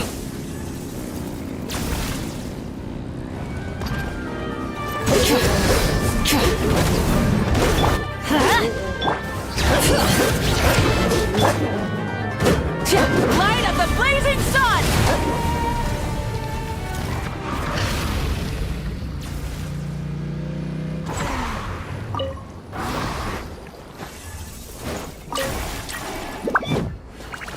Full throttle!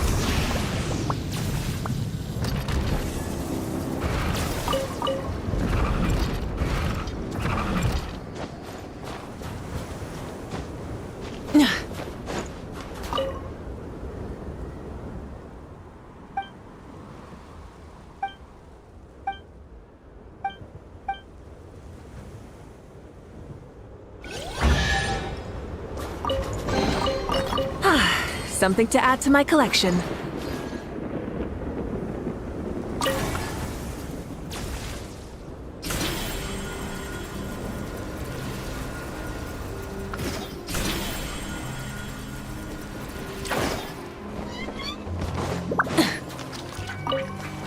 Try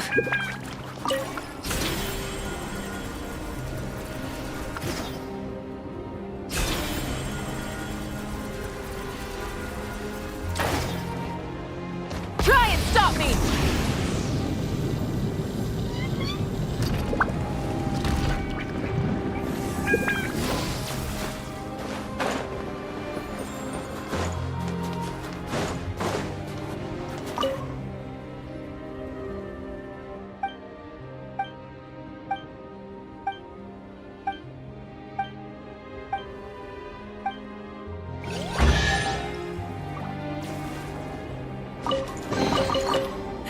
Hey, full throttle!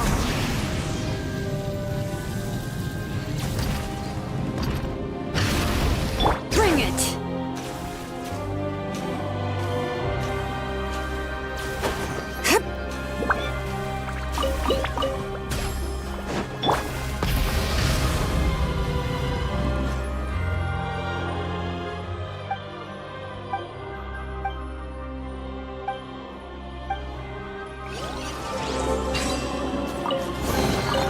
The rewards of an adventure worth remembering.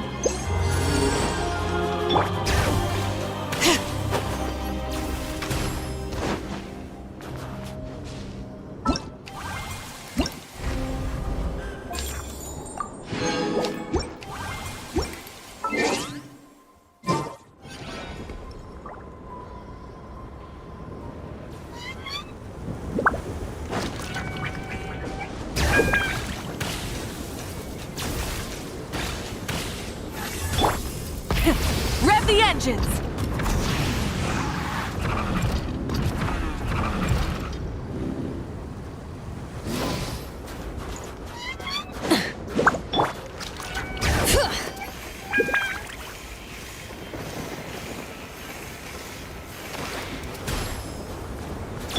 Try and stop me!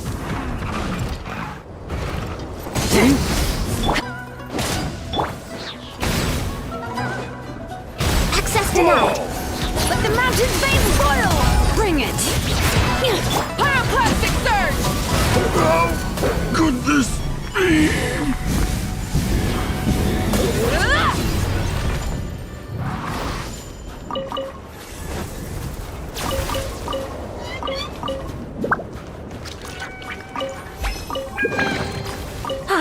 Something to add to my collection.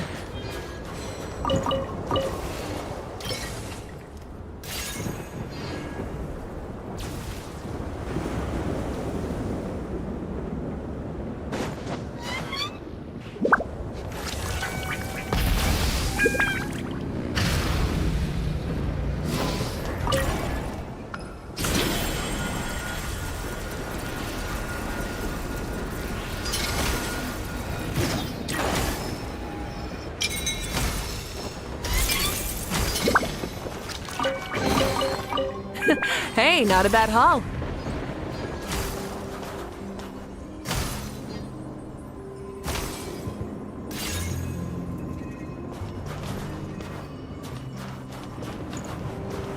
Light it up!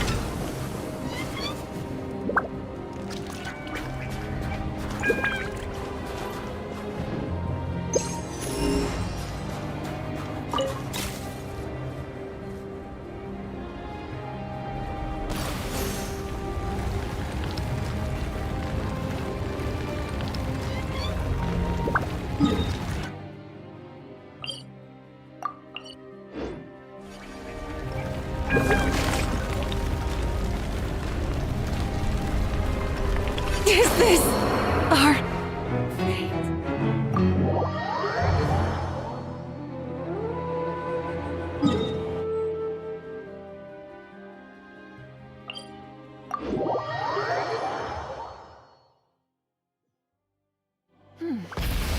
Nice and cool. Natland doesn't have places like this.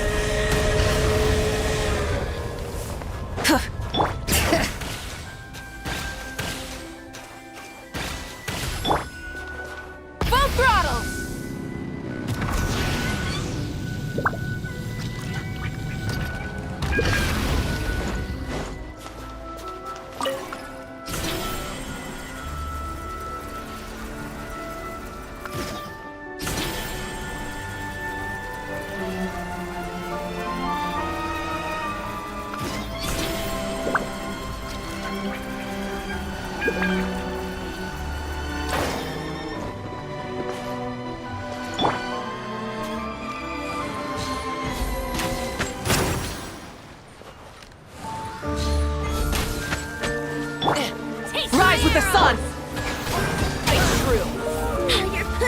Touching! Bring it! Taste my arrows! Ugh, so boring! Light it up! Time to be quiet!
Access denied. Try and stop me!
Full throttle!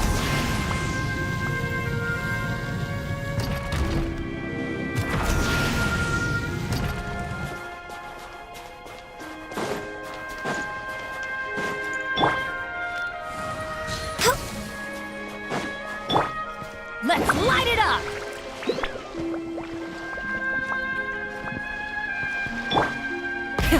Rev the engines!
Try and stop me!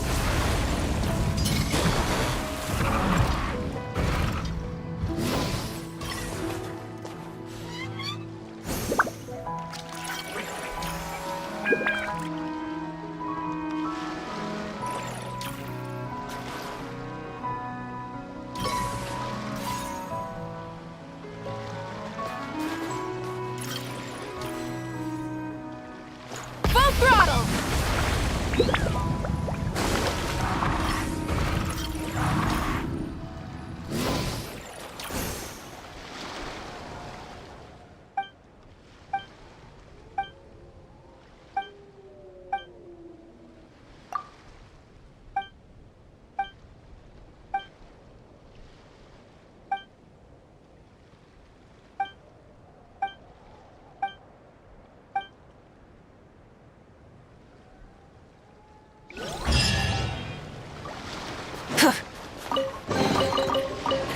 Hey, not a bad haul.